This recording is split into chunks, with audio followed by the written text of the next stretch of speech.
بسم الله الرحمن الرحيم، والحمد لله رب العالمين، والصلاة والسلام على أشرف الأنبياء والمرسلين سيدنا محمد صلى الله عليه وسلم وعلى آله وصحبه أجمعين.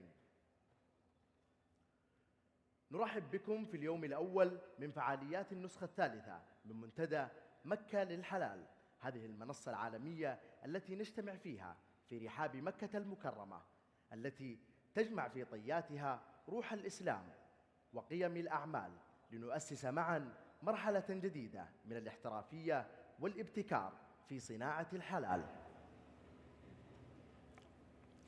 في هذا اليوم المميز تبدأ جلساتنا الحوارية وبرامجنا المتنوعة التي تعكس رؤية المنتدى في تعزيز الشراكات الاستراتيجية وتمكين الرياديين وربط الخبرات المحلية والعالمية، وفتح آفاق جديدة للفرص الاستثمارية في سوق الحلال العالمي. وسيشهد جدول أعمالنا على مدار هذا اليوم عدد من الجلسات النقاشية المتخصصة. حضورنا الكرام، إن المشاركة الفعالة في هذا المنتدى تمثل دعماً حقيقياً لمسيرة الصناعة الحلال على المستويات المحلية والدولية، ويساهمان في رسم ملامح المستقبل المهني لهذا القطاع الحيوي. نبدأ مسيرتنا اليوم بالكلمة الافتتاحية، ونتشرف أن ندعو إلى المنصة سعادة الأستاذ يوسف حسن خلاوي، الأمين العام للغرفة الإسلامية للتجارة والتنمية، ليتفضل مشكور بإلقاء الكلمة.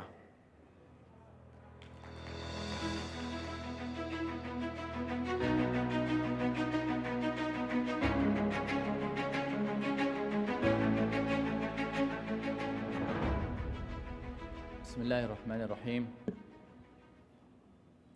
الحضور الكريم، السلام عليكم ورحمة الله وبركاته. وبعد، هذه كلمة ترحيبية وجيزة. كما تعرفون من جدول الأعمال، حفل الافتتاح الرسمي سيكون غدا مساء بإذن الله، فنسعد بحضوركم معنا اليوم لبدء الجلسات والأعمال وورش العمل وغير ذلك من الفعاليات. مرحبا بكم في مكة المكرمة، وهي المدينة التي هي وشقيقتها المدينة المنورة لا يحتاج المسلم إلى ترحيب فيها، لأنه يشعر أنها قلبه وروحه.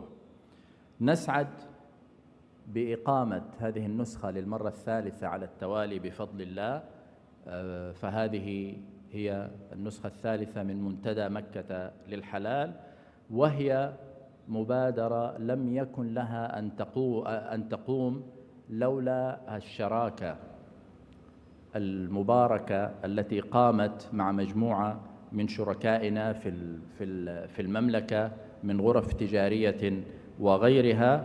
ولذلك الحمد لله منتدى مكة للحلال يعتبر أهم مخرج من مخرجات مبادرة منافع، وهي المبادرة العالمية التي تركز على مكة المكرمة والمدينة المنورة كمدينتين تجمعان المسلمين من كافة أنحاء العالم في مجال الأعمال والمال والاستثمار والتجارة.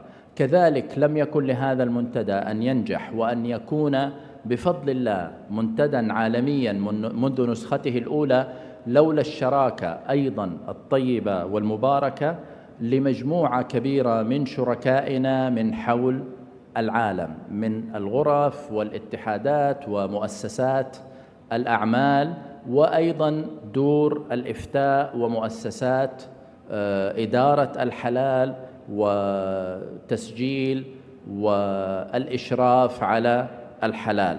وهذا الشيء بفضل الله موجود من اليوم الأول من النسخة الأولى، لكنه يتزايد ويتعاظم يوما بعد يوم، ليس فقط عبر الدول الإسلامية بل في الواقع في كافة أنحاء العالم، وكما تشاهدون الحضور بفضل الله من قارات العالم الخمس المختلفة، حيث يصنع القادة مستقبل الحلال ليس شعاراً لمنتدى مكة للحلال فحسب، بل هو حقيقة ترفع توقعات الجميع منا كمشاركين في هذا المنتدى.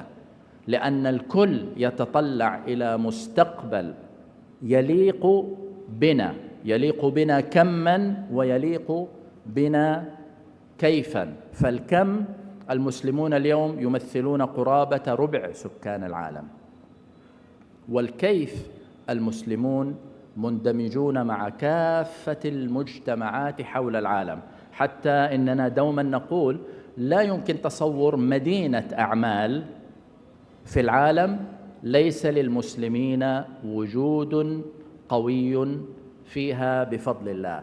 فلذلك المسؤولية علينا عندما وضعنا هذا الشعار كانت مسؤولية وستظل مسؤولية حقيقية، وليس هناك منصة أوثق ولا أولى أن يجتمع القادة فيها لصنع مستقبل الحلال مثل مكة المكرمة. وهذا طبعا ليس مصادرة أو يعني منافسة أو أي شيء مع باقي المنصات الأخرى الموجودة في العالم، لكن لا شك أن المنتظر من حدث يكون في مكة وعنوانه مكة، اسمه منتدى مكة للحلال، هو شيء مختلف.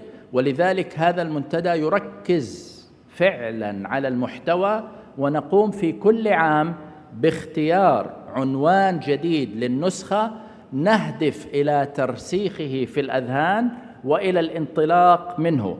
ولهذا نقدم هذا العام نقاشا معمقا حول معنى الاحترافية في صناعة الحلال. نسخة هذا العام عنوانها الاحترافية في صناعة الحلال. أيضا هذه ليست عنوان، بل كما تلاحظون في الجلسات وفي ورش العمل التركيز فعلا هو على كيف يكون الحلال صناعة احترافية، لأن الانتقال لمرحلة جديدة من صناعة الحلال لا يمكن أن يتم إلا من خلال هذا المفهوم الحقيقي، وهو أن يكون الحلال صناعة احترافية وليس تجارة مدفوعة بالوازع الديني والإيماني من المسلمين فحسب. أترككم مع جلسات هذا المؤتمر، وأتمنى للجميع إقامة مباركة وموفقة ونقاشات مثمرة في مكة المكرمة، وأسأل الله عز وجل أن يبلغنا جميعا الشهر المبارك، شهر رمضان المبارك. وأنا أعرف أن كثير من الأصدقاء الحاضرين بفضل الله يعني أخروا حجوزاتهم في العودة حتى يدركوا ليلة أو ليلتين ويقوموا بأداء العمرة في شهر رمضان، وهذه على الأقل من الميزات التي لا يمكن لأحد أن ينافس فيها منتدى مكة للحلال. والسلام عليكم ورحمة الله وبركاته.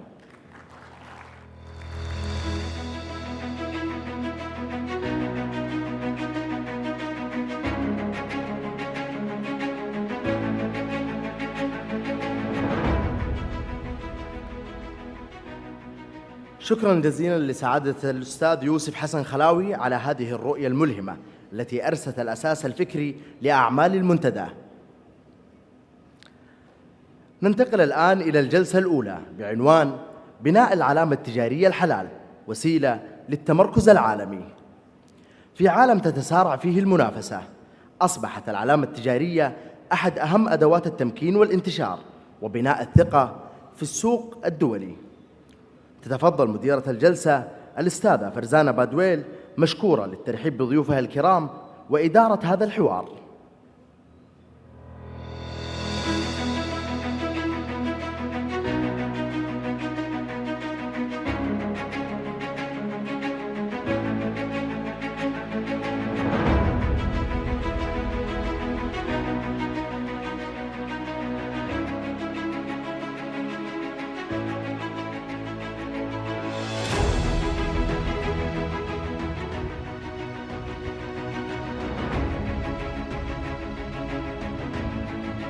Assalamu alaikum. My name is Fazana Bajuel, and I am the president of the Chartered Institute of Public Relations and the CEO of Curzon PR. I'm incredibly honored to be here today, and particularly honored to be moderating a panel of incredibly inspiring entrepreneurs across multiple different sectors in the halal economy. And I'd like to invite them to join us on stage for the panel can we please have Khwaja Ahmed Usman? He is the CEO of Pasha Fabrics.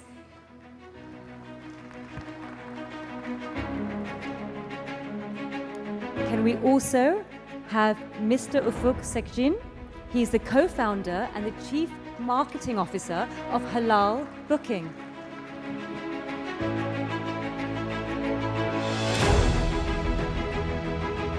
And we have Mr. Nafis Kunka, the group CEO and managing director of Bits Media Private Limited. Thank you. Of which he has Muslim Pro app. Now, I wanted to start off by letting you know what we're going to be discussing in this conference and in this panel. Now, this is about halal as a professional industry. And in particular, we're going to be pulling the thread of branding, how to brand the halal economy, and ensuring that people understand that the halal economy is wider than certain sectors that often dominate in people's perceptions of what the halal economy is. And that is why we have brought in entrepreneurs from different sectors other than just the food sector. Now, what we're going to do is I'm going to tell you a little bit about each of our panelists, and then we're going to move to each one of them are going to let you know about their insight from their specific sector. And then I'm going to ask them a number of questions, and then hopefully we will have a well-rounded insight from this panel about how to brand the halal economy on the global stage. Now, first of all, I wanted to just give a warm welcome to Khwaja Ahmed Usman, who has flown in from the beautiful city of Lahore. And he's focused for over 4 decades. He has experience in the luxury fashion and textile sector. And alongside his brothers, he founded the brand Pasha with a vision of building upon a heritage that's been long associated with craftsmanship, refinement, and luxury across the subcontinent and also international markets. Under his leadership, Pasha has developed into a leading brand name of luxury attire in Pakistan and recognized for its commitment to its quality, cultural authenticity, and responsible brand stewardship. His work also reflects a belief that enduring brands are built through integrity, continuity, and respect for heritage, whilst engaging thoughtfully with global audiences. Next, we have Mr. Ufuk Sekjin, and his bio is, other than being the co-founder and the chief marketing officer of Halal Booking, an app that is used by huge amounts of people around the world. It is indeed the world's leading halal-friendly travel search and booking platform. And he joined the company in 2014. And he has played a pivotal role in building Halal Booking into a global brand, serving halal-conscious travelers in over 100 countries. Born and raised in Hamburg, Germany, and of Turkish origin, he studied business in Germany and completed his MBA in the UK before spending almost a decade in senior marketing roles at BP and other global leading brands. He's an expert in halal-friendly travel and marketing to Muslim customers, and he regularly speaks at international conferences and appears in global media. He has extensive experience across Europe, Turkey, and the wider Muslim travel market, and is particularly focused on strategic growth, brand development, and international partnerships. His current interests include building innovative loyalty program partnerships and with leading airlines and Islamic banks to strengthen long-term customer engagement and value creation. Thank you very much. And then we have Mr. Nafis, who has flown in from Singapore. Now, he's the group managing director and the CEO of Bits Media, the technology company that's behind the Muslim Pro app and Callbox. And it serves the worldwide Muslim community with over 180 million downloads. And since joining the board in June 2023, he's led the company's strategic expansion across digital Islamic services, driving growth in halal lifestyle solutions that combine technology, content, and community engagement. And he has over 20 years of experience in corporate and investment banking, previously leadership roles at Deutsche Bank, chartered across Asia Pacific and also Middle East.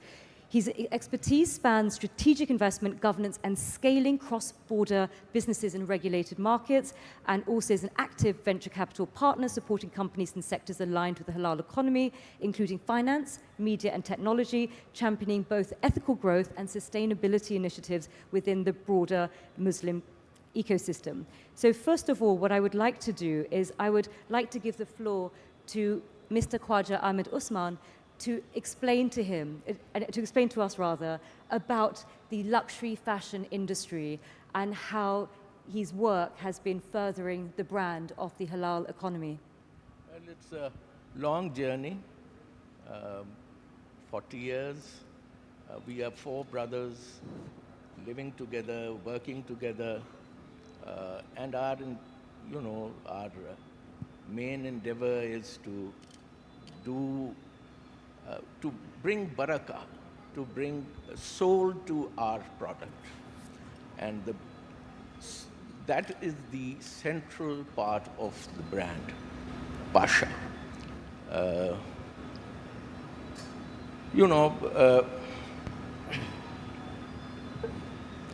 A claim to goodness. It is inbuilt benefit where the purity of the process, from the treatment of fibers to the fairness of labor, imbues the final product with barakah. In the luxury sector, where the soul of an object defines its value, halal principles ensure that the textile is not just high quality, but ethically and spiritually resonant. It transforms a garment from a status symbol into a vessel of holistic integrity. The celebration of halal practices is further encouraged within the office culture, where communal prayers, an etiquette of politeness and observation, and shortened timings for Ramadan are also enacted. Likewise, we recognize halal principles as achieving the finest in work ethics, raw materials, and hence the final product as well. As such, we have continually demonstrated one of the lowest IPIs. This is the standard by which a yarn is judged internationally, and we've got the smallest number of the lowest number of imperfections in the yarn. This is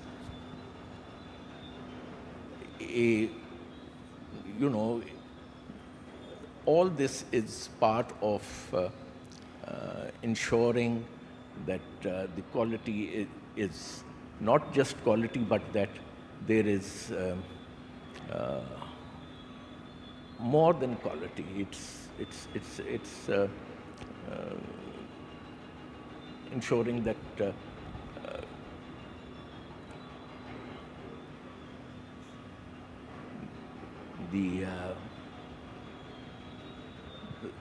the ethics as well. Yes, the ethics of the brand is important.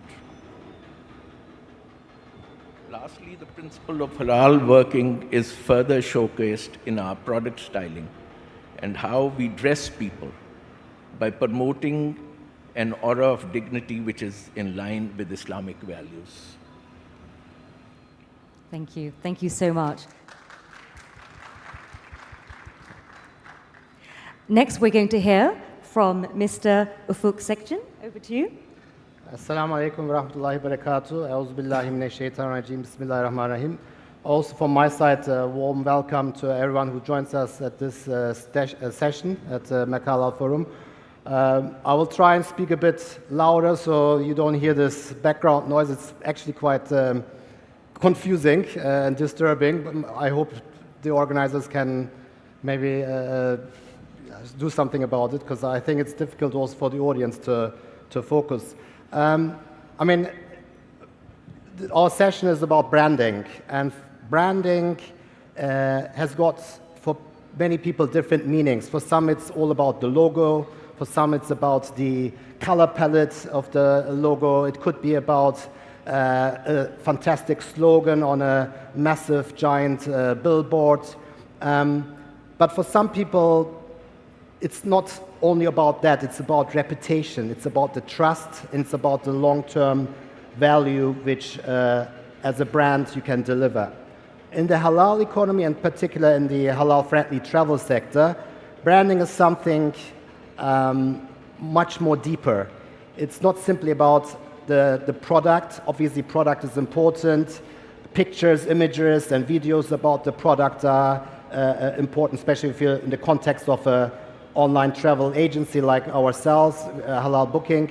But it's more than that. It's about what product, what service that product is promising to deliver, and how you communicate that promise, and whether it is consistently delivered as well. So we are living in a world where it has changed significantly over the last 40 years, but in particularly the last 10, 15 years, the way we communicate, the way we travel. In my childhood, it was, not very common for a 9-year-old like my daughter to have already traveled to Maldives, Japan, all over Europe, having performed in Umrah, and actually now boarding a plane flying to San Francisco. So, for me, at 9 years old, I had traveled to 2-3 different countries, and that was it.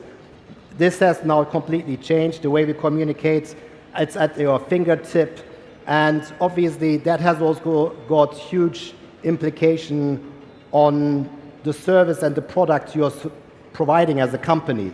So a hotel in Antalya in Turkey, for example, is not just competing with the neighboring hotel anymore.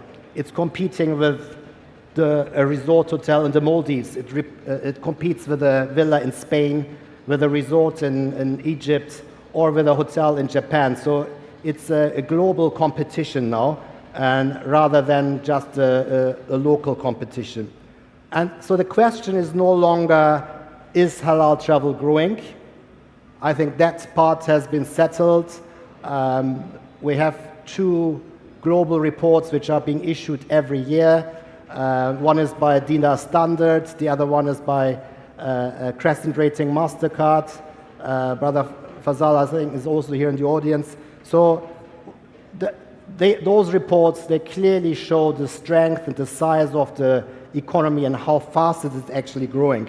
So the real question is not, is halal travel growing? The question is, who will lead this growth and how? So just about the travel sector, it has been projected to grow since 2023 up until 2028, so in a 5-year span by 70 to 80%. So travel is growing in line with the Muslim population growth, but also the economic strength and the fast growth we are experiencing in most of the Muslim countries.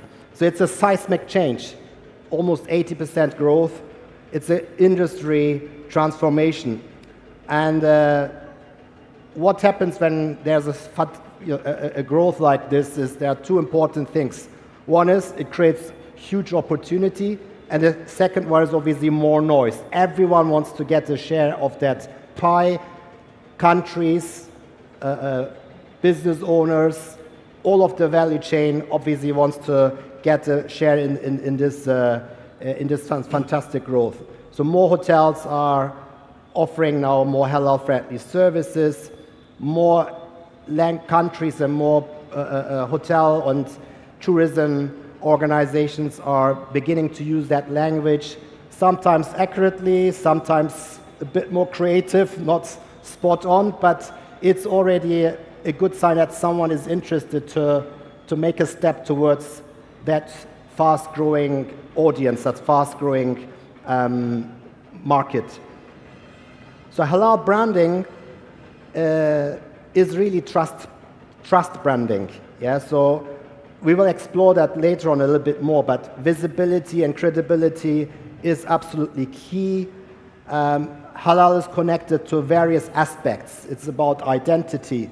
It's about our faith, which is so important to especially Muslims, especially in a place like we are here in Mecca. But it's also about the the family values. The next precious thing, probably after your faith, is your family. It's the values which also are attached to your religion, but also to your geography, where you're coming from. And also it's about the dignity. So all of that is incredibly important. So when a Muslim traveler, when a halal-conscious traveler books the halal-friendly hotel, they're not just simply booking a room. This is about making a decision about, will I feel comfortable? Will my family feel safe? And will I be respected? And, you know, I obviously traveled a lot in my lifetime, especially also when I was working, before I was working in halal booking. I was working at BP, and we had lots of business meetings. It was the time before Zoom and all these video calls were existing, so we had a lot of business travels. And to bring these travels in line with your religious obligations was a challenge for me. You know, I still remember when I was going somewhere in Bavaria in South Germany for a global event, and it was during Ramadan, and I wanted my suhoor to be delivered into my room, and I was promised that this will be no issue, and actually I did it. And while I was sitting at the checkout in front of the receptionist was talking to this other colleague about me, without realizing that I'm also a German speaker. So he was talking and saying, oh, these guys, you know, those Muslims, they're all with their special requests. Now they want to have this suhoor delivered into their room and blah, blah, blah.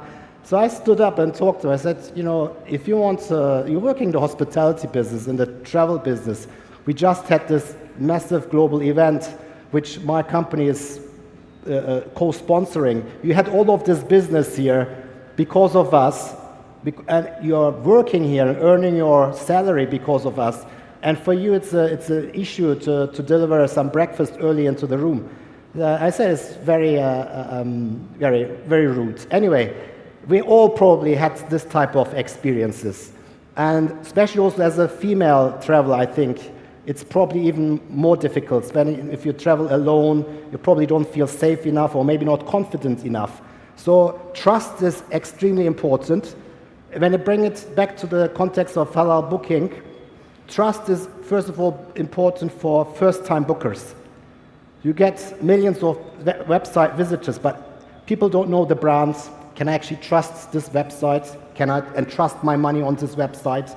Will actually the booking arrive at the hotel? Will I get a room actually? That's the sort of ideas people have when they decide to book or not to book on your platform. And that's valid for any other business, any other industry as well, for first-time customers. Then the second is obviously trust, which creates repeat bookings. Once the booking went ahead, you had a good stay, be it for your holiday, be it for your business trip, you probably are inclined to book again. Doesn't mean that we can become complacent. You have to fight again for the second booking and third booking. But if you won the customer over, then it turns into loyalty. Then it turns into word of mouth. Then you feel confident to actually recommend that website or that business or whatever you bought the product from to your friends, to your relatives, to your neighbors. And actually people then also start sharing it on social media now as well, videos, pictures, etc. So trust is also creating word of mouth as well, more business for you. And trust is also what protects destinations' reputations when expectations are high. Quick examples, we had early 2024 a video went viral about some stupid guy in Istanbul talking derogatively about some Arab-looking tourists who were sitting outside the restaurant enjoying their food and coffee. And I don't know, he probably had general life problems and he started attacking them, shouting at them. Someone took it on video. It went viral. That year, immediately it had impact on the sales of GCC customers traveling to Turkey. Because of one stupid guy, the majority obviously welcomes tourists from all around the world in Turkey. But because of that one stupid video which went viral, there was immediate impact on the sales. Actually, I mentioned also my family, which is now boarding the plane from London to San Francisco. They only decided 3-4 weeks ago to travel. And you know, when you book late, usually flight tickets are very expensive. But to my surprise, tickets were extremely cheap. And so I digged into it. I wanted to understand, why are these tickets so cheap to the US at the moment? And obviously it's related to what has been going on for the last few months in terms of immigration policy, stuff happening on the streets, etc. A lot of people are afraid to travel to the US at the moment. So again, the reputation of a country is directly impacted with the way you're being perceived on social media. It's about the trust which is broken. Will I feel safe? And I also thought about it. Should I send my family in this, circumstances there? And in the end, I decided, okay, they're visiting friends of us, should be fine. So trust is important in all aspects. I mean, there's a lot of more I can talk about, but probably I should hand over to my colleague as well. I mean, I will touch on some of the other items maybe later on. Brilliant, thank you so much. So we have had... So we've had incredible perspective from a fashion entrepreneur, a travel entrepreneur, and now we're going to learn from Nafis about how to make an app sticky, so millions of downloads, not only in terms of content consumption, but also in terms of educational content, entertainment, and also future plans for fintech as well. So over to you. Thank you. Assalamu alaikum wa rahmatullahi wa barakatuh. It's great to be here. Thanks for having me. Just to add and give a little bit of context, I represent a company that that's a publisher of the Muslim Pro app. And we are a truly global app present in 190 countries. Our app is available in 60 different languages, and we are the largest downloaded app with about 85 million downloads. So a global brand or halal economic identity, it relates to us deeply. Now, that is just for context. And it's just amazing to see how things move between countries and then regions and global. And most businesses, when they actually set up or when they start to grow, they try to be local and cater to regional or local country-related, they do their branding, everything is related, their product is related to a country. But what we have learned over the years is that your biggest strength is when you actually can connect across different countries and markets. So again, going back to our history, this app was launched for Southeast Asia, for Southeast Asian Muslims. But slowly, what we realized is our biggest strength came when we went over to the Western world. And now we have millions and millions of really active users of the app in the Western world. And the whole way the app has transformed itself is because of the requirements that we have found from all these different markets. So it's not really just for, there are plenty of apps available in the world which give you maybe prayer times or Qibla direction, but there is so much more you can do if you look slightly deeper. And that's how I think the app has grown and transformed itself, and now we are in a position that we are in. It's because of the global identity. So the global identity should not just be a growth strategy.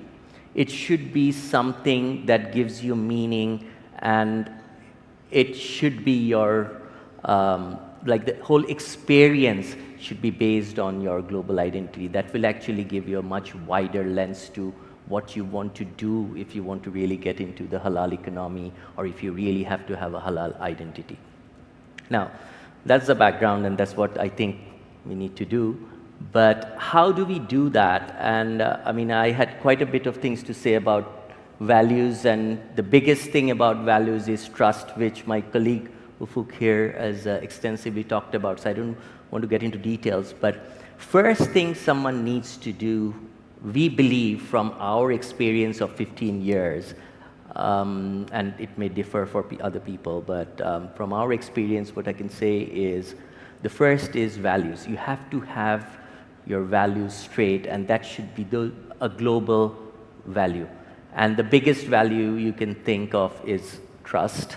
So from my perspective, I think trust and integrity are universal. This is something you have to stand by. Anything happens, whatever happens, you stand by your values, and you have to have a trust and integrity. From our context, we have to make sure that we provide the correct information, accurate timings. If it can be based on whichever country you are, you travel, you use our app, your Qibla direction prayer times have to be accurate.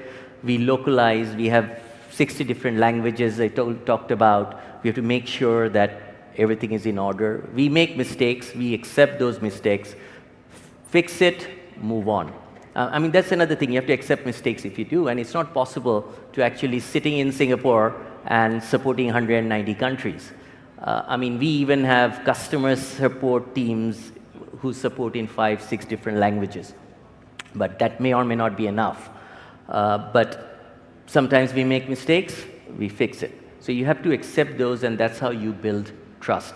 Slowly, you can expand based on that, and these values are extremely important. And once you have those values, then you move across countries. You cannot expect every country's local culture to be the same. We are all Muslims here, we are all catering to the same market, but there are different cultures everywhere. Someone sitting in West and someone sitting in the Middle East, the requirements may not be the same. There are different types of requirements, cultural variants that you have to think about, and you have to ensure that you cater to that. Otherwise, there's no point in going to a country thinking everyone is the same and we will do what we think is right. I mean, you will probably never succeed. Then the second issue over here are the regulatory challenges. Every single market is different. There are different regulators. You have to work around the regulators and work around it. We have a content platform within our app. It's called Callbox, Farzana mentioned. Content seems very simple and easy to do, but it's not. That's probably one of our most complex features, where we have to cater to every single market's requirements. Different market, all the regulators are all over there. They have their own requirements, own types of views. In some countries, you can even say things like Palestine. I mean, it is true that in today's world, it's there. And we have to make sure we abide by some of these, otherwise we'll be shut down. So it's extremely important to first have the values and then build around it, but you can never get away from it totally. So that's number one. The second thing I would say is trust actually helps you grow and be international. It's complementing your branding. Okay, so it's not only that something you keep building, but when you have this and you go country by country, it complements your growth. So it makes sense to actually have that value or have the set of values that you have and go country by country, listen to the consumers or listen to your users or consumers, and then go with it. And once you do that, you can grow actually even faster. So there's no point in trying to grow in one day and then make it happen. You have to understand each market and be there, show your commitment. It's commitment and consistency, I would say. You have to be consistent in what you're providing, what you're saying. You localize, but you still have to be consistency, and that's going to bring in commitment. Now, doing all these is not easy. It's easy to say, and we have learned the hard way in so many years. So you have to always think and listen and understand before you go into the branding. Global helps, but you have to be very careful of how you want to actually grow. And to summarize also, all I can say is stick to your values and priorities, and then understand what you want to do, who your users are, and this is just not going to be expansion for the sake of expansion. I think this can be the basis of your global brand identity. That's all I have to say. Thank you. Thank you so much. Now, 3 perspectives. So we have travel, and we have fashion, and we have a community app. We have perspectives from Pakistan, from an entrepreneur based in the UK, and one in Singapore. But why don't we start at the beginning? So what we're going to discuss in the next few minutes is we're going to discuss about what is a brand. We're going to discuss about the brand development stage. Then we're going to discuss how to communicate effectively the brand. And finally, how to protect it in this age of low trust, misinformation, and disinformation. So if we start off, what is a brand? So people sometimes equate a brand to just a visual identity, a logo, a font, colors, but it is so much more than just the visual aspects. And if you look at history, what was a brand? Back in the day, people would brand their cattle to show that this cow or sheep belonged to this particular family. And that was the origin of branding. It was to show an ownership. And over time, people realized that if this cattle came from this particular farm, that this would be a better quality of meat. And so with that, brand started to evolve. So a brand is the visual identity, so the font and the colors and the logo and the word mark, but it is also the vision, mission, values, purpose. So you have 2 elements. You have the visual element, and then you also have the character. And that is really important about the brand. It's not just the visual side. And what I wanted to talk about now is I wanted to ask our friend Nafis, first of all, is when you were developing your brand, Halal Booking, what advice would you give to our audience? Muslim Pro. Muslim Pro. What advice would you give to our audience about the development side? What made you decide the name? What made you decide what the vision, mission, values are? And what helped you understand how to develop it in a way that it will be so effective all these years on? So, I'll answer firstly, it's actually quite interesting. I touched upon it a little bit. The app was first actually developed for Southeast Asia. Sitting in Singapore, there was a real requirement to actually have an app which provided people proper like prayer times and Qibla direction. But what we realized is when we started, our users wanted more. So we quickly brought in the Quran function that's there, Quran feature, and it was amazing how people started using it, and we realized that the same requirement, or there's even more bigger need of the app in the Western world. And slowly we started talking to them, trying to understand what the requirements are, and we localized it for the Western world. And that's how we came in with French, German, and a few other languages. And it was amazing to see how quickly we expanded in that world. So we started with Bahasa and Malay, but all these languages and some localization really helped. So if I go back to your question again, first is you want to do something, you build it, you want to do something for the Muslims around you, you build something, but you can actually make it much bigger when you listen to your users or listen to the markets that you want to be in. It's not just that you're a founder, you want to build something. It's listening to them and trying to adapt yourself to the local requirements.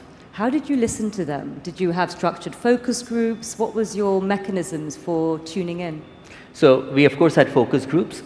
We did a lot of research and surveys. The good part today is in a very digital economy, we can do a lot of surveys very quickly. The second good part is, lucky for us, Alhamdulillah, we have a lot of users in all these markets. We can go ask them. And when you actually go ask questions, our users actually respond and give you proper feedback. Not everything is good, but you learn from them. And then if you actually act on it and go back to them with our feedback and what we have done about it, it's actually amazing to see how it works. And I think our whole app is based on that.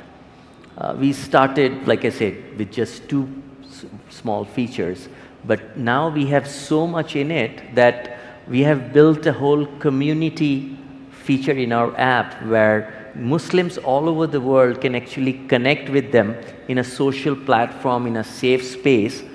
And it's heartening to see where people share their personal stories in there as well.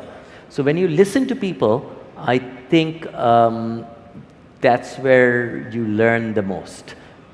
I think it's really fascinating because in the brand development stage, to listen to your target audience is so important. And so many times that's the biggest stumbling block of a failure of a brand, is actually just to do what you think is the right thing without actually listening. And that constant testing as well, because I'm sure when you then introduce your app, you are constantly refining it based upon the actual feedback that you were getting. So you end up with these listening labs, and they can take the form of, you're very lucky you've got a community app. The other aspect is during brand development, often it's very expensive to commission research, but the good news is that now with AI, the costs of research are going down. And so often when you build a brand, and before you even present the brand, the vision, mission, values, logo, the positioning and so forth, you often test it first because it's very expensive to launch it without testing it. So you test it with a target audience, a small contained target audience to understand. And now the good news is that actually there's no excuses. The prices are a lot less. Why? Because of AI, research companies are now building what's called synthetic audiences. That means that they're actually building responses that comes from not real people, but psychographic and demographic based upon the data that they have. And what that basically means is lower prices for researching. So during your brand development stage, it is important to research, to make sure that you understand what the audience thinks before you even launch, and to constantly listen throughout the process to make any corrective measures. And the only thing that is constant in life is change. And so your audience will often change, and what may work for them a month ago may not work for them today. And so it's that constant improvement that is so necessary in brand development. Now, I wanted to come to you, Ufuk, about halal booking. Now, talking about brand development again, what you do is in the name. How important do you think the name for you? Was it because of search engine optimization? Was it because of recall? What was your thinking behind the naming of your brand? And any advice that you can give to the audience in the brand development stage? Absolutely, it's a very important question. So actually when I joined Halal Booking, the company was already in existence for a year or so. It was set up by 2 of my friends. And they said to me, look, we don't have a marketing expert in our team, so would you be willing to join as a partner? And I initially said, this is a crazy idea. I have got a great career, good salary, etc. So, why would I want to take that risk and get into a startup? And the idea grew in my mind because, I was not really satisfied with what I was doing, marketing oil products. And anyway, so I decided, okay, I'll take a sabbatical. I'll look into this, really put my flesh and blood into this and just understand the space, the markets, the customers, etc. And one of the things I realized was the name, the branding was not correct. I mean, it was legacy name. The company name was Crescent Tours. And I thought Crescent, it symbolizes, it's a symbol of Islam as well. So I understand where it came from, but if you think in the global context, a lot of people actually struggle with the spelling. They will struggle to understand what the meaning is. So we said, we need to rebrand. We need to find a better name. So after some extensive research, and obviously we were a small business, we didn't have any money, we looked at what website URLs are available, and one of the ones which were available was Halal Booking. It was owned by some guy in Australia, actually. And so we asked him, and he said, I think he wanted $5,000 at the time. For us, that was a huge amount of money, $5,000. So we said, no, we don't want this. Thank you very much. And then we looked at other alternatives. And then the guy, there was another one, I think was Chinese owned. He asked for $30,000. And we thought, okay, $5,000 is actually cheap.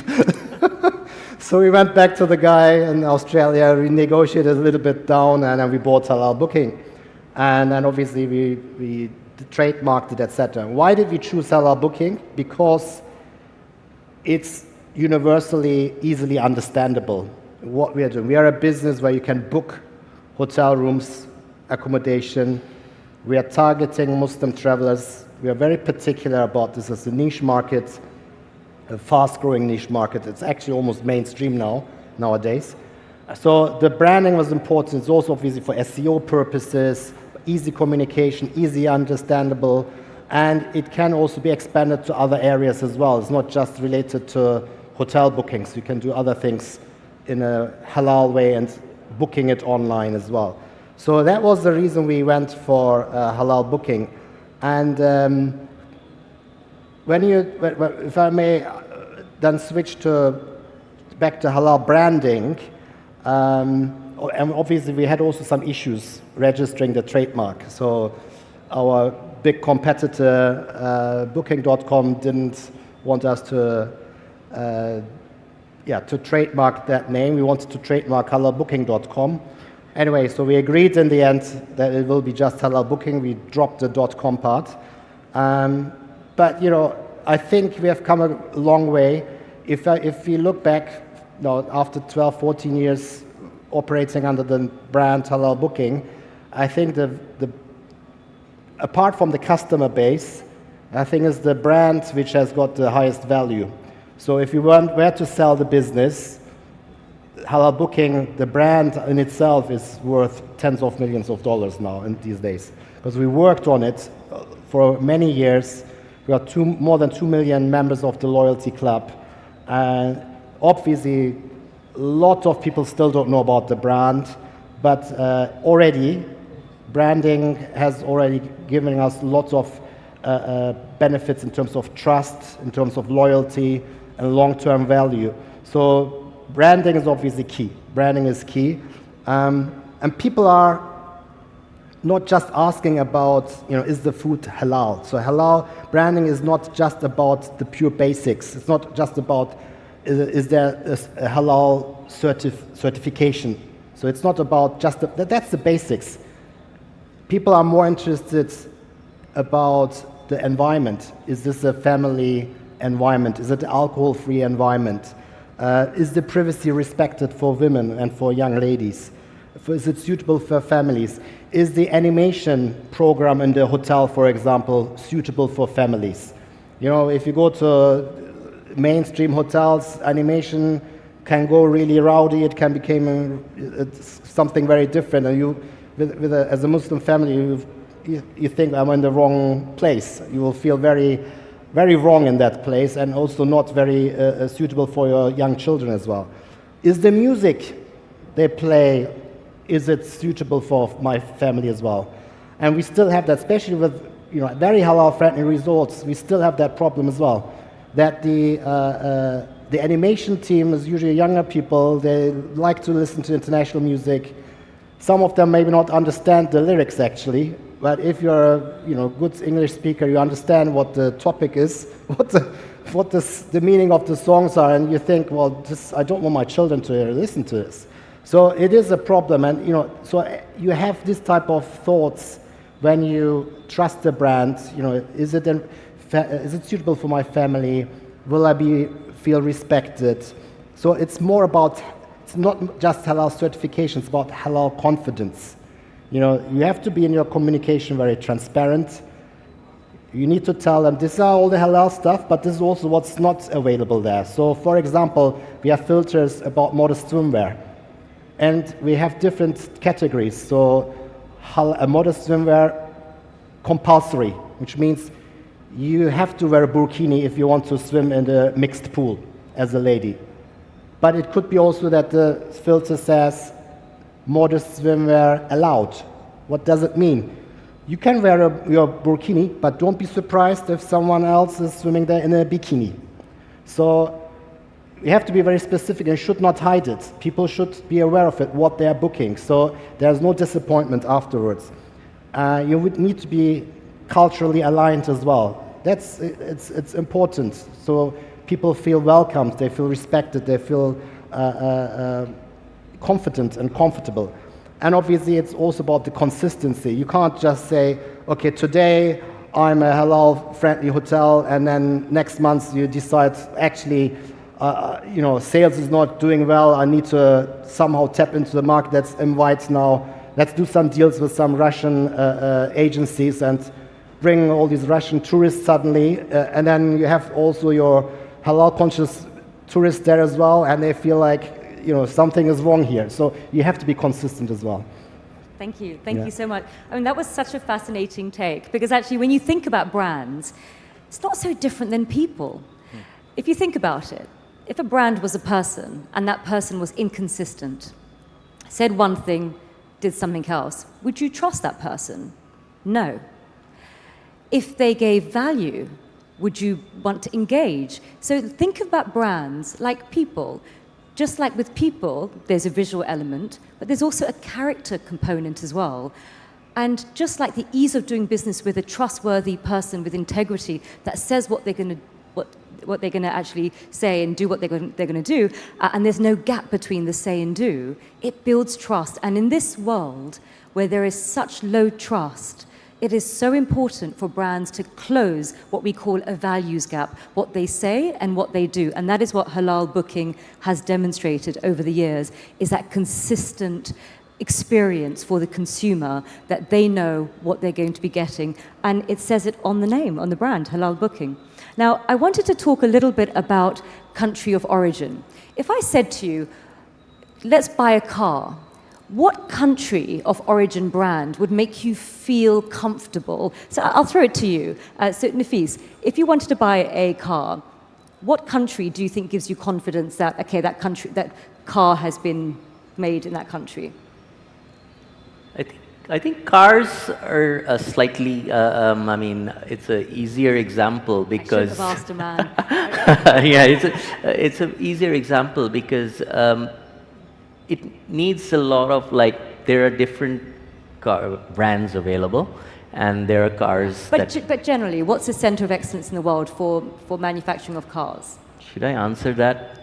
I'm quite biased. Okay, but I look at manufacturing excellence, right? That's why I'm saying cars are probably an easy one to answer, because a lot goes into a car, and it needs a lot of technique and knowledge and innovation to build it, right? Okay. And one of those centers of excellence that has that unique knowledge and innovation to build it, as well as a history, would be Germany. Yes. Right? Yeah, that's why I'm saying it's an easy one to answer. Germany. Okay, then I ask you food.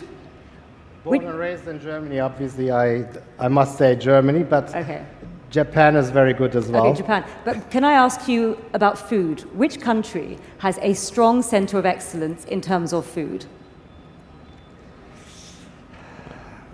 Turkey.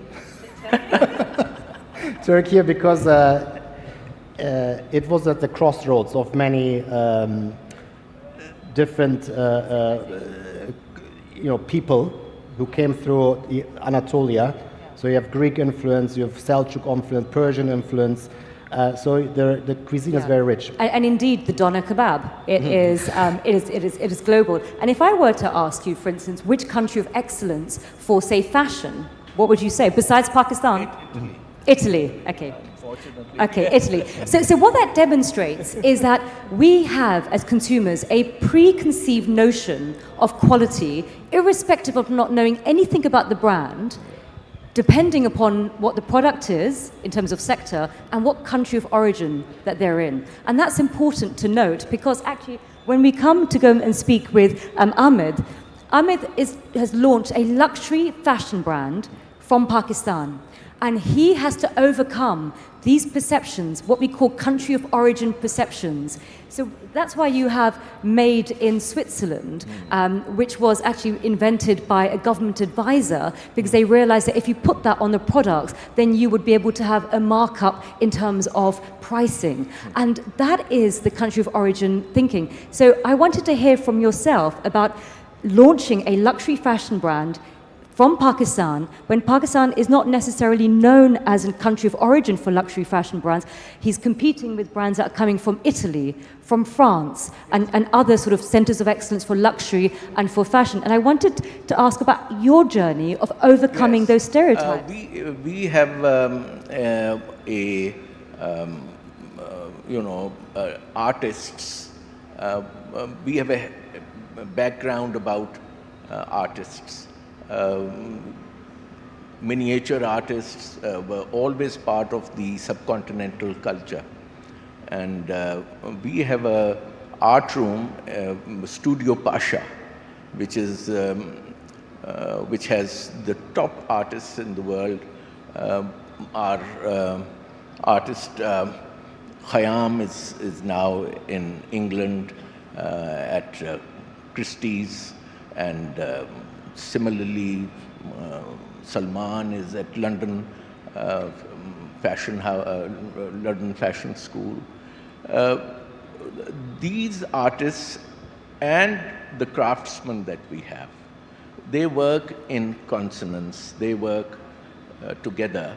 And for instance, on our cashmere scarf, the paisley that we've put, it is a collaboration between artists and the craftsmen. It's on a pure cashmere scarf, we've put a paisley which is designed by an artist, Fayaz, who's just working on the paisley for the whole year. And I asked him, he had there was a slight bend in the paisley, and I asked him, why is this?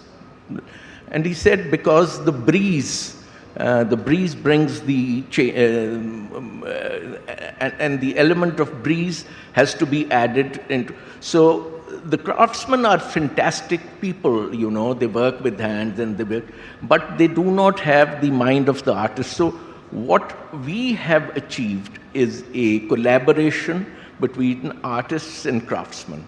And of course, I've brought my scarves with me for people to see.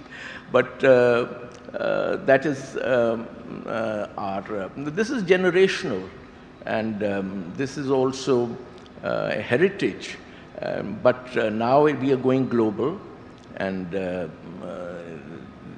you can see how this refinement adds to the value of that we are offering.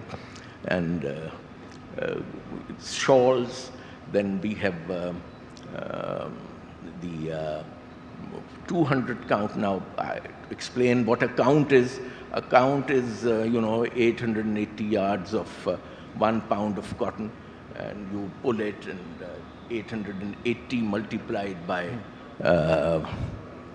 200. It's super fine malmal, and we have solitaire, which is presented to the heads of states whenever they visit Pakistan.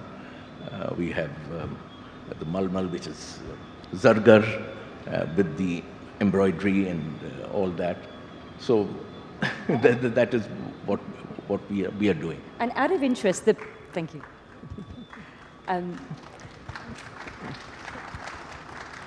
So, out of interest, the paisley motif originated from? You see, now the paisley originated from Kashmir. And what I wanted to say about that fact is that it's originated from Kashmir, the beautiful paisley design. It's like a teardrop in the breeze. But actually, which brand has made it iconic and made an awful lot of money from it? The Italian brand Etro. Yeah, Etro. Yes, Etro has been Yes. working at it, but we have got the heritage, and we are also moving forward with. And that's wonderful news, because your brand, Pasha, actually, one could argue that they have the design sovereignty of Paisley, because it is from the land of the subcontinent. And he is now taking that brand global with that design language of Paisley. But it goes to show that if countries and communities do not market their own design IP, then others will take it as their own and make money. And therein lies the gap. And this is where my next questions will come from, is in the halal economy, what do we need to do to make sure that our own heritage, our own ethical structures will not be taken by others and profited upon others? What can we do as players in the halal economy to ensure that our brand gets there first? Now, I wanted to start with you first, Nafis. So this will be my last question to you. Tell us about uniquely operating in the halal economy. What are the challenges, the opportunities, and what do the players in the halal economy need to really think about to ensure that they get their message across and they really utilize the power of branding? Okay, thank you. So for us, we look at it slightly differently, because it's very interesting. Once you're global and you have a brand, it comes with a lot of responsibilities. And I believe, and I truly believe this, there's the larger halal brands that we have today, and there are not that many. We have to act as infrastructure. So it's not only our own branding and not only the messaging. You have to send messages, you have to be the halal voice that I understand. But you really have to be infrastructure. You have to set standards. We have to set the standards, we have to work with partners, and we have to collaborate with others. So it's not, once you're in that league, you are not just a brand. You have a lot more responsibility. And if you collaborate with others, two things happen. One is you have a brand, people trust you, people rely on you for doing the right thing, being accurate. So if you collaborate with the right partner, if you add additional services or the messaging that you mentioned, you can actually change a lot and do a lot for individual countries and communities. So firstly, be the infrastructure, use your voice, but at the same time, you partner with the right people, partner with the right teams. As we speak, we were talking about doing things together with Halal Booking. We have partnered with many others in different markets where we provide the services or solutions or even the information that they need in a particular country. Like someone sitting in remote parts of Eastern Europe, they do not have access to proper information regarding halal items or anything Islamic or Islamic content for that matter. If you can partner with someone and bring that across, and at times you can't do everything yourself anyway, but if you are a global platform and you have the strength to do it, you have to be the infrastructure and give access to other people. Don't block things. If you collaborate and do things, it basically works for everyone, and that's how we can actually grow this halal ecosystem. That's a great answer, because actually it's important to look at the pie as a large pie that we can all share from, and not take the scarcity mindset, but adopt an abundance mindset. Now I wanted to come to you in terms of your last thoughts, but really specific to the halal economy, your unique challenges, opportunities that you face within this industry. Obviously, I want to make 3-4 short points. So one is obviously answering your question is trademarking is very important. Yeah, so you need to trademark. So for example, if you come back to the example of doner kebabs, which were obviously invented in Turkey 200 years ago. Can you give the audience some context in terms of the Germany and Turkey? Yes. So it was invented in Turkey in a place, Bursa, which was the first capital of the Ottoman Empire. And obviously in this early 60s, like my father, a lot of Turkish workers went to Germany to work.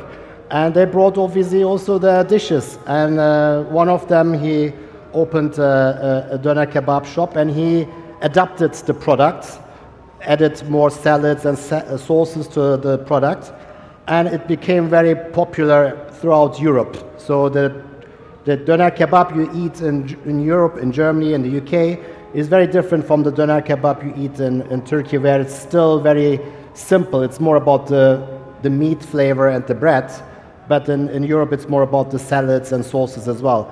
But interestingly, if you look at the UK, there's a chain called German Doner Kebab, GDK.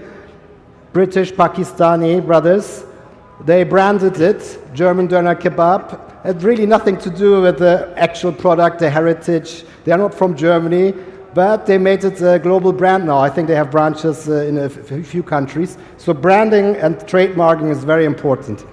Then in terms of the narrative design, the story, you need to tell a compelling story. And I wish I could have shown here today our 60-second brand campaign video, which we launched just only in January in the UK.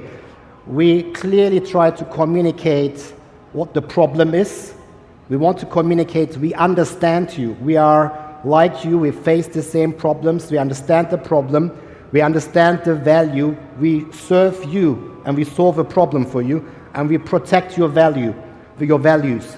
So it's about ethical consumption, it's about your values, your modesty, your chastity, your responsibility, your well-being. All of that is not just an obligation, it's actually a premium, ethical, and global relevant offering. So you can turn the obligation and the restrictions actually into an advantage. So rather than saying we don't serve alcohol, you just say we offer a wellness-first environment which is ideal for families and children, where people can truly relax. Rather than saying we have ladies-only facilities, you say we create a safe and conducive environment, dignified spaces for women where they can enjoy, sunbathe, and relax in a free way. So that's another important. Obviously, communication is important. The filters we developed, I don't want to dive into that at the moment, but when we come to the last point I wanted to make, it's about the ecosystem. So you just touched on it earlier on about different brands working together. I just came from a trip to Riyadh, had lots of meetings there. The biggest agreement we signed with STC, a Saudi telecommunication company, who have a massive loyalty program with 20 million users in their Kitaf loyalty program. So we will work together. We will feed each other with members, with customers, bring value to their members. They will bring value to our brand as well. So, and we do that a lot with international brands, with Turkish Airlines, Saudi Airlines. There are more which we will launch soon with banks. So the ecosystem can feed each other. For example, if you're a hotel and you decide you want to be halal friendly, that's not enough. You have to look at the whole value chain. The whole destination needs to be deciding that we want to tap into this market. It starts off with the tourism ministry, the way they advertise and promote themselves is with the infrastructure, the staff you employ, the OTAs like us. It's about the transfer companies, the person who greets you at the airport. All of them have got to play a role in the halal-friendly tourism sector, for example. If one of them lets you down, it has got really negative impact on the experience and the perceivedness of that product, about the destination. So it's key that the whole ecosystem works together in order to succeed in this sector. Do you sometimes come across partners that perhaps are really interested in the halal dollar, and or riyal. And do you feel that Yes, sometimes absolutely. there's a situation of halal washing where they present themselves, but they don't quite have the credentials? And I mean, I can give you some examples. So obviously we collect halal content from the hotels. So when you use the different filters like alcohol-free, so your hotel appears in the search results in a given destination as an alcohol-free property, or a hotel which has got, for example, ladies-only beach area. So you tick that filter, you only see the hotels which have that facility. And obviously we need to do cross-checks, and it's interesting. I mean, we have had hotels from Thailand and other places, they say all food is halal and we are this and that. And you check at the same time they are LGBT friendly, and they also have a casino as well. So it's a casino, it's alcohol free, and so, you know, and they want to be known and promoted as a halal friendly hotel. So it's, yeah, we have that. They tick all the boxes. They want to play on all markets, and it's really, it's not really genuine. And you know, those type of partners, we tell them, look, it's better that you don't promote yourself in that way, because it will lead to problems, it will lead to disappointments, and it will harm your brand. yeah. Thank you so much for sharing such an important risk. The risk of your brand is not only what you say, what you do, and the gaps between it, but is also the risk of your supply chain and how that increasingly impacts your own brand as well. And Can I add something to that? Yes, please do. So just to add to that, and I should have mentioned it earlier, just being halal for the sake of growth or for the sake of going international, just halal shouldn't be a compliance item. Then you can never be a real big halal brand or be really popular or be there. No one's going to trust someone who said, I can do this, but then doesn't perform, or someone comes and verifies it and it's not there. So just for the sake of going international, you say you're halal or you do something, that's never going to work for any brand in particular. That's only going to bring you down at the end of the day. Absolutely. Thank you for that. Now I wanted to bring you in, and I wanted very much for you to share lessons, insight from your journey of building this incredible luxury brand and taking it global. What lessons are there, in particular, as you're operating within the Islamic economy, you're adopting Islamic ethics, and compared to other competitors who are not? Yes. My whole quest is halal. And I think that it refines the mind. It refines the mind. It makes you exert to do more, to be ethically correct. The reason Pasha is doing so well is that the quest is to do your best, to stay, to dress people in a dignified manner. And that is the reason that, you know, that's what's keeping us going. Thank you so much. Yes. Thank you very much. And please thank our wonderful panelists for their insight that they shared today. Thank you.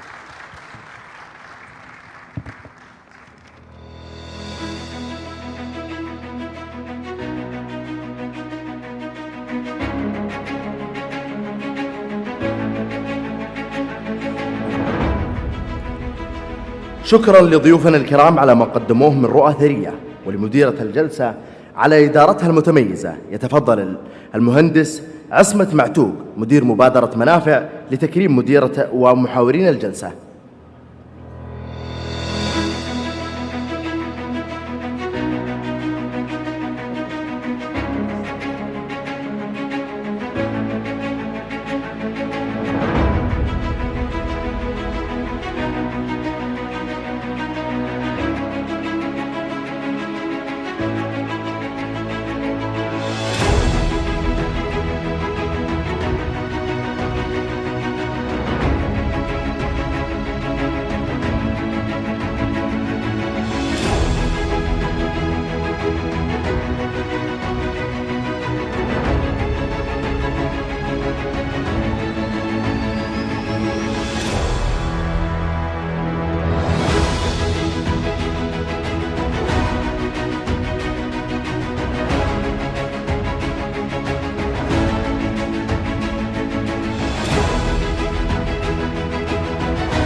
حضورنا الكرام، نواصل الآن مع الجلسة الثانية بعنوان الحلال هوية احترافية عالمية، حيث نسلط الضوء على كيف أصبح مفهوم الحلال معياراً مهنياً يعكس الجودة والالتزام والاحترافية على مستوى العالم.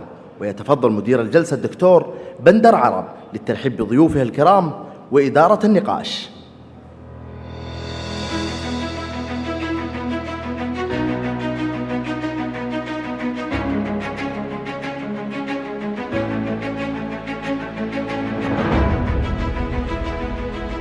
السلام عليكم ورحمة الله وبركاته، وأهلا ومرحبا بكم في مكة المكرمة في هذا المنتدى للمرة الثالثة الذي يعقد هنا، ولي الشرف أن أكون من ضمن من يديرون الجلسات في هذا المنتدى.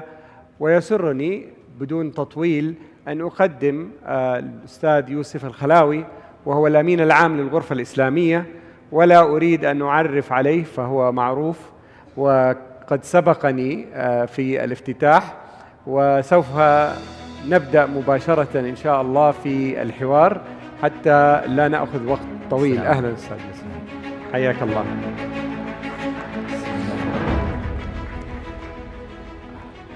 أستاذ يوسف، في المنتديات السابقة وجدت كمحاور أن هناك تركيز على توحيد الجهود ومواءمة الجهود وما إلى ذلك. في هذا المنتدى لاحظت أن هناك يعني تركيز أكثر على الاحترافية، وكمتلقي تلقيت الموضوع أن هناك معاناة أو يعني خلينا نقول حاجة إلى أن يكون العمل احترافي بالرغم من وجود التنسيق في المرات السابقة، لكن قد ينقص الاحترافية. فما هو رأيك وما هي تطلعاتك في هذا الموضوع؟ بسم الله الرحمن الرحيم. الحقيقة هذه نقطة بداية في غاية الأهمية.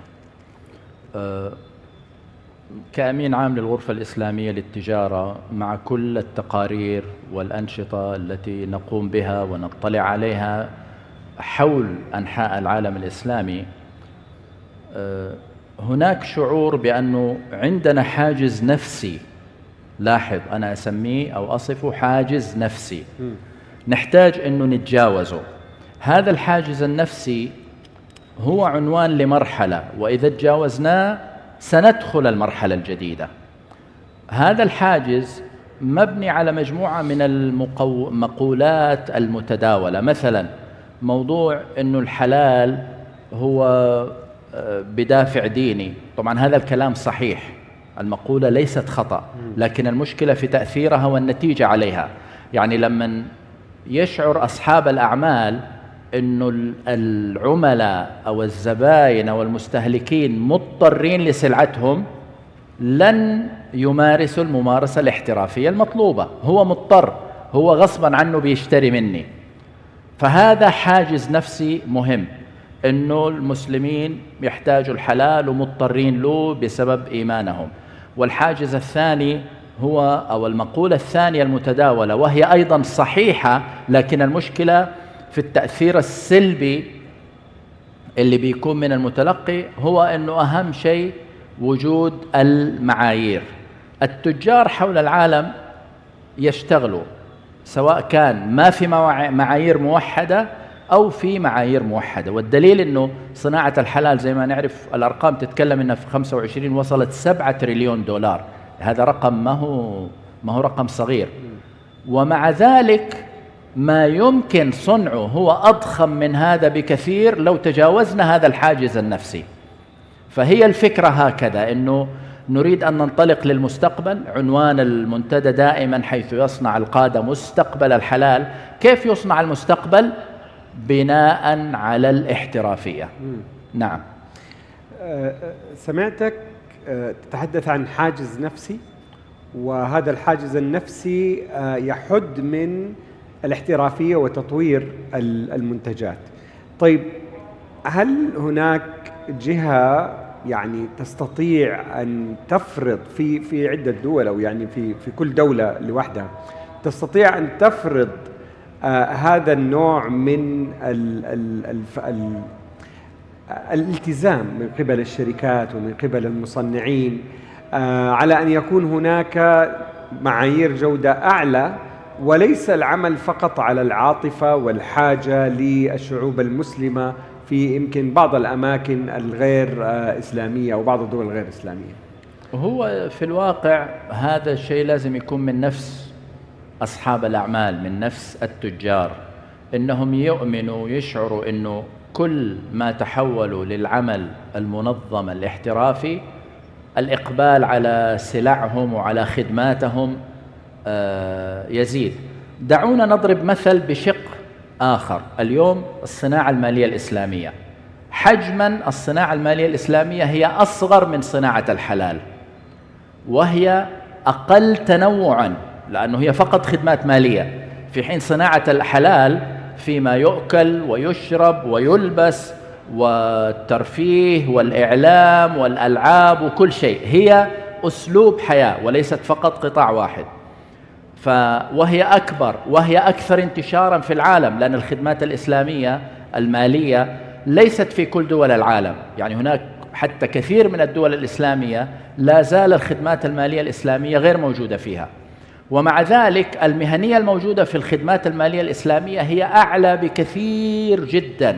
لماذا؟ لأنها انطلقت في قطاع منظم، والبانكينج سيستم أو النظام المالي أو البنكي بحد ذاته منظم والمنافسة فيه قوية. هذا بالضبط ما نريده، أنه ننطلق بنفسنا وما ننتظر من فوق تأتي التوجيهات أو تأتي الإلزامات وما نستطيع نتوافق معها. فالموضوع هو أنه من بداية التخطيط إلى انتهاء بقياس رضا العميل وكل ما بينها من سلسلة يعمل مثل أي عمل آخر. هل عدم الاكتفاء فقط بالتنسيق والمواءمة ما بين الجهات المشرعة وصولا إلى جهة ريجليتر أكثر للحلال لكل الجهات الأخرى التي تعمل في الدول، هل هذا يعتبر أحد الحلول المطروحة؟ هو أنا أتصور الحكومات الآن في مرحلة الاهتمام بنفس معايير موثوقية الحلال اللي هو الإجراءات اللي مستمدة من الشريعة والتأكد أنها بتؤدى بشكل سليم ودقيق. لا زلنا في ذي المرحلة. لماذا؟ أنا ما بتكلم عن دول مؤسسة أصلا والصناعة فيها مثلا المملكة وبعض الدول العربية والإسلامية. لا زال معظم الدول الإسلامية فضلا عن باقي دول العالم ما فيها مؤسسات رسمية تنظم المعايير المنطلقة من الشريعة في الحلال، فلا زلنا في هذه المرحلة. الدول المتقدمة مثل المملكة، مثل تركيا، مثل ماليزيا هي اللي ممكن نتكلم فيها عن هذا، وهذا حيجي من جهة حماية المستهلك ومن جهة المنافسة التصديرية، لأن هذه الدول الصناعات الغذائية على سبيل المثال فيها أصلا هي حلال وهي مؤسسة وقوية وتستهدف التصدير. المملكة تستهدف التصدير بقوة، تركيا كذلك، ماليزيا كذلك، إندونيسيا قادمة أيضا. هذه الدول ممكن نصل فيها لهذا المستوى. لماذا؟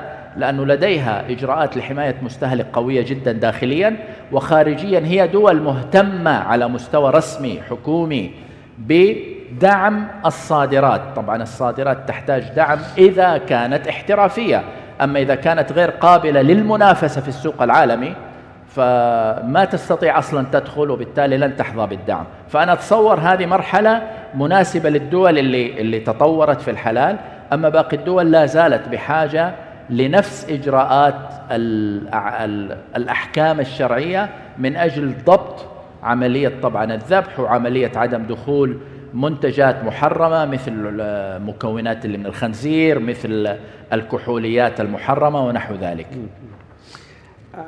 هل لاسم المواصفة ولا التشريع اللي هو حلال دور في يعني تلعب دور في أنه ما تكون الجودة عالية؟ طبعا هذا سؤال مرة جميل، لأنه في بعض المناطق من العالم خصوصا في الدول غير المسلمة للأسف هذا الشعور موجود، أنه طالما هو حلال معناها هو من ناحية الجودة أقل، وهذا الواقع يجب أن يتغير وبقوة. فنحن بحاجة إلى عمل احترافي في الإعلام، في صنع روايات جديدة تبين أن الحلال كمفهوم هو الأكثر انسجاماً مع البيئة ومع الطبيعة ومع المعايير الصحية وإلى آخره، بحيث الكل يبدأ يستوعب أنه لا، الحلال ليس أقل جودة، بل بالعكس هو الأكثر قرباً من الطبيعة، وبالتالي هو الأكثر سلامة وانسجاماً مع كل المعايير العالمية. العالم اليوم بأكمله يعود إلى الطبيعة ويريد أن يحمي الطبيعة ويريد الحياة الصحية وإلى آخره. هذه كلها اتجاهات في السوق موجودة حول العالم، ليس فقط في دول مسلمة أو غير مسلمة.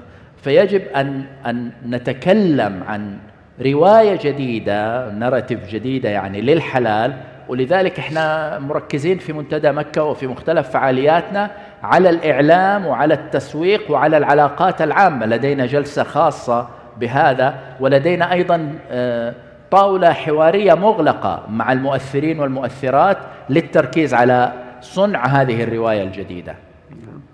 حاسأل سؤال، اسمح لي شيخ يوسف، خارج إطار المحاور اللي اتفقنا عليها،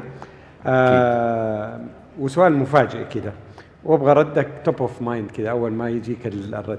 الان لو عانت شركه من يعني نظره سلبيه عن البراند حقها، ما هي في معتقداتك بعض الحلول ان جنرال، نحن بنتكلم عن العموم، بعض الحلول التي قد تتخذها هذه الشركه؟ يعني هنا بنتكلم كأنه عن إدارة أزمة للعلامة التجارية. أيوة. ممتاز. في حلول مباشرة سريعة، مثل؟ وفي الحلول اللي هي غير المباشرة. طبعا الحلول المباشرة والمهمة لازم نتكلم عن أنه قيادة الشركة نفسها تتكلم، هذا موضوع في غاية الأهمية، ويكون الكلام موجه للمستهلك وليس للإعلام.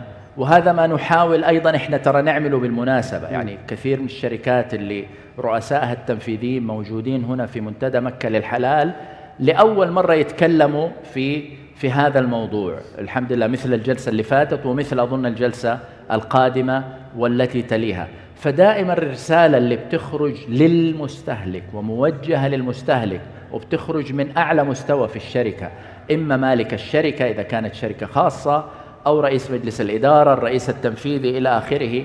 هذا موضوع طبعا في غاية الأهمية. والموضوع الثاني اليوم المهم هو وسائل التواصل الاجتماعي، لأنها هذا من الناحية الإعلامية. من ناحية غير إعلامية، من ناحية غير إعلامية حقيقة، إيش الاستراتيجيات اللي ممكن أنها تتبعها الشركة يعني تغيير الصورة الذهنية عن البراند حقها؟ إذا كنا نتكلم عن عالم الحلال تحديدا، لا يعني طيب، على العموم. بس خليني عشان استفيد من هذه الفرصة. الحقيقة تطوير العلامة التجارية نفسها هذا موضوع أصبح في غاية الأهمية. البراندنج نفسه، الباكيجينج، التعبئة، التغليف، كل هذه الأشياء مهمة. أحيانا ما هو داخل الصندوق أو العلبة هو منتج رائع، وهذا بشكل عام أحد إشكالاتنا في العالم الإسلامي. لدينا منتجات جيدة للغاية، أقرب للطبيعة، سعرها أيضا منافس جدا، مكوناتها إلى آخره، لكن التغليف أو التعبئة لا يوصل رسالة إيجابية جذابة للمستهلك لكي يشتري. أنا أتصور هذه إحدى أكبر المشكلات التي تعاني منها الصناعات في العالم الإسلامي. في المقابل المصارف الإسلامية لأنها تعمل بنفس مستوى الاحترافية الموجود لدى المصارف التقليدية، هي لا تعاني من هذه المشكلة. نعم. في توصيات يعني المنتديات السابقة كان هناك دائما تركيز على الاستثمار في الإنسان، وأن الإنسان هو أساس استدامة أي صناعة. وبما أننا نتحدث عن هوية احترافية عالمية، الكوادر البشرية هي التي تحمل هذه الهوية. طب سؤالي، ما هي الأهمية الاستراتيجية لتطوير واعتماد الكفاءات للعاملين في قطاع الحلال على المستوى العالمي؟ جميل.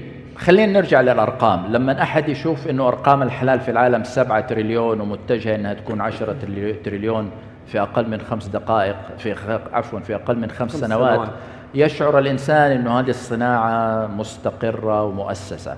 في الواقع لا، هذه الصناعة لا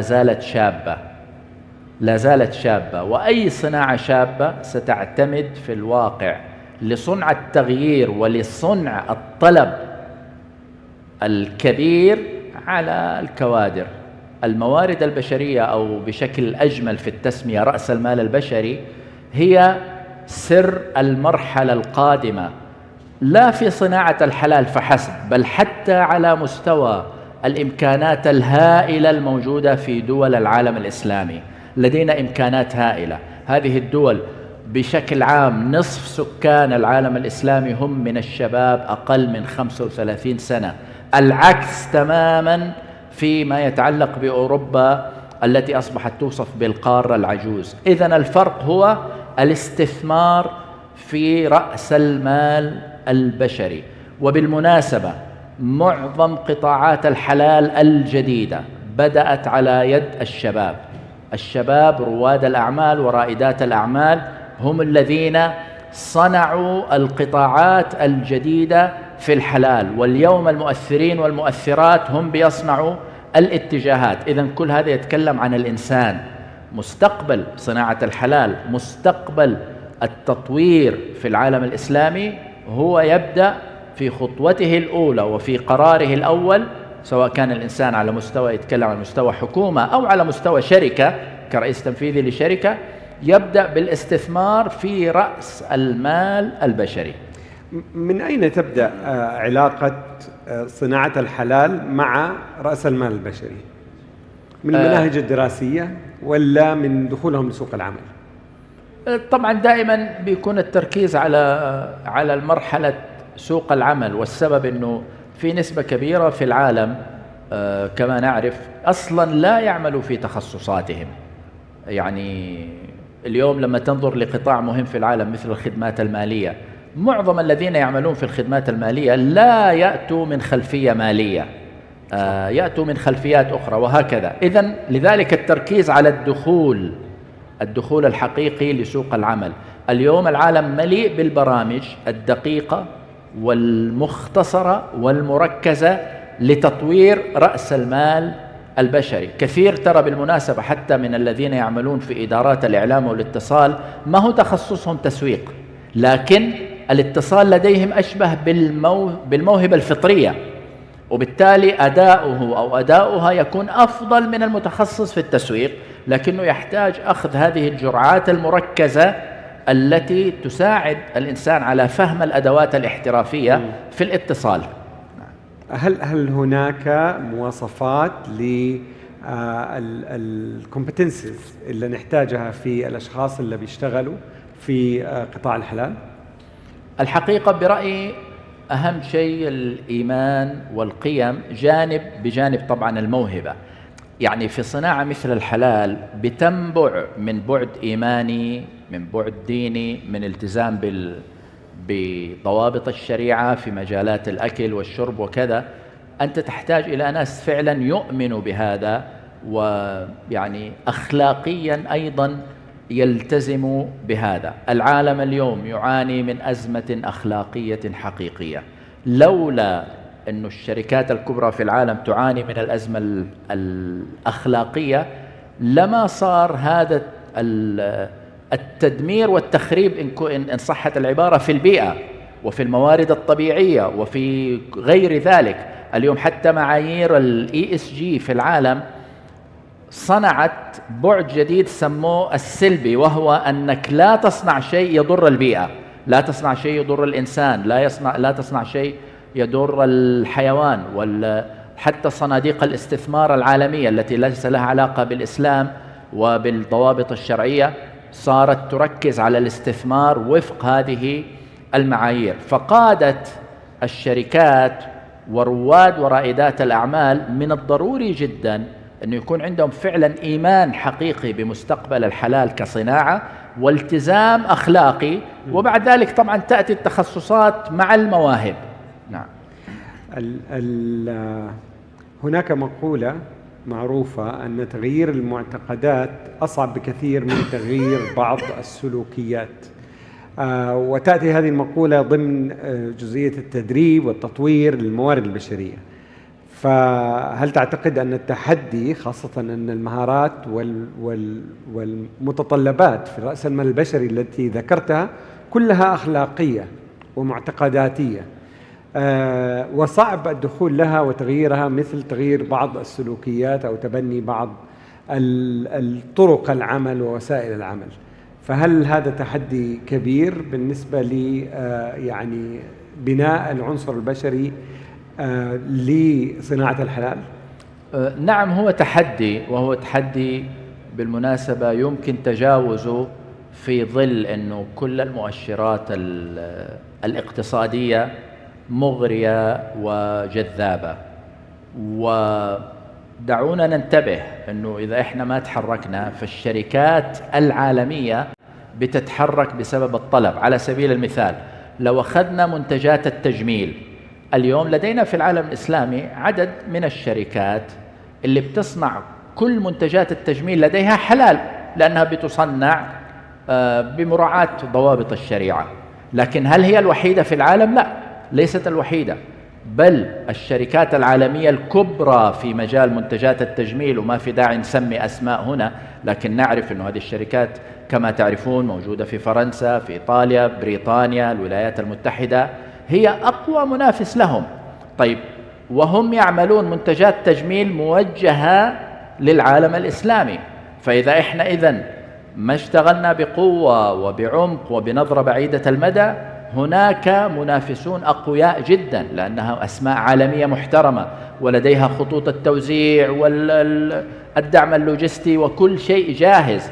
هي فقط بتهتم الآن بالمنتجات الحلال وبتصنعها فقط للعالم الإسلامي، وحتى تباع في بعض الأماكن في أوروبا التي تتركز فيها مجتمعات مسلمة. يعني على سبيل المثال أنا لاحظت شخصيا وغيري سمعت منه هذا، محلات الرياضة اللي موجودة في أحياء تكثر فيها الجالية المسلمة، حتى ما يباع فيها من ملابس رياضية للمرأة يراعى فيها ضوابط احتشام المرأة المسلمة وحجابها. فإذا هؤلاء جاهزون ويبحثون عن الفرص. إذا إحنا لسه بننتظر قناعاتنا السوق سيغيب عنا. وهذه كلها أمثلة أنا أتحدث عنها وغيري الكثير يعرفونها، هي من الواقع. أنت لست وحدك، بل الشركات العالمية التي إنتاجها أصلا لا يراعي الحلال هي جاهزة وهي تتنبه للفرص. أول خط إنتاج عبايات في العالم خرج من شركة عالمية إيطالية مشهورة جدا في قطاع الأزياء، ولم يخرج من شركة من العالم الإسلامي. طيب، انتبهوا لهذا. منتجات رمضان الآن وهدايا رمضان، ترى أول ما بدأت هذه أيضا من الشركات العالمية وليست من الشركات الموجودة في العالم الإسلامي. اليوم الحمد لله كثير من الشركات أصبحت تعمل خط إنتاج خاص برمضان، هدايا رمضان إلى آخره، لكنها في الواقع جاءت في المرحلة الثانية وليس في المرحلة الأولى. نعم.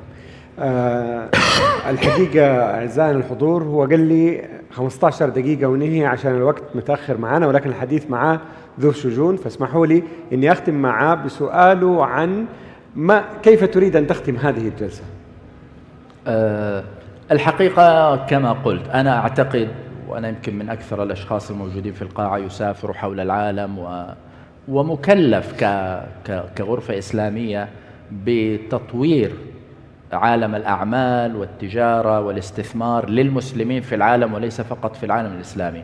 أنا أرى أن الإمكانات التي وهبنا الله إياها لا حد لها، وأن الطموح أيضا لا حد له، لكن هذا العالم شرس ولا يستسلم بسهولة للمنافسة.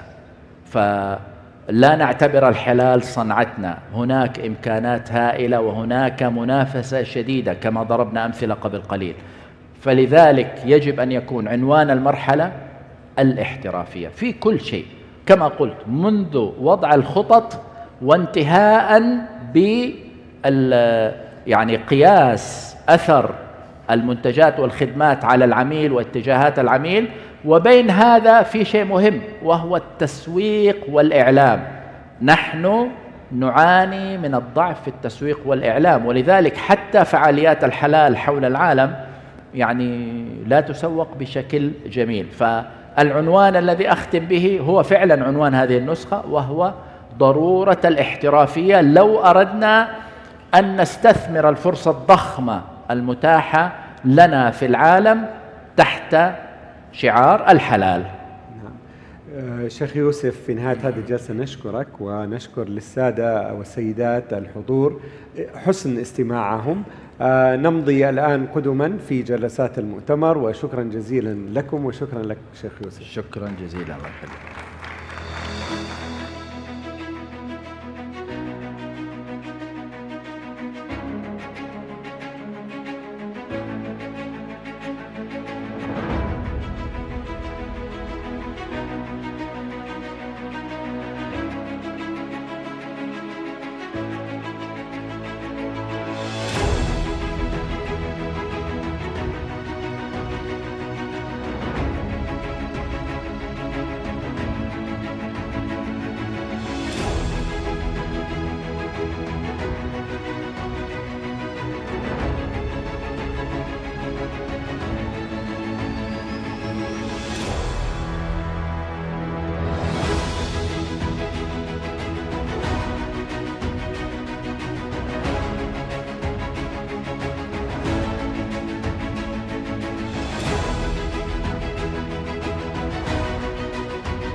حضورنا الكرام، نصل الآن إلى الجلسة الثالثة بعنوان تمركز الحلال، أحد الأصول الاقتصادية. الاقتصاد الحلال اليوم يمثل أحد الأصول الاستراتيجية التي تعيد تشكيل سلاسل القيمة وتفتح آفاق جديدة لنمو الاستثمار. ويتفضل مدير الجلسة الأستاذ كونر مورفي للترحيب بضيوفه الكرام.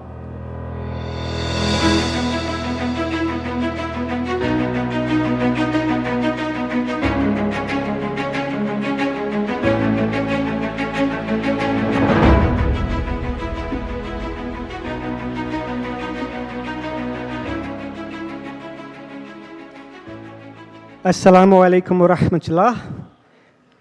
We have a very interesting session today.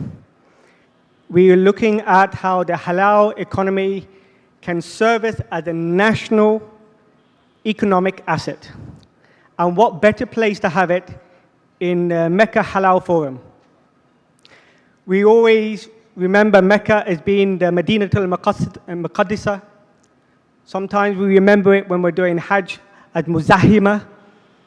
But yesterday in Bloomberg article mentioned Mecca as the booming city in Saudi Arabia. So now we might need a new adjective to add, which I only learned this morning, Mudahira. So this is a booming city, a lot of things happening, so it is the right place to have this discussion.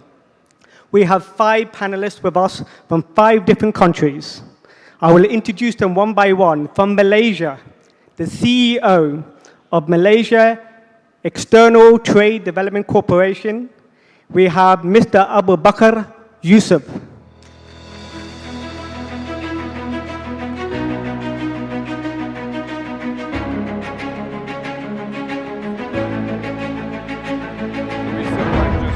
Next, we have from Indonesia, the Deputy Chairperson of Indonesia Chamber of Commerce and Industry, Kadin, Ms. Titi Korea Mohali.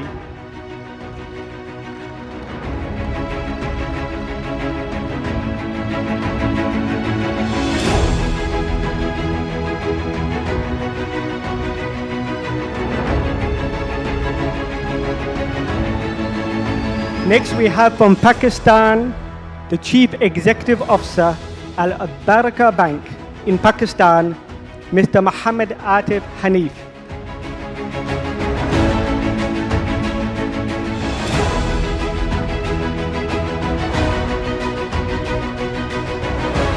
So we've had 3 panelists from Muslim majority countries from the OIC region. Now we have 2 from the non-OIC, but will have had a big impact in the halal economy. First, we have from Bosnia, the advisor to the Minister of Foreign Affairs of Bosnia and Herzegovina, Mr. Dino Selimovic.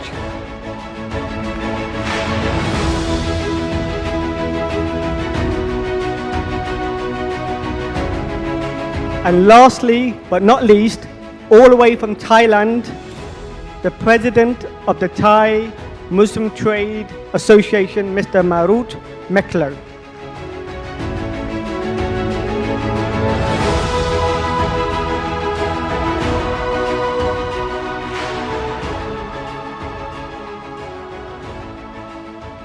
I have a few chance to make some opening comments, which I hope will set the context for today's discussion.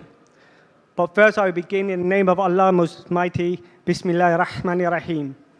Inna alhamdulillah wa nahmaduhu wa nasta'inuhu wa nastaghfiruhu wa atubu ilayh. Allahumma salli wa sallam ala Sayyidina al-Mustafa Muhammad wa alihi wa ahli bayti tahirin wa ashabihi ajma'in. We make dua that all our efforts in developing and improving the human capital, as Sheikh Yusuf Khalawi spoke about just now, can be brought to the fore, and there's blessings in it. So, dear guests, distinguished guests, I would like to start the story with a timeline. And I'm going to start very briefly in 1975. In 1975 was the beginning of what we would know as the Islamic finance industry. Everyone may know, or some of you may know, the Dubai Islamic Bank and the Islamic Development Bank in Jeddah, Bank Islami Al-Tamiyah, was established in 1975. But it took 30 years later, in 2005, before we actually heard about a halal economy or halal industry come into the vocabulary that we use. I'm proud to say that it was an English convert Muslim from UK who presented a paper in Dubai in 2005 asking the question, halal food and Islamic finance, are they not natural allies? If we jump forward now to 2013, Dubai took a leading role in the halal economy, establishing an annual report, the State of the Islamic Global Economy Report, in which they defined the halal sectors into 6 categories. First, food, but we're all familiar with, but also pharmaceuticals, cosmetics, and then the lifestyle sectors, such as we heard today, fashion, tourism, halal tourism, and also media, Islamic-themed media. We have seen almost across the world Turkish kind of series in Ramadan translated to many languages, telling us about the history of Islam. So this is also part of the halal sector. Back in 2013, it was market-sized as 1.6 trillion US dollars. If we march forward now 12 years to where we are today, that halal economy is $2.4 trillion. And it's going to grow to over $3 trillion, and I'm saying trillion, not billion, $trillion by 2028. Just to give you an understanding of how large that is, if we think of the GDP of a G7 country like Italy or Canada, it's the same size level as the entire of those southern countries. If we were to take the entire halal economy and just put it into one country, it would be the 10th largest economic strength country in the world. So it's a huge, it's not a niche economy. That's really important for us to understand. It's not niche, it is a major economy, and it's driven by the strong demographics of 2 billion Muslims and others around the world. But what the question that we've always been trying to address, who is supplying the products? Are they coming from the Muslim countries? If we take the top leading halal product exporting countries today, number 1 is China. Many might say China is the factory of the world. That's understandable. But then India in number 2. Brazil, number 3. Brazil, as we know, is a large exporter of halal meat. In fact, Sadia is one of the logos that we have for the event today. It's a Brazilian brand. 4th is Russia. And 5th place, United States of America. So where is the Muslim countries? In 6th place, we have Turkey. In 7th place, we have United Arab Emirates. And 9th place, we have India. So I don't want this to demoralize you, because not so long ago, there wasn't a single Muslim country in the top 10. So alhamdulillah, there has been substantial improvement. The last point I want to mention in our opening here is something which Sheikh Yusuf Kalawi has emphasized time, and he spoke about it in Arabic. Today, some of the microphones weren't working for English, so I can talk about it for those who didn't hear it. Was the difference about from halal as being a compliance, which is establishing the integrity of the product, but how we must move to halal excellence. And this is also affirmed by our own teaching in the Quran, halalan muttayyiban. And he mentioned also about looking at the value chains, the logistics, the hygiene, the efficiency, and this is something that the Muslim countries are lacking in it, and they need to partner with other individuals. And Saudi Arabia, as we are host here, has really taken this by the horns, as we say in English, and established a specific entity under the PIF to be a national economic asset. It's part of the political and economic thinking of the country. So that's the question we really want to ask today from our panelists. So I will start with Mr. Abu Bakr Yusuf. He is the Chief Executive Officer, as we mentioned, of the Malaysian External Trade Development Corporation, 33 years of experience in international trade. He has been engaged with the Sovereign Wealth Fund in his capacity of his time, so his understanding about Sovereign Wealth Fund and investments. He has been leading strengthening bilateral trade because he was commissioned to Beijing in China and Seoul in South Korea. And I think what I would like to highlight and also congratulate, I think we should all congratulate, but last year, Abu Bakr was the recipient of one of the highest awards from the King of Malaysia for his contribution to public service. So congratulations on that achievement. So my question for you, is Malaysia seeing halal as a national economic asset? And given your background that you've had in many different national export agencies, etc., how do you see those strategies being working in Malaysia to expand market access abroad? Thank you. Thank you, Mr. Connor. Firstly, I would like to express my sincere appreciation to the organizer of Makkah Halal Forum for inviting me to share some of the insights about how Malaysia develop and promote our halal industry. Malaysia is a small country. It's only about 35 million population. I think Kingdom of Saudi Arabia is more or less about the same number of population, but in terms of size, we are 6 or 7 times smaller than the kingdom. But the country regard international trade and export as one of the driving forces for the growth of our local economy. For your information, trade contributes about 130% of our gross domestic product, GDP, and export accounts for about 75% of our GDP. So despite the small trading nation, small country, but trade and export assume a very important role. In fact, Malaysia was ranked 24th largest trading nation and 25th largest exporting nation in 2024. So that reflects the importance of trade and export for the nation.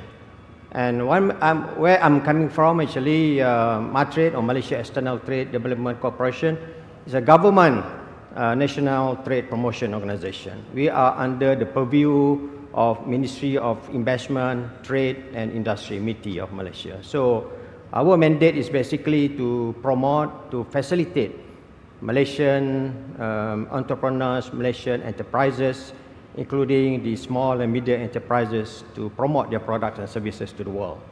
So when it comes to halal industry in Malaysia started quite some time ago. For us to build our competency and also our visibility in halal industry, we adopt the whole of government approach. What I mean by the whole of government approach is that the voice of the country start from the top until to the bottom.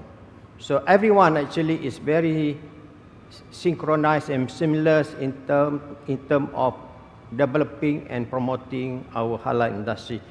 Even every time if our Prime Minister engage with the world leaders, one of the topic that he will speak about is about halal diplomacy. So halal diplomacy is one of our policies of Malaysia when we promote our halal industry in Malaysia. So whole of government approach is very important for us to look into this halal industry as a national asset. And we have a very strong ecosystem of halal industry in Malaysia. That's the reason the whole of government approach talking about the collaboration, strategic partnership between the government agencies and as well as the private sector, the NGOs, the associations. So we have a really complete halal ecosystem in Malaysia where we want to make sure that our industry players in halal industry, they are ready not only to take up the business locally, but also internationally. So that's my introduction. I don't want to, my introduction to be too long, but I think that's the introduction that to us in Malaysia, the whole government approach, the complete strong ecosystem of halal industry that will ensure that whatever the strategies that the government is adopting will have a good base in terms of the tangible result and outcome that we want to achieve. Thank you. Thank you very much, Abu Bakr. Just to share that Malaysia has been, since we've ever done the global Islamic economy ranking, Malaysia has always been first in the world. And I think that comes through from what Abu Bakr Yusuf had mentioned about there is a strong coordination and diplomacy which strengthens their position in Malaysia all the way from the top to the bottom. Which brings us quite conveniently to our next speaker, Dimo Selimovic. He is the advisor to the Ministry of Foreign Affairs of Bosnia and Herzegovina, which is a non-OIC country. He's a specialist of over 20 years in economic diplomacy, so we'd be interested to hear a little bit about how diplomacy is done from the Bosnian perspective. He's a former director of the Sarajevo Business Forum, Southeast Europe's leading investment platform. And I remember at that time, there was huge interest in this forum from the GCC, from Turkey. It was a very highlighted event in the region. He has focused, because his background, he actually worked in an Islamic bank as well, Bosnia Bank International, the Islamic bank, first Islamic bank in Bosnia. He has focused on looking at Islamic finance, but also looking at foreign direct investment and positioning Bosnia as a European halal hub, which can connect the Gulf countries with the EU or European markets as well. So Dino, may I just bring, based on your experience, as we heard from Abu Bakr Yusuf, this importance of economic diplomacy to position Bosnia into the global context and understand and highlight the opportunities there are for other investors to come. Thank you, Connor. Bismillah ar-Rahman ar-Rahim. Assalamu alaikum wa rahmatullahi wa barakatuh. To everyone, it's really a pleasure and an honor and a privilege to speak once again at the Makkah Halal Forum, and really congratulations to Sheikh Yusuf Khalavi and his team for setting up this event three years in a row, starting the London Halal Forum last year, and hopefully having some other events, inshallah, soon across Europe, especially in Sarajevo and Bosnia and Herzegovina. Yes, Connor, we know each other for quite some time now, so you know that through BBI, through the only Islamic bank in Southeast Europe, we've tried to make allies between Islamic banking and halal economy. And we did host a series of events over the years promoting, I would say, halal-friendly investments, not just in Bosnia and Herzegovina, but across the region of Southeast Europe. When it comes to economic diplomacy, which you've asked, over the last few years, we did put halal into our context of promoting and attracting foreign direct investments into this sector, into this industry. Because if you look at the ranking of the major investors to Bosnia and Herzegovina, you will not find Muslim countries in the top rankings. The idea behind what we called European Halal Hub, and I'm happy to say that MaTrade supported many missions to Bosnia and Herzegovina. Many small and medium businesses came and promoted themselves. There is some background and some homework that Bosnia and Herzegovina needs to do. It's basically to open up a little bit more to the foreign investors, in a sense that we need to invest in our infrastructure and logistics. But this is also an opportunity for anyone seeing the European market, not just the Bosnian market, seeing the European market as a potential for their products, for their services. So the idea of that initiative, which is not I wouldn't say it's not even close to what Malaysia is doing, that everyone in the government from top to the bottom is promoting it. It's a rather an initiative between starting off with the Islamic community of Bosnia and Herzegovina and its Halal Quality Certification Agency. We have really a strong base there because it's recognized, it's been there over 20 years, it's among the first, if not the first Halal Quality Certification agencies in Bosnia, in Europe, together with some ministries and foreign investment promotion agencies. We are tapping into this huge potential to see if we can attract investments from all over the world into the halal industry, into tourism, food, manufacturing, agriculture, pharmaceuticals, etc., and to produce for the European market. Because when you talk about products from Malaysia or Indonesia or Thailand, if there isn't a free trade agreement in power with the European Union, then you would get some barriers when it comes to customs and taxes. So we see this as an opportunity for investors to partner up with Bosnian partners to set up manufacturing, to finish their products in Bosnia and Herzegovina, and then to ship it across Europe. Thank you for that.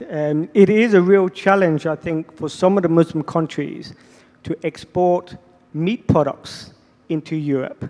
There's a lot of, especially if it's an EU zone, there has to be agreements with every one of the EU countries. So maybe we should explore how Bosnia can be a bridge country in that regard. On to our next speaker, Ms. Titi Khoria Mahali. She is the Vice Chairman of the Chamber of Commerce and Trade in Indonesia. She's also the Chairwoman of the Sharia Economic and Finance Development Agency underneath that same Chamber of Commerce. She has positions as a President Director in an investment holding company, which I will not try to pronounce, so I'll leave that for you. She has also been head of an investment committee. So she has a lot of investment experience in her bio. She is also the former independent commissioner and head of audit committee for the Regional Development Bank, which is very important because their role is always developing all aspects of the economy. She's the vice chairwoman of the Indonesian Women Entrepreneurial Association. She's the head of finance and investment at ISMI. I could go on. Her CV was very long, so I'm summarizing it for you. She had an MBA from France and a Master's of Management from the University of Indonesia.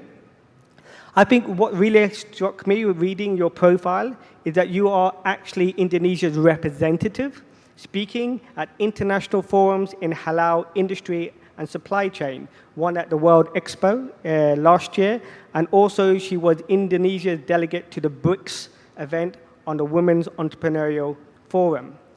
So drawing on your experience now from the investment as well as the Chamber of Commerce, how have you seen they've been developing to advance economic integration through halal trade diplomacy?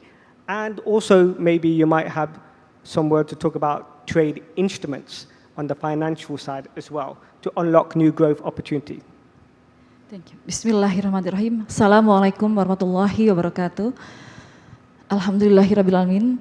Ladies and gentlemen, distinguished guests, thank you very much. It's an honor for me to participate in this Makkah Halal Forum. Thank you, Connor, for representing my bio. I think this is very important when we talk about advancing economic growth through halal trade diplomacy and trade instrument. As we know, the rapid growth of halal global industry currently is not only have a consumer from Muslim country, but also from non-Muslim country, necessitate strategic and also government diplomacy to align the global halal standard and to create the opportunity and to create the integrated of the supply chain and ecosystem. Related to the trade diplomacy, there are many strategies how to halal trade diplomacy can be important for the global ecosystem economic. The first one is mutual recognized agreement. Indonesian Chamber of Commerce and Trade, we have a strategic role for promoting the halal ecosystem while Indonesia is the largest Muslim majority countries. And we also have a natural resources, the good natural resources. We have a strategic position that we need to strengthening the mutual recognized agreement. And under mandatory the halal certification under BPGPH, or Halal Product Assurance Organization Agency Indonesia, we try to push that halal certification become into the global market. So the mutual recognized agreement is the key rule how to reduce the trade barriers. So many countries with the mutual recognized agreement can issue this halal certified and recognized by another country. This is the key point. And the second one is the strategic bilateral cooperation and multilateral. As we know, members of OIC is many countries, and it's very important to strengthening the bilateral cooperation. From this Makkah Halal Forum as a strategic forum, we need to strengthen this to the foster for the agreement and also the bilateral agreement. In Indonesia as well, we have many small medium enterprise. So we promoting halal ecosystem, we support for the halal supply chain, and we need to encourage the small medium enterprise not only become a major producer in domestic, but we try to into the global market. So this is very important. After Makkah Halal Forum, we pushing to the bilateral cooperation. And Indonesia, we are open for investment. We try to promoting halal ecosystem, and we have halal industrial zone. So after this Halal Makkah Forum, we can make a strategic bilateral cooperation, for example, for co-developing industrial zones and also for promoting halal supply chain. We need to integrated supply chain, so it will be reduce the trade barriers, and also by mutual recognized agreement and also harmonizing standardization, it will be reduce the compliance cost and also the redundant of certification. I think this is why we should do some strategy of trade diplomacy. And also the public diplomacy, and also why it's important for the trade diplomacy, because combining government to government negotiation to the private to private to become a dealing business and make it integrated and efficient halal ecosystem. Because the rapid growth of the halal industry is going fast right now, and now halal ecosystem encompasses not only food, but only for pharmaceutical, modest fashion, cosmetic, Sharia finance. And Indonesia, as the largest Muslim majority, we have many small medium enterprise. So we need to build the capacity building and also promoting digital, because digital is very important for the strengthening the halal ecosystem. Thank you, Ms. TT, on that. Yes, a round of applause. Just to mention, whatever Indonesia is doing, they're doing it very well. A few years ago, Indonesia did not really rank highly in terms of the halal economy, but there's been a real turnaround, I would say, in the last 8 to 10 years. So whatever they're doing, keep doing it. And Malaysia, watch out. So Indonesia is catching up with you. But you mentioned also pharmaceuticals. You know, when I think about halal pharmaceutical brands, actually I only think of Indonesian ones. So they really have, looked at their capacity, which they had the industrial capacity already there, but they have transitioned it into a halal product, and as you mentioned, value chains, which is very important. Our next speaker is from Thailand, Marut Meklo. Now, when I thought I was going to be talking to somebody about halal economy, Thailand doesn't really come to my mind. But Thailand is one of the largest exporters of halal meat in Southeast Asia. So it has a strong prominence. And as we all know, a lot of people go on holiday to Thailand, so therefore the growing halal tourism. It's interesting because the country only has maybe 5%, some say it's a bit higher, 5% Muslims in Thailand. So they are a minority, but they have really had the chance to bloom, and I would like to learn about what support you have at government level. But let's a quick introduction to Marut. He's the president of the Thai Muslim Trade Association. His background is in advertising copywriting and trans creation specialist and strategic communication consultant. So a very different angle that is needed. But as we heard in the first session today with Fazana, mentioning the importance of branding, there's no point having all the Sharia compliant, the integrity there, having your products, having industrial capacity, if at the end step, the marketing and branding is not there. So he has an experience in which he can share with us, inshallah. He has served in leading advising agencies in Thailand and over 200 international recognized brands worldwide. His association aspires to position Thailand as a global halal trade bridge, just like we heard from Bosnia, maybe in the Southeast Asia, being a halal trade bridge connecting Thailand halal certified products with buyers across the Muslim world and global markets as well. So my question for you, Meklo, is just to share with us your experience at this association and what support you have had from government level and how come you've done so successfully, may I say. Alhamdulillah. Assalamu alaikum. Hello. Hello. Okay. Assalamu alaikum wa rahmatullahi wa barakatuh. Thank you so much, Connor, for such a beautiful introduction, and thank you for that important question. Well, let me answer that from the experience we have had at the Thai Muslim Trade Association, or TMTA, over the past decade. National Halal export strategy transformed Halal from fragmented optimism into coordinated competitive edge, and that's what happened in Thailand. With our strategy, you have individual companies competing, chasing random markets with inconsistent standards. Well, they compete against each other more than they collaborate. And with the strategy, well, I think three things happen. First, we have the clarity of positioning.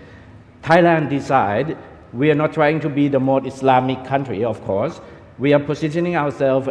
Well, you know that Thailand has always been known being the kitchen of the world, but we are trying to repositioning ourselves as the halal kitchen of the world.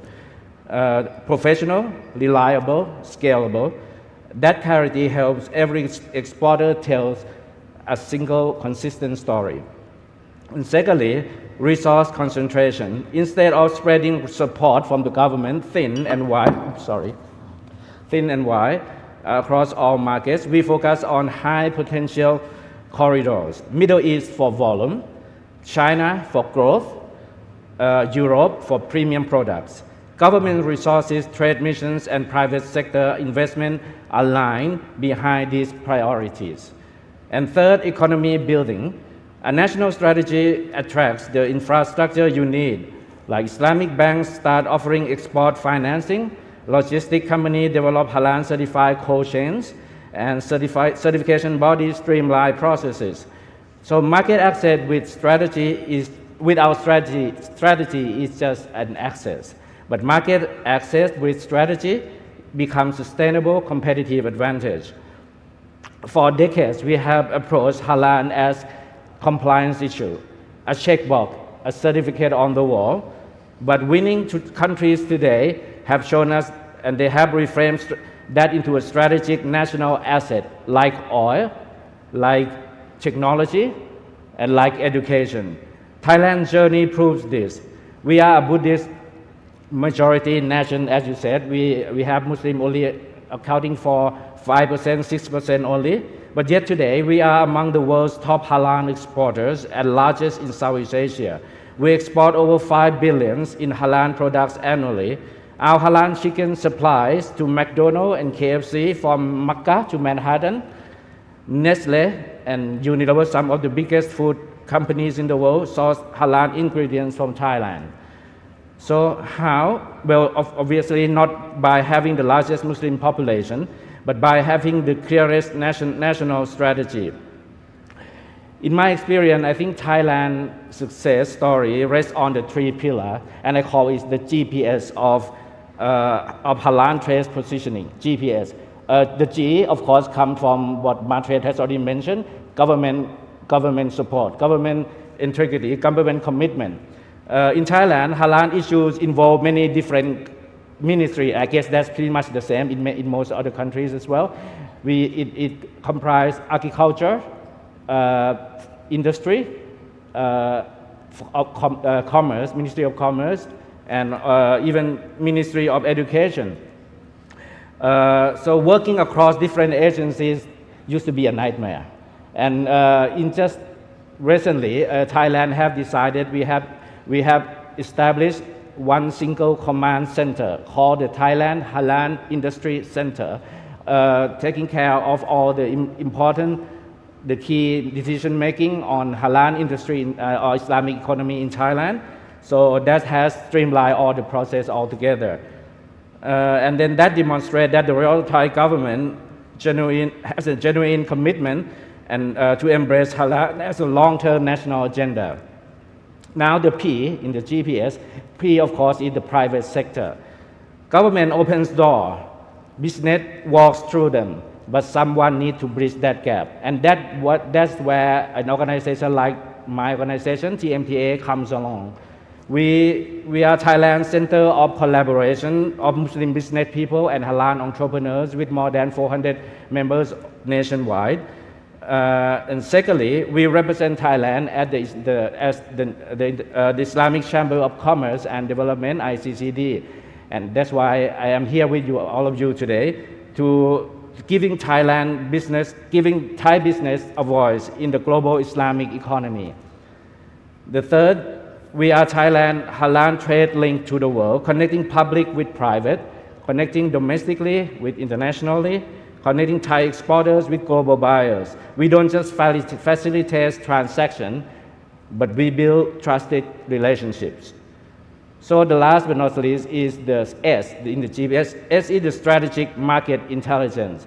And this can be like a course on its own, so I won't go into all the details, but basically you need to understand the 6 W of halal industry, the who, what, where, when, how, why, who's buying the products, what products have the highest demand, where are underserved markets, when to enter, why our products are different, and how to position for premium, not just price. So all that I think have explained where we are in Thailand, but last but not least, I just want to address one last, in my first round of talk, is that what does all this mean to you? If you are coming from a Muslim majority country, don't see non-Muslim halal exporters as competition. See us as contribution partners, market entry specialists, and credibility amplifiers in non-Muslim markets. If you are from a Muslim minority country, your perceived disadvantage is actually an asset. You can be first movers, innovators, connectors in global halal value chain.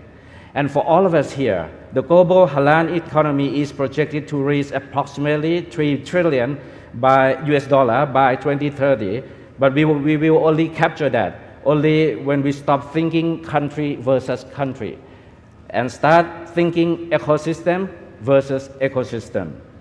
The question isn't how my country can dominate halal trade, but the question should be how can we build a connected, credible, professional, global halal infrastructure where every country contributes its strongest strengths. So here we are in Makkah, the spiritual heart of the Islamic world. Let's just commit it to building a halal economy that honors both its sacred principles and its global potential. Because when we elevate halal together, we don't just grow markets. We fulfill a shared responsibility for 2 billion Muslim and non-Muslim who seek halal truly, who seek what halal truly represents: purity, integrity, and trust. Thank you. Thank you very much, Marut. Thank you. Yeah. So a lot of credit must be given to ICCD, which is an OIC entity which was established to support the Islamic Chambers of Commerce in the 57 member countries. But they have seen that outside of the OIC, there is countries like Bosnia, Thailand, my country, United Kingdom, which are also have very strong representation in the halal economy and sometimes can innovate based on their specialization. In fact, if you look at the list of the top ranking number of Islamic fintechs in the world, the UK turns up in the top 5. So it's very pioneering in the area of Islamic fintech. I like the GPS. We remember that for the future. You touched upon Islamic banking instruments, and I think this is, so we talk about government, we talk about policies, we talk about strategies, but also there has to be the financial instruments that help exporters reach abroad, because there's always the risk calculation. And to be fair to Islamic banks, they started 50 years ago, and they had huge competition from the conventional, well-established banking industry. So they always had to balance the commercial viability and sustainability, as well as keeping to their ultimate mission, which is to serve the actual economy, to serve the people, to help develop job opportunities and enterprise and entrepreneurs and businesses. So our next speaker, Mohammed Atif Hanif, can share us something about this experience. He is the Chief Executive Officer of Al-Barakah Bank, Pakistan, 25 years of leadership experience in retail and commercial banking. And we know Al-Barakah Bank has a very strong Islamic ethos. It's established by Saleh Kamal in Saudi Arabia, and it's now spread in many different countries of the world. His experience is also being a board member in the area of Khyber Pakhtunkhwa, which is a region in the west, I would say northwest of Pakistan. And he's been served in funds and security limited companies in that area. He's also supported the provisional government committees in establishing the industrial policy in 2021, and also supporting youth development initiatives through the Youth Commission. He's the founding member of the Pakistan-China Institute, promoting Chinese language, bilateral engagement, and socio-economic cooperation.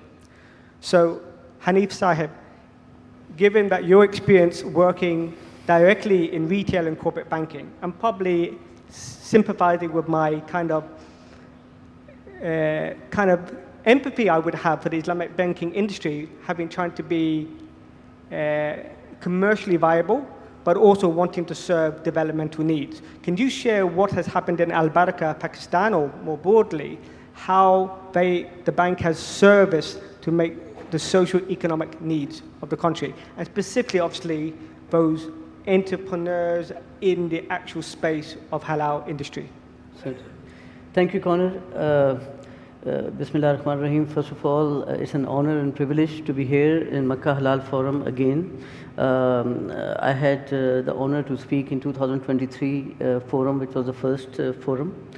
I'd like to congratulate Sheikh Yusuf Khalavi for this consistent growth of the activities and enhancements and outreach of the halal throughout the world, actually now.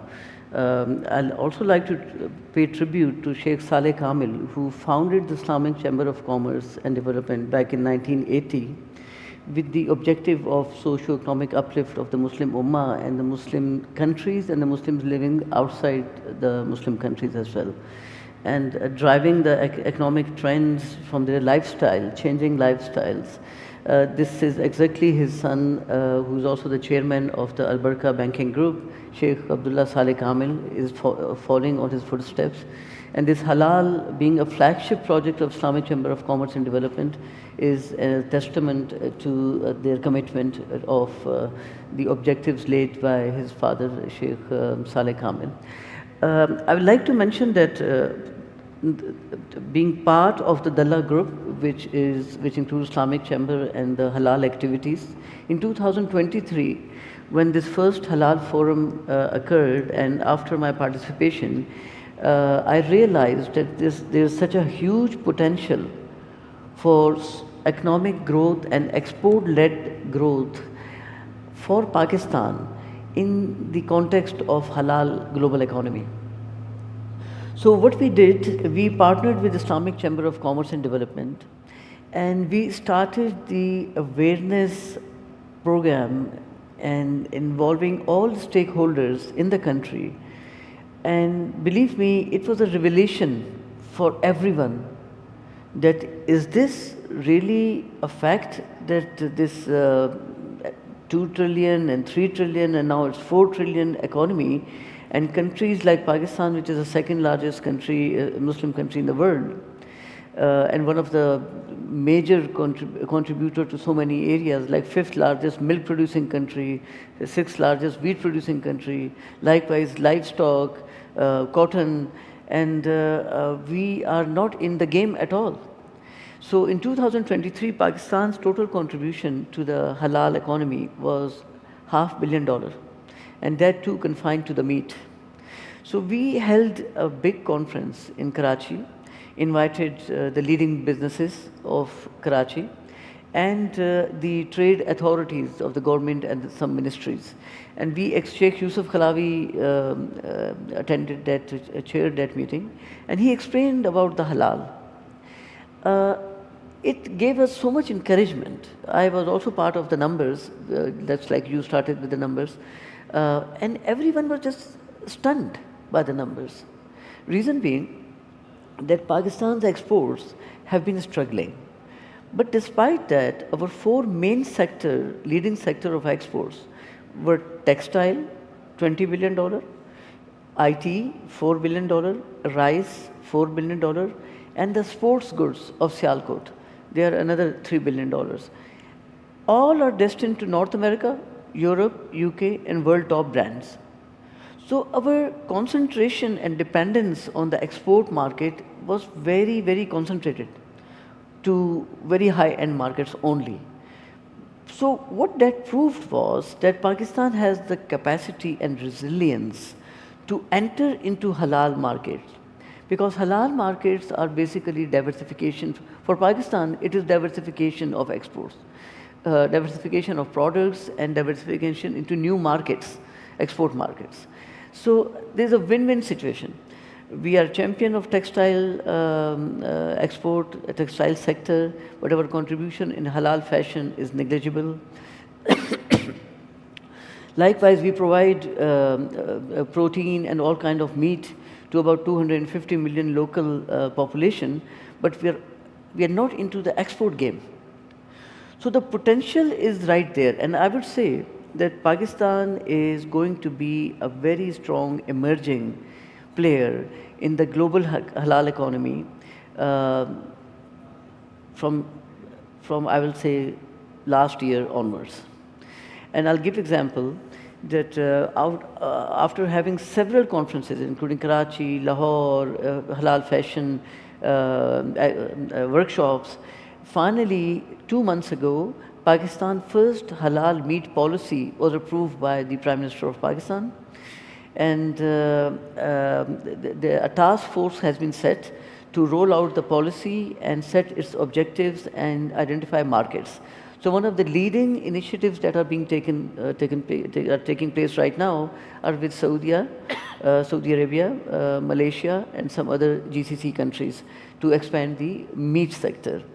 Obviously, Pakistan has geographical advantage because these countries are more inclined towards the fresh meat export, and Pakistan has hardly even by sea, which is a better way of transporting the fresh meat. This 36 hours time, logistics time required to reach the markets and the retail outlets. So Pakistan has certain advantages in terms of meat as well. So this about $2 trillion halal protein market, Pakistan has started expanding in every sector. Halal eggs, halal rice syrups are going to US. So there are companies that have started these halal certifications and identifying the markets and started exporting. I would like to actually expand to other areas. We had the first halal pharmaceutical certified company in Pakistan who have started exporting halal pharmaceutical to various companies. And this is going to be a domino effect. That is how Pakistan economy operates. There's a lead, like any other country. There's a lead and then everyone else starts following.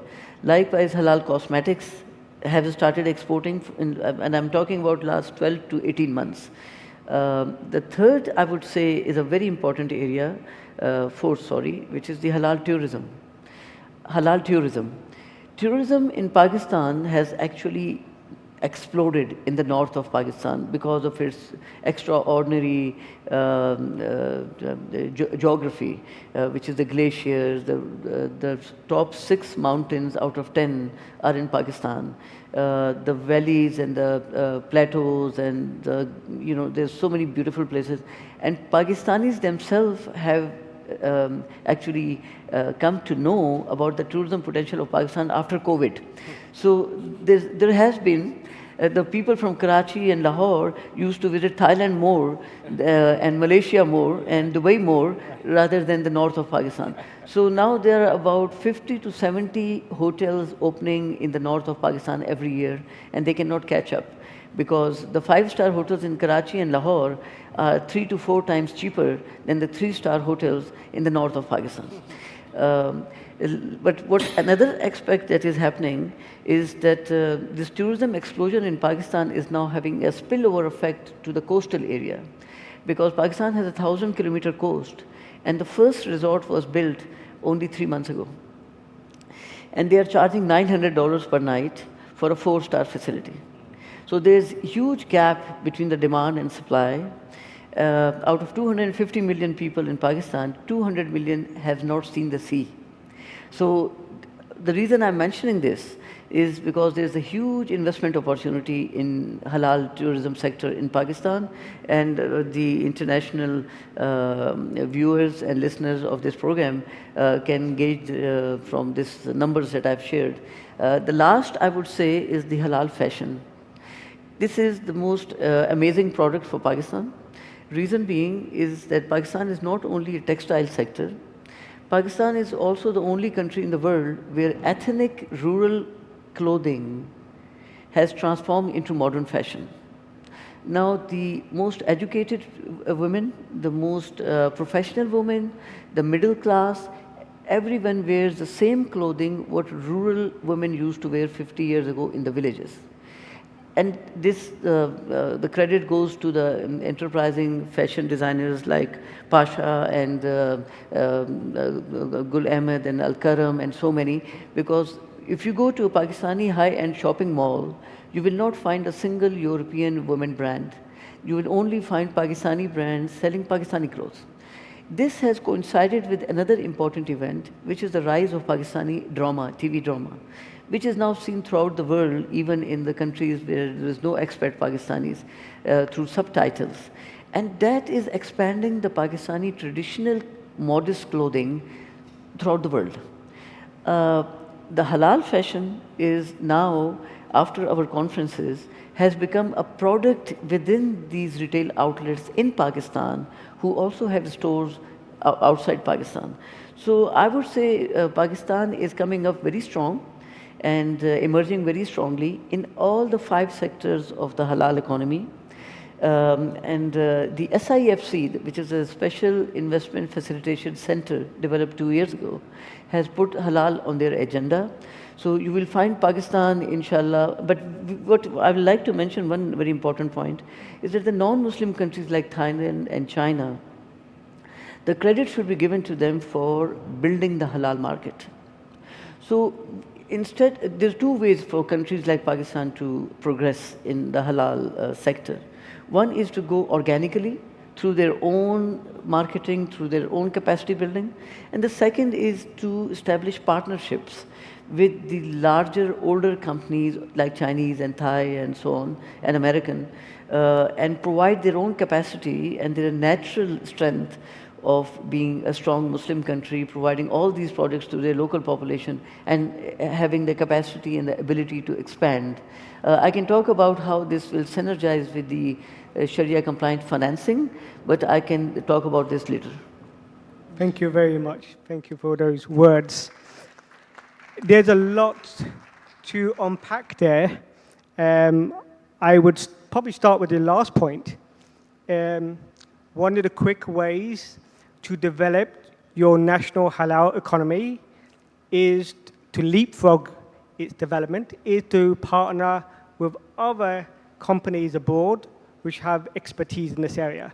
And a good example of that is in Saudi Arabia, where they have partnered with the Brazilian company to set up a local entity, which is now going to be the largest halal chicken producer in the world. So that's bringing the expertise from abroad, but bringing it in country so that there's development there. Also, I would touch on Pakistan. For me, Pakistan is what I see in the media largely, but the media also includes social media. And I've been following a YouTube video recently of two non-Muslims who traveled to northern Pakistan, Hunza Valley and Skardu, and honestly, the mountains, the lakes, and views there completely transformed my perception of the country. You mentioned nearshoring. So nearshoring is something that has developed specifically after the COVID, where there's the priority to ensure your own food security, that you're closer to the markets you're producing. And that gives us an opportunity to strengthen intra-OIC trade, because we're all near each other rather than bringing it from another continent. And I had this thought, maybe the Arabs will understand it. There's an Arabic proverb, "Man la ya'rifu al-saqr yashwihi." If I can translate it in broadly, whoever doesn't know effectively that their bird that they have in the hand is a falcon, they will just roast it and eat it, because a falcon is a very precious, prized in the culture in Pakistan as well as in the Middle East. So sometimes we do not know the precious jewel that we have in our own hand. There's another Arabic proverb saying that, health is the crown that is on unhealthy people that only unhealthy people can see. So sometimes in minority countries like UK and Thailand, they appreciate the value of the halal concept because they are seeing it from an outsider. So that was a thought, but we have something precious. But this is not a small economy. This is a large economy. We just have to take it home, I think, and then make the production, as I mentioned earlier, the largest exporters are mainly from outside of the OIC. So we have some time for some additional Q&A. And I want to come back to Abu Bakr. So yes, Malaysia is #1 for the last 10 years in the Global Islamic Economy Index. Will it stay #1? Was it #1 because there was not much competition from Indonesia, from Pakistan? Is it aware of the competition? Is it driving what is needed to maintain that position? I think number is secondary. I think the most important thing is about the, I think you mentioned, Connor, in the early part of the discussion about halal itself is about integrity. How we protect the integrity of the halal value chain. Because talking about trust, also when we look at the whole value chain of halal industry, people will, that reflect the trust that people have on the products or services that we have. That's the reason why we develop our halal industry master plan for the next 5 years, 2026 to 2030. We already outlined our strategies how to enhance the integrity and also the trust along the halal global supply chain. And that's the reason why we have 3 very important government organizations. One is, of course, Madrid. We are looking into more on the promotion part of it, of the global halal products and services. But we have another 2 important government stakeholders. One is Islamic Malaysia, Department of Islamic Malaysia, or JAKIM. The other one is Halal Industry Development Corporation, HDC. JAKIM is where we monitor the credibility of our halal supply chain in terms of certification. That's why JAKIM, the halal logo, is worldwide recognized by any other international halal organization. But not only that, we reciprocate. JAKIM also recognized almost 80 foreign halal certification bodies who want to come over to Malaysia to promote their halal products. We have almost 50 countries that have their halal certification bodies recognized by JAKIM, so that they can enter Malaysia or make Malaysia as a gateway to ASEAN market. So ASEAN market is big, almost 700 million population, $4 trillion GDP. But not only that, but we are looking into more in terms of developing our talent, local talent on halal industry. So this is where Halal Industry Development Corporation, or HDC, they are having a lot of training programs for our young talents to also involve in halal industry, because we need that. We need the whole synergy of the supply chain so that we can develop our halal industry. But of course, at the end, Madrid, we are helping our halal entrepreneurs to go global. That's the reason why this year is our 22nd edition that we will organize the largest halal trade show in the world, MIHAS, Malaysia International Halal Showcase, that will be organized from 23rd to 26th of September this year in our own convention and exhibition center in Kuala Lumpur. So this year we are expecting about 2,000 companies, international and domestic companies who will participate in Halal Tech Show. This is a platform congregation of all the halal industry players internationally and also domestically. And we have international buyers, international exhibitors coming to this event. Then we will have our proper business matching, B2B. At the end of the day, talking about business in halal industry, it's about the business deal. How much that you can generate after you develop your product and services. You want to find your partners, not only for our domestic sellers, but also for international exhibitors, halal companies. If you want to find market, we also organize our hosted buyers program, where we have international companies and domestic buyers. We do our business matching. Beside the iconic international sourcing program that we have to connect Malaysian companies and international buyers. So we have 2 sets of business matchings every year. So I think this is a platform for international and foreign halal players to come over to Malaysia and make Malaysia as your hub, as a gateway to other neighboring countries. Yeah, thank you. Thank you. Yes, I'll come to you, Dino. You spoke about foreign investment is very important for Bosnia. You see it as an opportunity to be a European halal hub. There are 3 different models. The local co-investment with foreign partners, joint ventures, public-private partnerships. From your experience, which of these models for foreign investment are working, or do you expect to see more of in the future? From my experience, I believe that the best model that's showing the best results is joint ventures of a foreign investor partnering up with a local partner that knows the local customs and local regulations. This speeds up the investment, return on investment much faster than public-private partnerships is not still at the level that we would expect it. This is due to our constitutional organization within the country. We are not a centralized government where you can, let's say, make a decision on the top and deliver it all the way to every part of the country. So that's the reason why I believe next to greenfield investments, joint ventures are something that's really working. I would like now to try to wake up our audience a little bit. I see that they are resting from their prayers and du'as and probably enjoying the Mecca. How many of you, if I may ask them, how many of you have visited Bosnia and Herzegovina? If you can just raise a hand for me to see. Okay, I see 1 hand, 2, 3, 4. Okay, mashallah.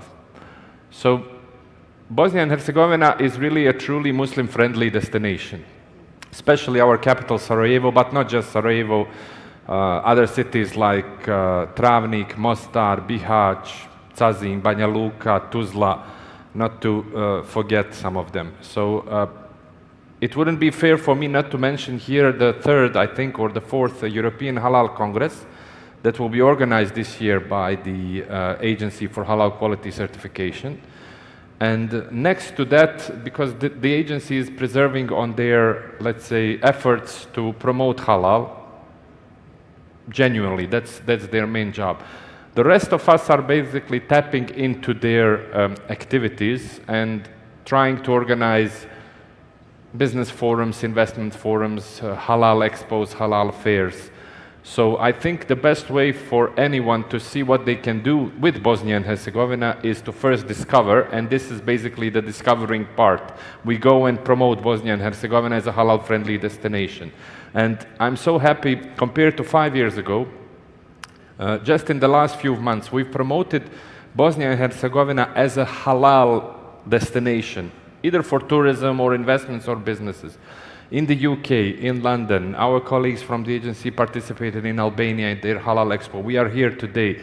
Just last week, we were again in London at the Muslim Shopping Festival. So this is really catching up as a mainstream branding part of Bosnia and Herzegovina. So what I would like also to tap into, or just to mention, you mentioned that Indonesia was the first to halal certify their pharmaceutical producers. And just 2 weeks ago, I read an article that Bosnia and Herzegovina's largest pharmaceutical company obtained their first halal certificate. So our agency really has done a tremendous job in different sectors, in different industries, and I think they can be a good partner to develop halal worldwide. And since I'm seeing a lot of our brothers and sisters from Africa, and I think they are being a little bit misrepresented in the halal. I think we all should go past the numbers, okay? In business and investments, of course, we have to look at the size, the volume, the population, GDP. This is important, but I think we need to transfer this knowledge to our friends and brothers and sisters across Africa when it comes to halal. We need to invite them more to our events, and of course, go and visit them in their events, because again, if we go back to the numbers, this is the market that's going to grow exponentially in the next few decades. And just tomorrow, as you mentioned, ICCD, really, ICCD has been doing a tremendous job with Sheikh Halavi and Sheikh Kamel. Tomorrow, inshallah, we will sign, Bosnia and Herzegovina's Islamic community will sign a memorandum of understanding just before the official opening ceremony, that will really enable us to create a platform for everyone to join in and to communicate and cooperate with Bosnia and Herzegovina. So in that sense, this is another call, for people to discover, to visit Bosnia and Herzegovina, to see what are the business opportunities present there, and to invest and to see it as a gateway for your halal certified products and services, not just for Bosnia, which is a small market, but for the entire European continent. And I think the energy here has been very good. We can share the knowledge. We can probably ask our friends from Thailand what they did successfully. We can share our expertise, and we can grow this industry altogether. Because halal cannot only be business. I remember this, the Grand Mufti of Bosnia and Herzegovina mentioned this at one of our Sarajevo halal fairs. He said, I understand the business community gathering around halal as a business, and it should be, but we must not forget that it's first and most foremost, it's derived from the Quran and Hadith, what is permissible. So it's not just that it's halal, it needs to be ethical, it needs to be fair, and we need to work on that. That's why I was mentioning our friends and brothers from Africa, to share the wealth and the benefits that we have with them as well. Thank you. Thank you. I invite you all to attend tomorrow, roughly the same time as now. We will have the Minister of Foreign Affairs of Bosnia and Herzegovina actually on stage, where we will have a leadership talk with him. So we're very honored to have His Excellency and Elmadin Konakovic, the Minister of Foreign Affairs of Bosnia, joining us tomorrow. I just want to point one story, correct me if I'm wrong, but in terms of halal tourism in Bosnia, this is always a little bit, where is the market? Is it only serving halal clients? But there's a hotel just outside Sarajevo, I think run by Ada Turvic, and they supply no alcohol in the hotel. It's very like a halal hotel. But they have lots of clients coming from Germany, Switzerland, Australia, who are not Muslims. They don't even ask the question, where's the alcohol, when they enter into the hotels. They accept it, and this is very important. But halal is seen as a clean lifestyle choice. And I think especially the Generation Z will appreciate the halal offering that we can give to have a cleaner society and lifestyle. So thank you for those comments. I want to just go back, because I feel like I cut short Mohammed Hanif on about the financial instruments. So could you just talk about how Al Barakah Bank is supporting the B2B kind of corridor and development on that side? Yes, we actually came up with a product which is called inter-franchise collaboration to facilitate our customers across various jurisdictions. We are a bank in 13 countries. So this was launched in 2023 under a different name because Pakistan was going through a financial crisis. That at that time there were foreign exchange crises, we needed more exports. Sorry, so we called it inter-franchise collaboration to enhance the exports of Pakistan. And we first held with South Africa 12 sectors which Pakistan was exporting to South Africa. We picked up 60 leading exporters from Pakistan, 40 leading importers from South Africa, matching sectors, and we held a webinar. And during that webinar, we launched a portal in which all the participants' details were there, and it was a closed-end portal with passwords for only members. It just clicked so well that immediately it was launched across the whole group, and every subsidiary country was expected to do a webinar with another subsidiary every quarter.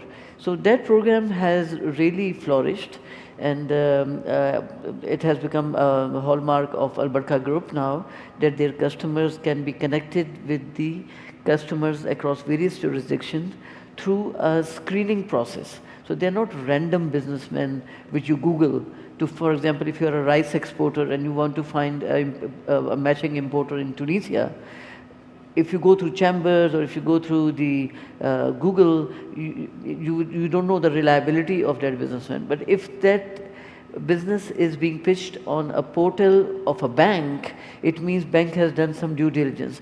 So this program has really become very successful and helped us in Pakistan in substantial growth, business growth, because every time you offer something of value to the industry, to the customers, it responds very well in terms of business.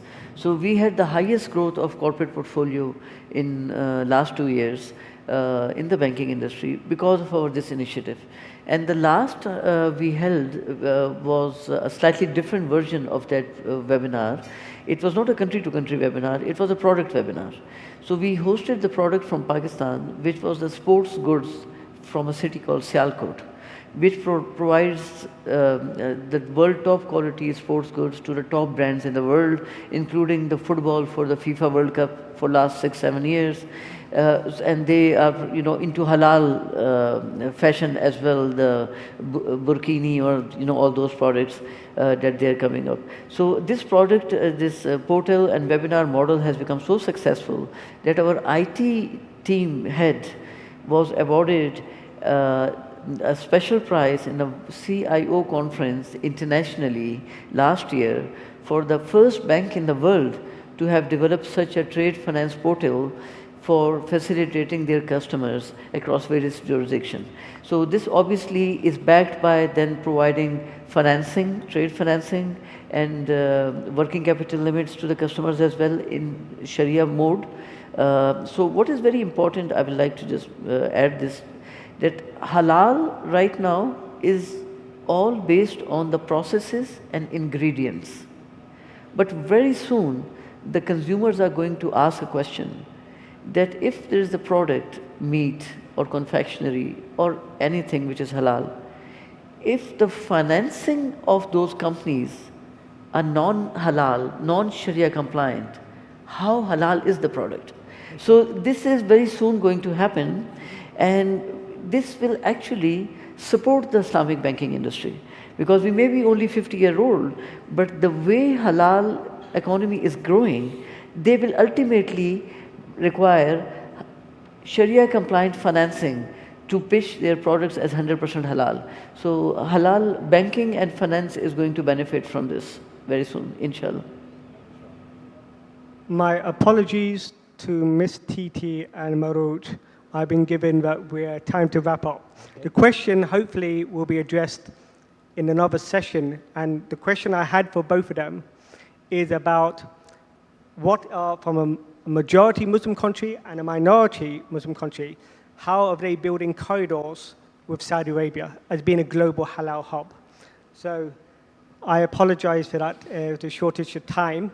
But I think all the comments that I heard are just showing that there's a lot of activity going on. I just want to remind that while we do praise ourselves sometimes with the development of a halal economy, just remember the top 100 companies by food and beverages in the world today, none of them are from a Muslim country. Still, 25% of the population of Muslims in the world, we are not producing companies which are in the top 100 in the world. So there's still a long way to go. So, and I think we can do it if we have this coordination, which I think was the key message. We heard about policy, standard, finance, investment, and what wasn't mentioned, which I will remind you today again, Yusuf Khalawi talked about the human capital of our youth. The next generation, the ones who don't have any white on their beard, they will be taking this with the social media, with the connectivity, understanding of technology, they will be taking this forward. I think that's all I have to say. I think the time is right to take action, Rijal and Mawaqif, to be ready and firm and bold, so that we can, next time in future venues, we see greater progress, and inshallah we reach that $3 trillion economy. So that's all from me. Thank you very much for listening and attending. Please give a warm applause to all our panelists who traveled from 5 different countries. Jazakallah khairan to all of you. Assalamu alaikum.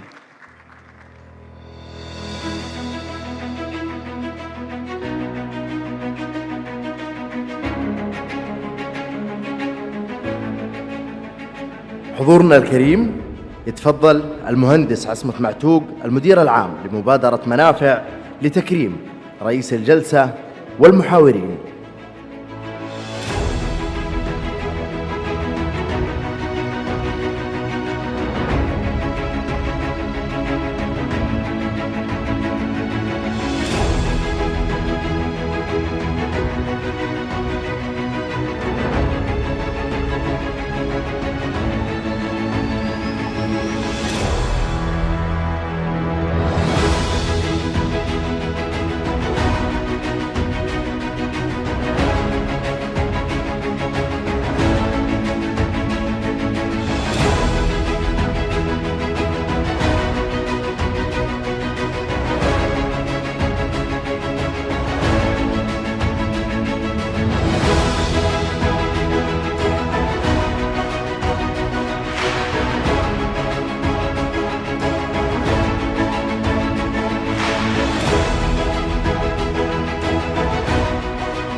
حضورنا الكريم، أما الآن فننتقل إلى الجلسة الرابعة بعنوان الاستثمار في قطاع الحلال من منظور المستثمرين الدوليين.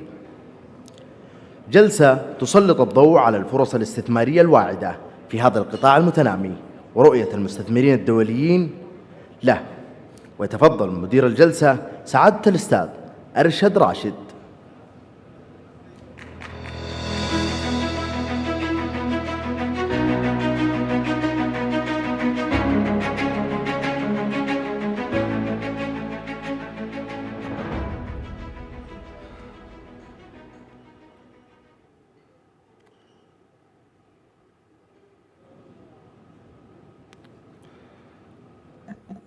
Bismillahirrahmanirrahim. Assalamualaikum warahmatullahi wabarakatuh. Salam sejahtera untuk kita semua. First of all, I would like to to acknowledge. First of all, is about why I'm here.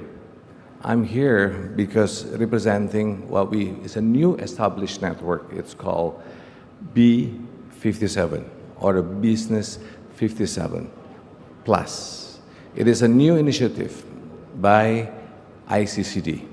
So with that, allow me to acknowledge the leadership of Sheikh Abdullah Saleh Kamel, President of the Islamic Chamber of Commerce and Development, and also the Chair of the Federations of the Saudi Chambers, and also Sheikh Yosef Hassan Halawi, the Secretary General of ICCD, because under their stewardship, efforts to strengthen economic coordination across Muslim majority, effort to strengthen economic coordination among Muslim majority market have moved beyond dialogue into a structured engagement.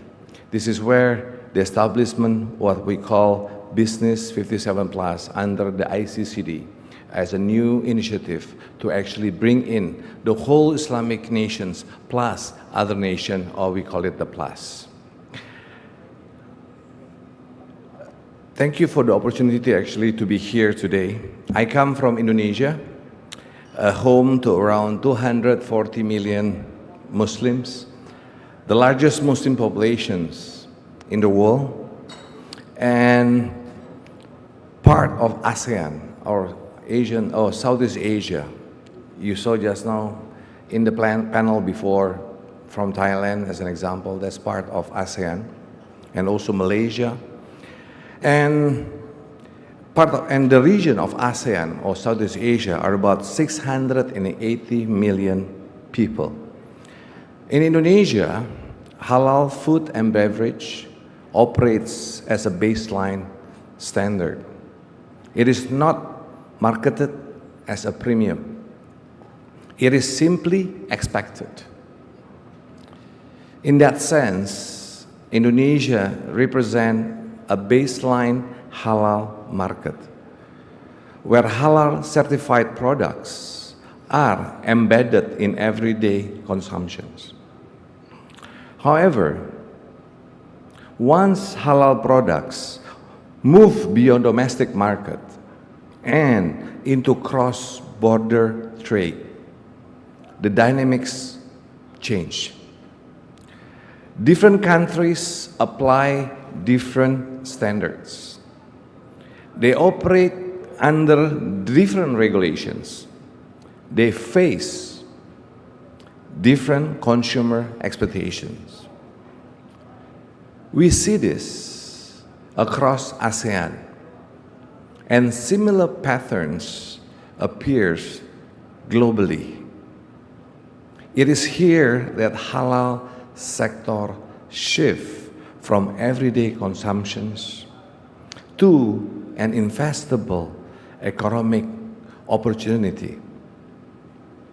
I speak today as part of the B57 Plus, or Business 57 Plus. The 57 is the member countries of the OIC, and the Plus is countries where there's a lot of, like for example Thailand, where there's 5% of Muslim, or in UK with also many Muslim but living in a non-Islamic country. And I'm here representing Indonesia within a wider network of business leaders from OIC and what's so-called non-IIC countries. Our focus is practical. How to make opportunity clearer, execution stronger, and capital more confident. Distinguished business leaders, investors, ladies and gentlemen, and everyone who are here today, we are meeting a time when cross-border investment is more selective. Global conditions are more complex, and capital today is more disciplined about where it goes and why. Capital move where there are clear rules, credible execution, and predictable outcomes. Across private equity, venture capital, and institutional investment, investors' questions are remarkably consistent. They can be summarized as the 3 C's: certainty, capability, and capital. If certainty is weak, investors wait. If capability is unclear, value is discounted. When both are present, capital moves. This is increasingly how the halal economy is assessed today. First, let me start with certainty. In a global investment and market analysis, halal sectors is increasingly discussed as offering stronger trust, traceability, and risk discipline, as explained before in the previous panels. It is perceived not just as a compliance, but as an ecosystem that brings together quality control, supply chain traceability, and consumer protections. From an investor's perspective, this matters for one reason. It reduces uncertainty. Global governance and ESG research consistently shows that clearer standards, stronger oversights, and more transparent supply chains are associated with lower operational and reputational risks. That is where the values come from. Not exclusivity, but predictability. But this certainty is fragile when standards differ across borders, when enforcement is uneven, or when recognition steps at national boundaries, confidence weakens and capital pauses. That is why halal sector today cannot be treated as a purely domestic label.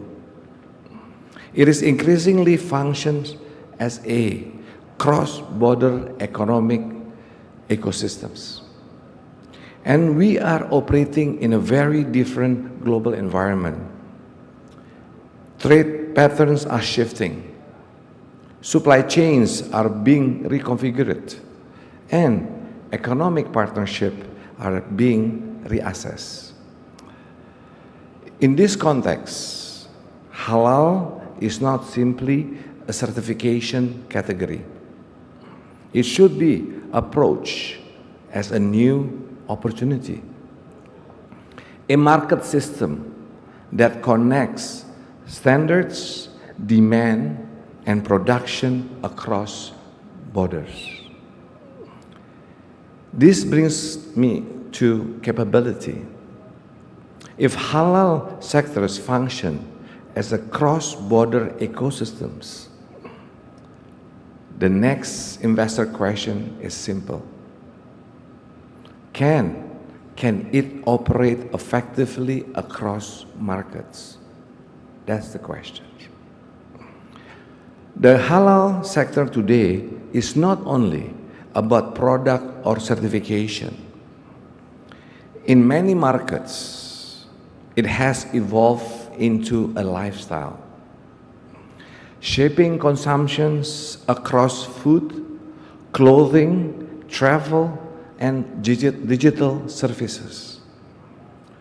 For investors, this matters because lifestyle markets are broader and more resilient, driven by daily demand rather than niche cycles.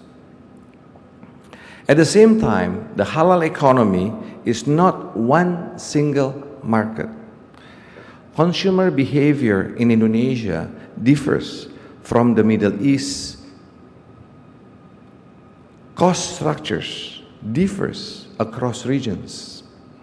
Regulatory and distribution realities vary. This diversity becomes an advantage only when it is organized. Capability in this context is the ability to adapt business models, manage execution risks, and scale across borders without friction. That capability is built through connections across markets.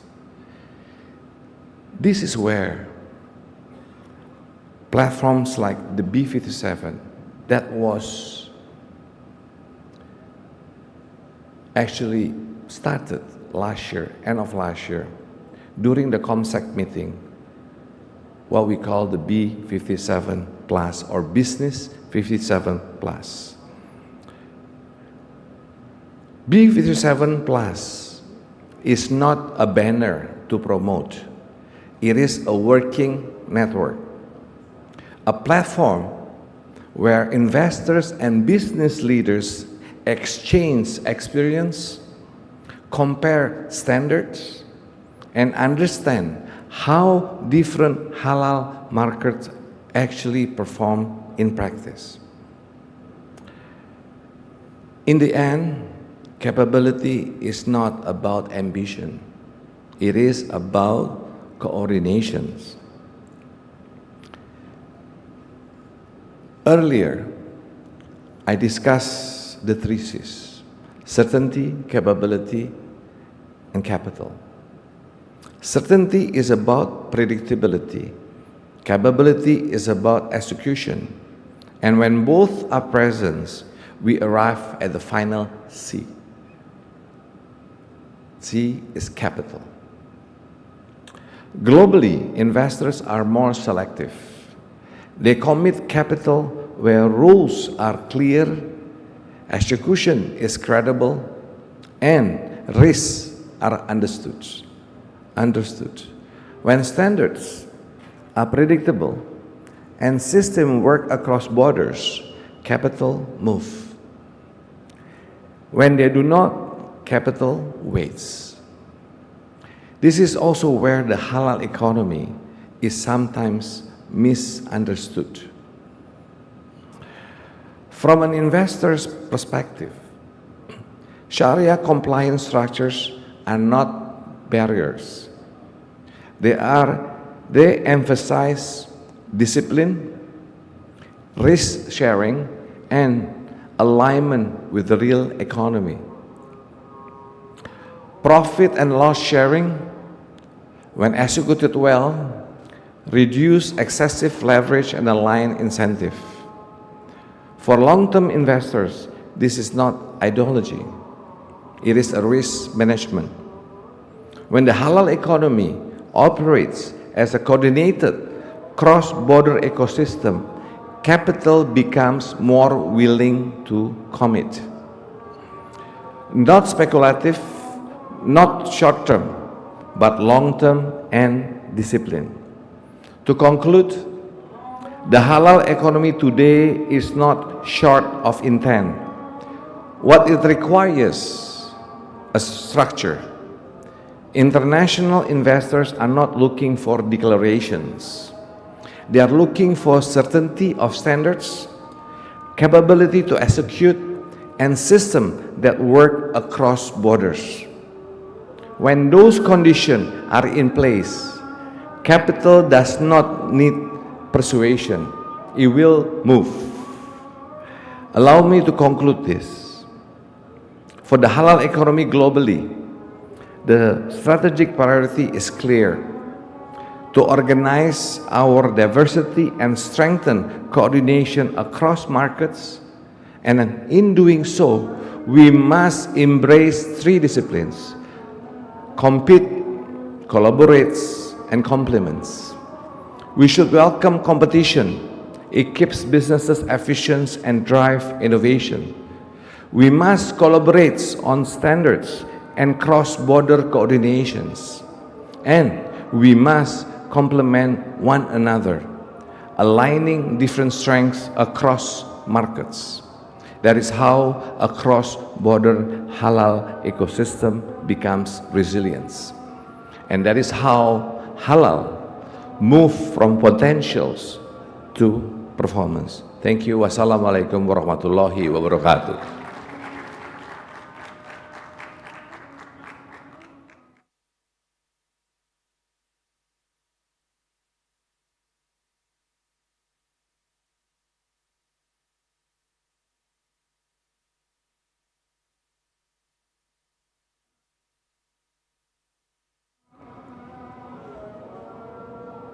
شكرا أستاذ أرشد راشد. وندعو مدير عام مبادرة منافع لتكريم الأستاذ أرشد راشد، الأستاذ عصمة معتوق، ونود تبليغكم ببريك لمدة 20 دقيقة لصلاة المغرب، وبعدها نلتقي في الجلسة الخامسة بعنوان التمويل الإسلامي والاستثمار أساس الاحترافية والعالمية.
روحي وبس والله أنا مدري.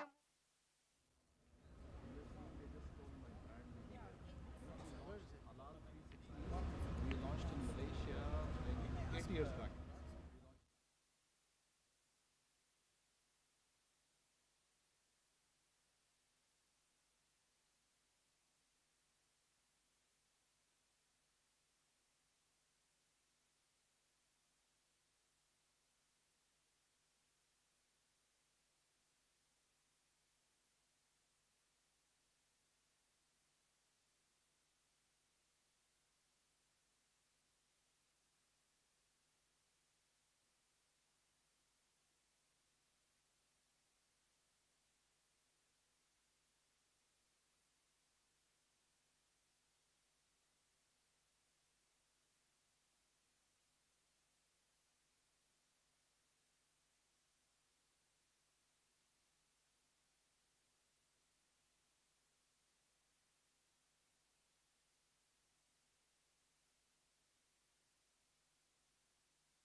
अभी उसको बोला है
ونختتم جلسة اليوم بالحوار في الجلسة الخامسة بعنوان التمويل الإسلامي والاستثمار أساس الاحترافية العالمية. التمويل الإسلامي يشكل ركيزة محورية في دعم نمو قطاع الحلال وتعزيز التنافسية العالمية. ويتفضل مدير الجلسة الأستاذ إبراهيم السيد للترحيب بضيوفه وإدارة هذا الحوار الختامي لليوم.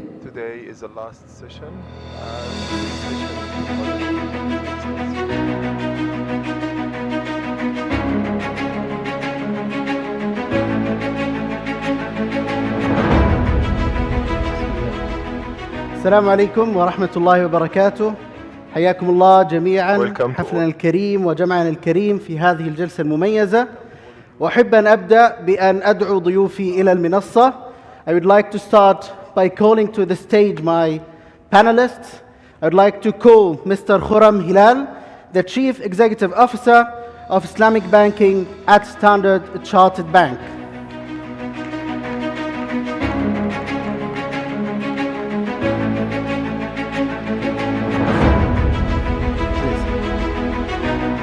كما يسرني أن أدعو إلى المنصة أيضا فضيلة الشيخ ياسر بن عبد العزيز المرشدي، رئيس قطاع الشرعية بمصرف الإنماء والأمين العام للجنة الشرعية.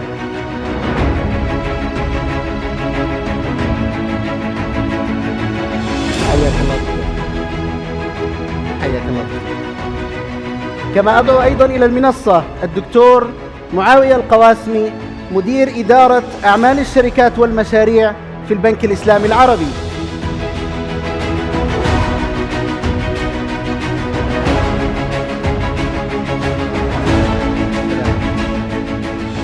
حياك الله. تفضل.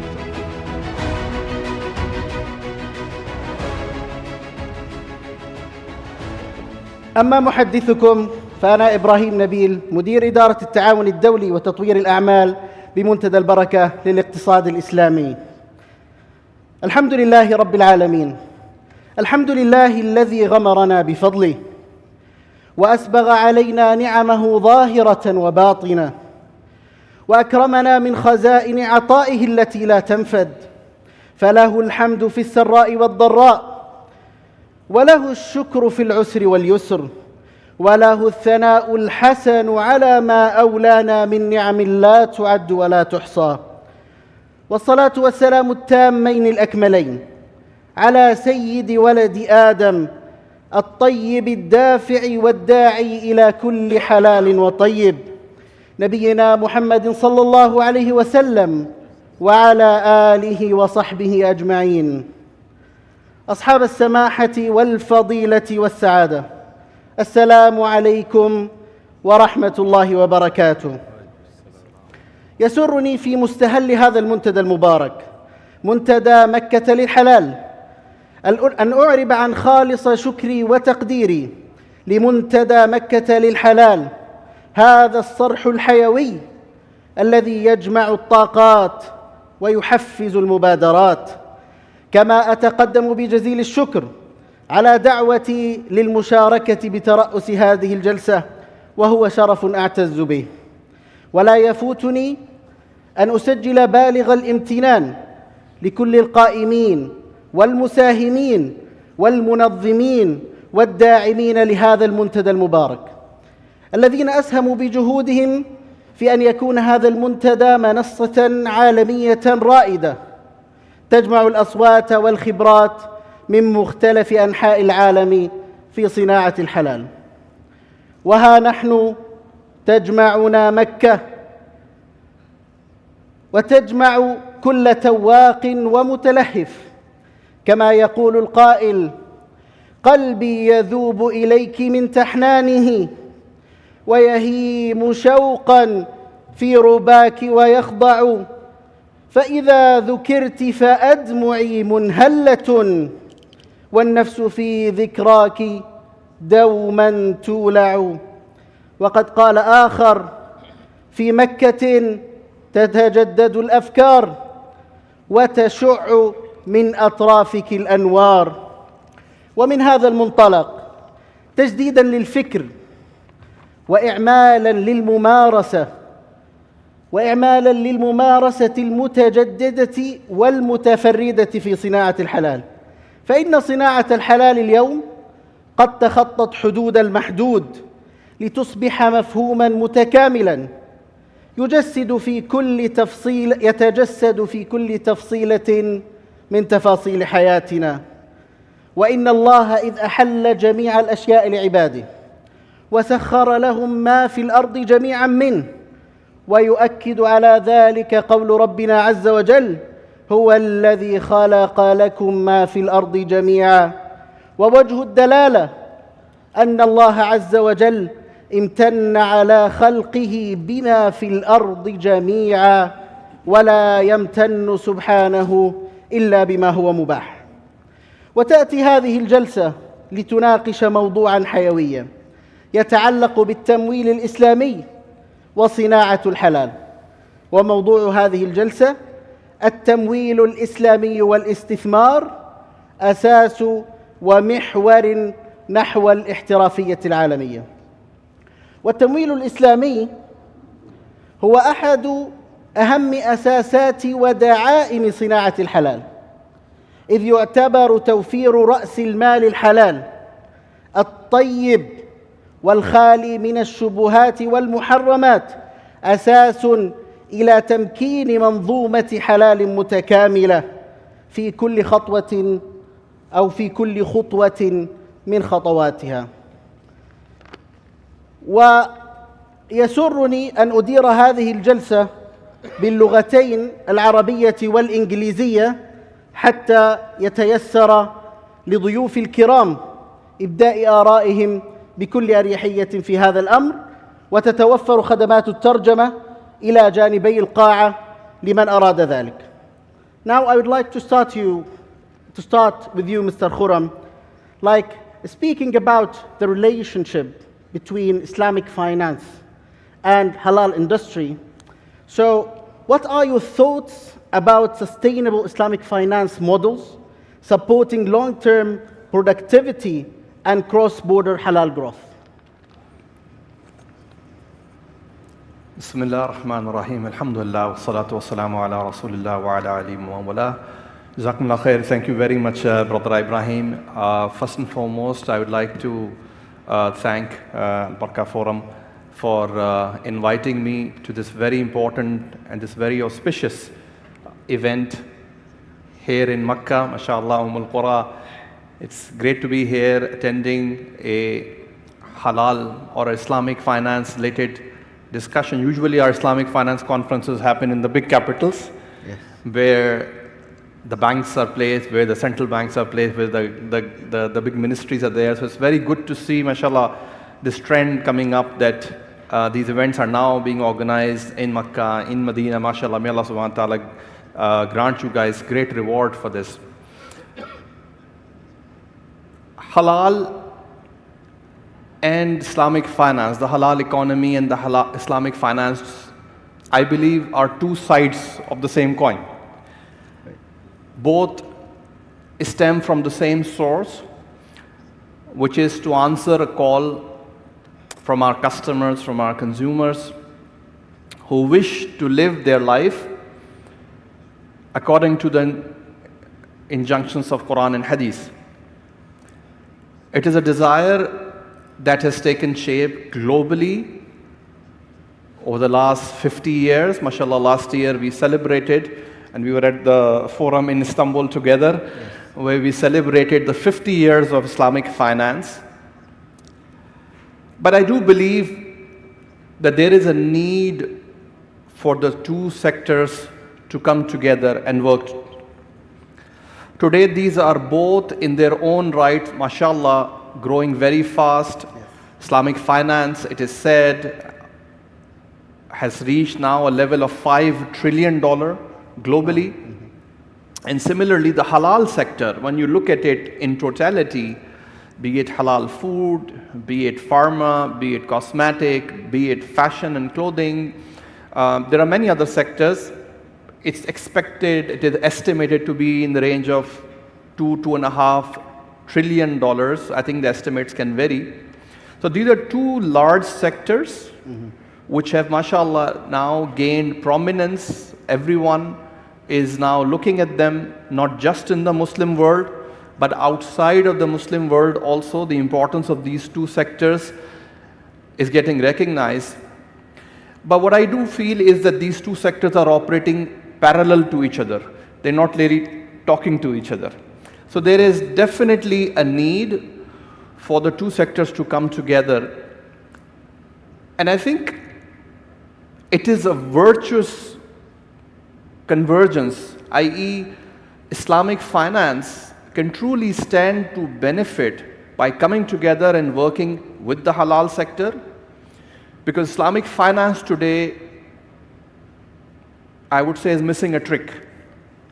There's a lot of focus in the Islamic finance sector on long-term capital deployment. So you see huge amount of focus on sukuks.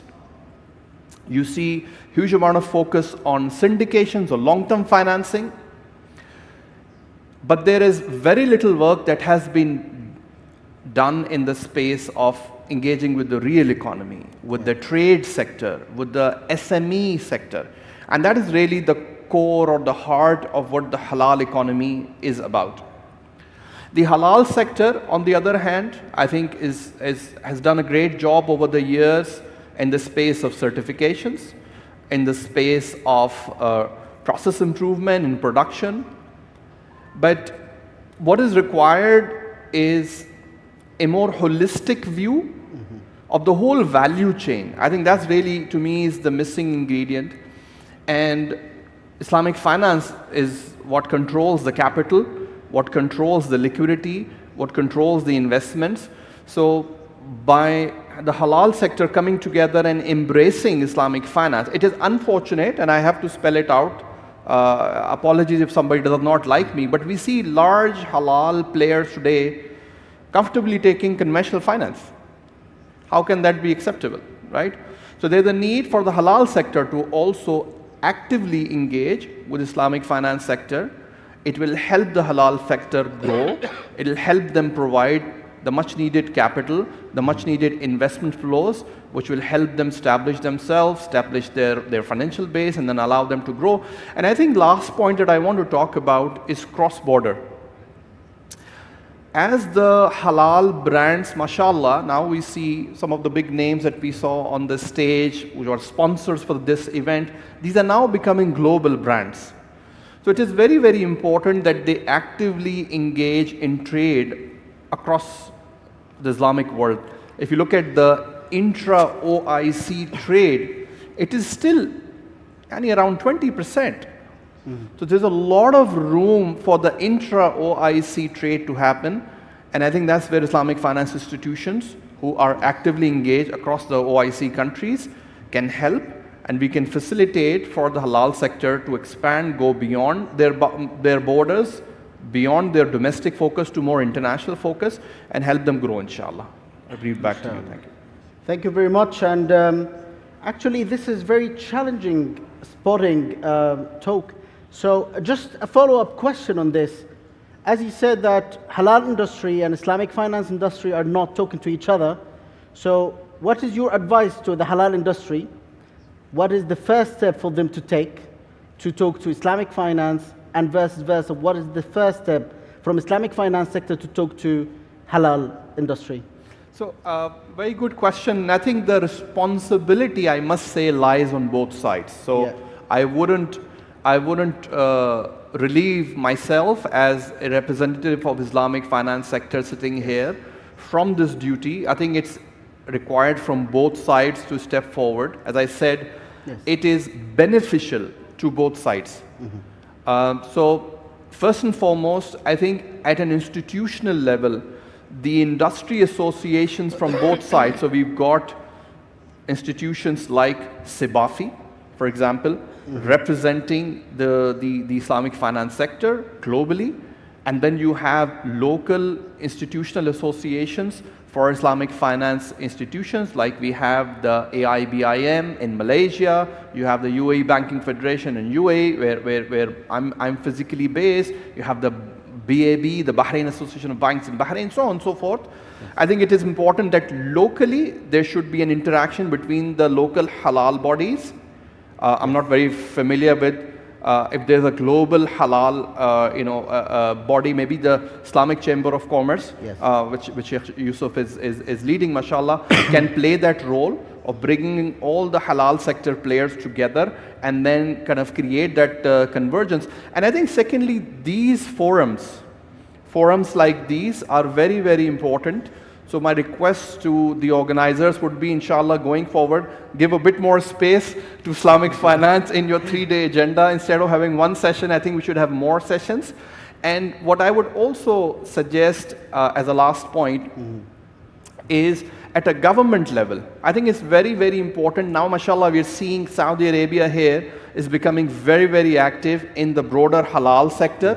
It is very important that the halal framework or the economic framework like you have in the 2030 vision of His Highness, there's a specific focus on developing the halal sector. It is important that that specific strategy for halal also had the element of convergence with Islamic finance that would allow the two sectors to come together and inshallah flourish and grow. Inshallah. Actually, that's a call of action to Manafa Initiative, the great guys behind this Makkah Halal Forum.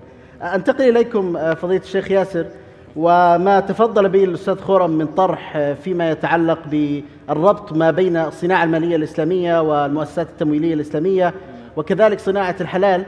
يأتي لدينا يعني خطوة مهمة جدا وهي خطوة الانتباه فيما يتعلق بأمر الحوكمة المالية. فما رأيكم فيما يتعلق بالحوكمة المالية والمؤسسية كأساس لصناعة حلال احترافية وموثوقة وقابلة للاستثمار؟ بسم الله الرحمن الرحيم، والحمد لله رب العالمين، والصلاة والسلام على أشرف الأنبياء والمرسلين نبينا محمد عليه وعلى آله أفضل الصلاة وأتم التسليم. أبدأ بداية بالشكر لكم سعادة مدير الجلسة الدكتور إبراهيم ولزملائي الكرام وللمنظمين هذا المؤتمر المميز ولله الحمد. الحقيقة أن شرفت بحضور هذا المؤتمر لأول مرة، لم يكن لي شرف حضور المؤتمرات السابقة الاثنين، ولكن حضرت هذا المؤتمر وأشعر بسعادة غامرة كبيرة جدا، وانتفعت واستفدت كثيرا من المتحدثين في الجلسات السابقة لهذا اليوم. كانت الجلسات مفيدة جدا، كان فيها حديث مميز واضح المعالم عن صناعة الحلال، وبالنسبة لي أعتقد أني استفدت أكثر مما سأفيدكم الآن به، لكن بإذن الله تجدون خيرا في حديثي بإذن الله. الحقيقة أن من قد يكون من حظي أيضا أن أكون في الجلسة الأخيرة، والمتحدث في الجلسة الأخيرة عادة ما يكون يسهل عليه أن يحيل على ما سبق، فيقول كما قال الأولون وينتهي من حديثه بأسرع ما يكون. لكن يا أحبتي سأعود إلى سؤالك والجواب، والحقيقة أن هذا هو هدف هذه الجلسة اليوم. لكن دعونا نستذكر شيء من أحاديث هذا الصباح وهذا المساء، ونؤكد على ما اتفق الجميع عليه، ما اتفق جميع المتحدثون عليه، وهو أن صناعة الحلال اليوم تعد في بداياتها، وليست كالصناعة المالية المصرفية التي نشأت منذ تقريبا 50 عام. وبالتالي هذه بدايات التأسيس، هذه بدايات النشأة، هذا الوقت المناسب لتحديد المسارات والمجالات المناسبة لحوكمة مالية، حوكمة لصناعة الحلال بطريقة مميزة وقوية. الأمر الثاني، صناعة الحلال نتفق أنها تشمل كل المنتجات، كل الأنشطة، كل الخدمات، ليست مقتصرة على ما يتبادر إليه الذهن من أنه في الطعام فقط أو الدواء على ما سبق من بدايات الحلال. صناعة الحلال تشمل كل المنتجات، كل الأنشطة، قديمها وحديثها. قديمها أعني مثل الأشياء المعتادة، الإعلام والملابس والصناعات الجلود وما يتعلق بها نحو من الصناعات، والحديثة الألعاب، جيمينج، التقنية الحديثة، الذكاء. كل هذه الوسائل المستحدثة اليوم تحتاج إلى جهد في بيان ما الحلال وما غير الحلال من هذه الأعمال. الحلال أيضا يشمل جميع المنتج ذاته وجميع ما يلزم لهذا المنتج من مواد خام أو طريقة تصنيع أو طريقة توزيع أو طريقة إعلان، كل العملية. ويمكن أشار هذا الشيخ يوسف خلاوي في حديثه صباحا، أشار إلى أننا نتكلم عن صناعة الحلال من البداية إلى النهاية. كل حياة هذا المنتج الذي أطلقنا عليه حلال يجب أن تكون متوائمة ومحوكمة بشكل يسمح لنا بثقة أن نقدمها للناس بأنها يعني حلال ومتوافقة مع شريعتنا الإسلامية. أيضا جزء مما اتفق عليه أو ما اتفقنا عليه أيضا هذا اليوم أن المالية الإسلامية المتوافقة مع الشريعة هي جزء وعنصر أساس من عناصر الحلال. ولذلك نقول للشركات التي تعبر عن نفسها بأنها تقدم منتجات حلال، يجب على تلك الشركات أن يكون الأداء المالي سواء كان استثماراً أو كان تمويلاً، إدارة خزينة تلك الشركة سواء كانت شركة يعني مساهمة أو شركة خاصة، يجب أن تنظر إلى استخدام القنوات والهياكل والمنتجات المتوافقة مع الشريعة من المالية الإسلامية.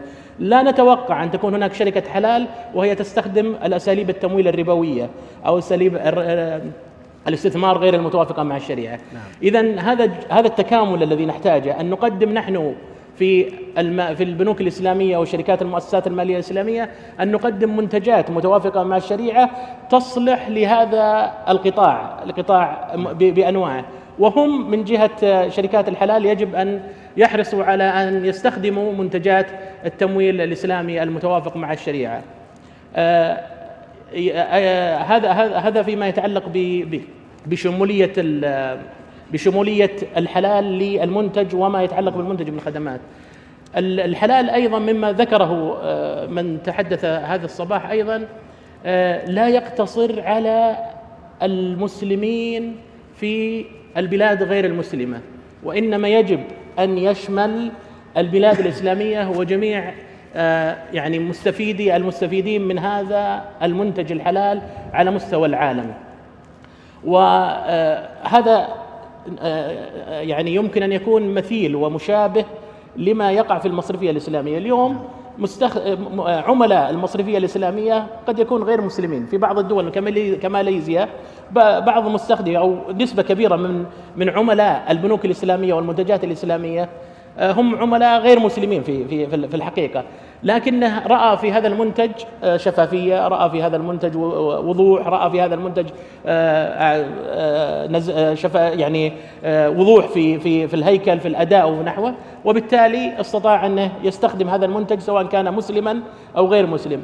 مثل ما قال الأستاذ يوسف خلاوي عن المقولة اللي تقول أن هذا الحلال ناتج من وازع ديني.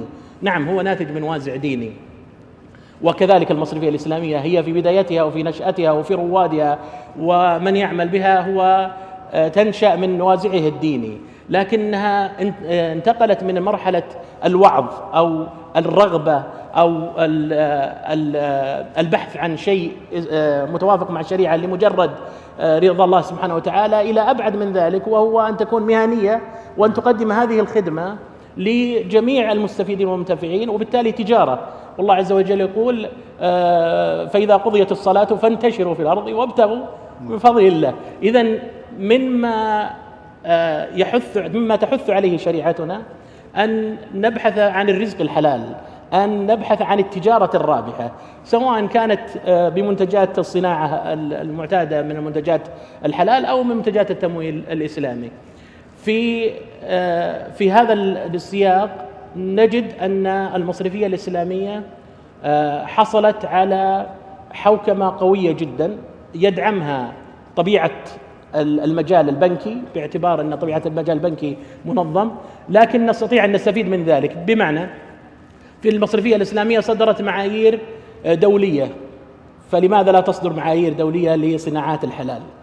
لماذا لا نبحث عن آلية مناسبة لإنشاء مجلس يمثل دولا مثل ما هو في مثلا مجلس الخدمات المالية الإسلامية في ماليزيا يمثل دول، وبالتالي نستطيع أن نضع مجلس يخدم هذا على النطاق الحكومي أو الدولي. لماذا لا يكون لدينا معايير في المصرفية الإسلامية؟ لدينا معايير على مستوى الشريعة، وذاك المجلس الشرعي لأيوفي يقدم معاييره على مختلف المنتجات الإسلامية والفقهية. لماذا لا يكون لدينا مجلس منتظم من شركات الحلال وفي مختلف قطاعاتها ليكون هناك شيء من المعايير؟ لا يجب في البداية أن تكون ملزمة للجميع، ولا يجب أن تكون 100% قابلة للتطبيق في الجميع. يمكن أن تكون المنتجات على أنواع، الذي نتفق عليه جميعا يكون مثلا باللون الأخضر، هذه منتجات جميع الدول الإسلامية وجميع المسلمين يتفقون على أن هذا يصنف تصنيف الحلال. وعندنا تصنيف للحرام الذي لا يمكن أقبل به أي مسلم مهما كان في أي مكان، ويكون هذا باللون الأحمر، ويبقى باللون الأصفر أو الرمادي أي منتج يكون في بلد إسلامي مقبول وفي بلد آخر عليه بعض القيود ونحو ذلك.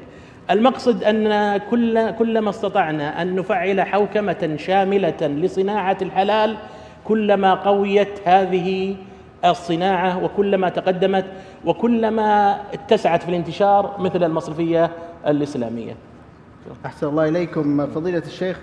وحقيقة يعني يسعدنا أنه يعني الرؤية لدى الخبراء تتوافق ما بين نشأة صناعة الحلال ومرحلة النشأة إلى يعني نهوضها حتى تصبح يعني صناعة مستقلة.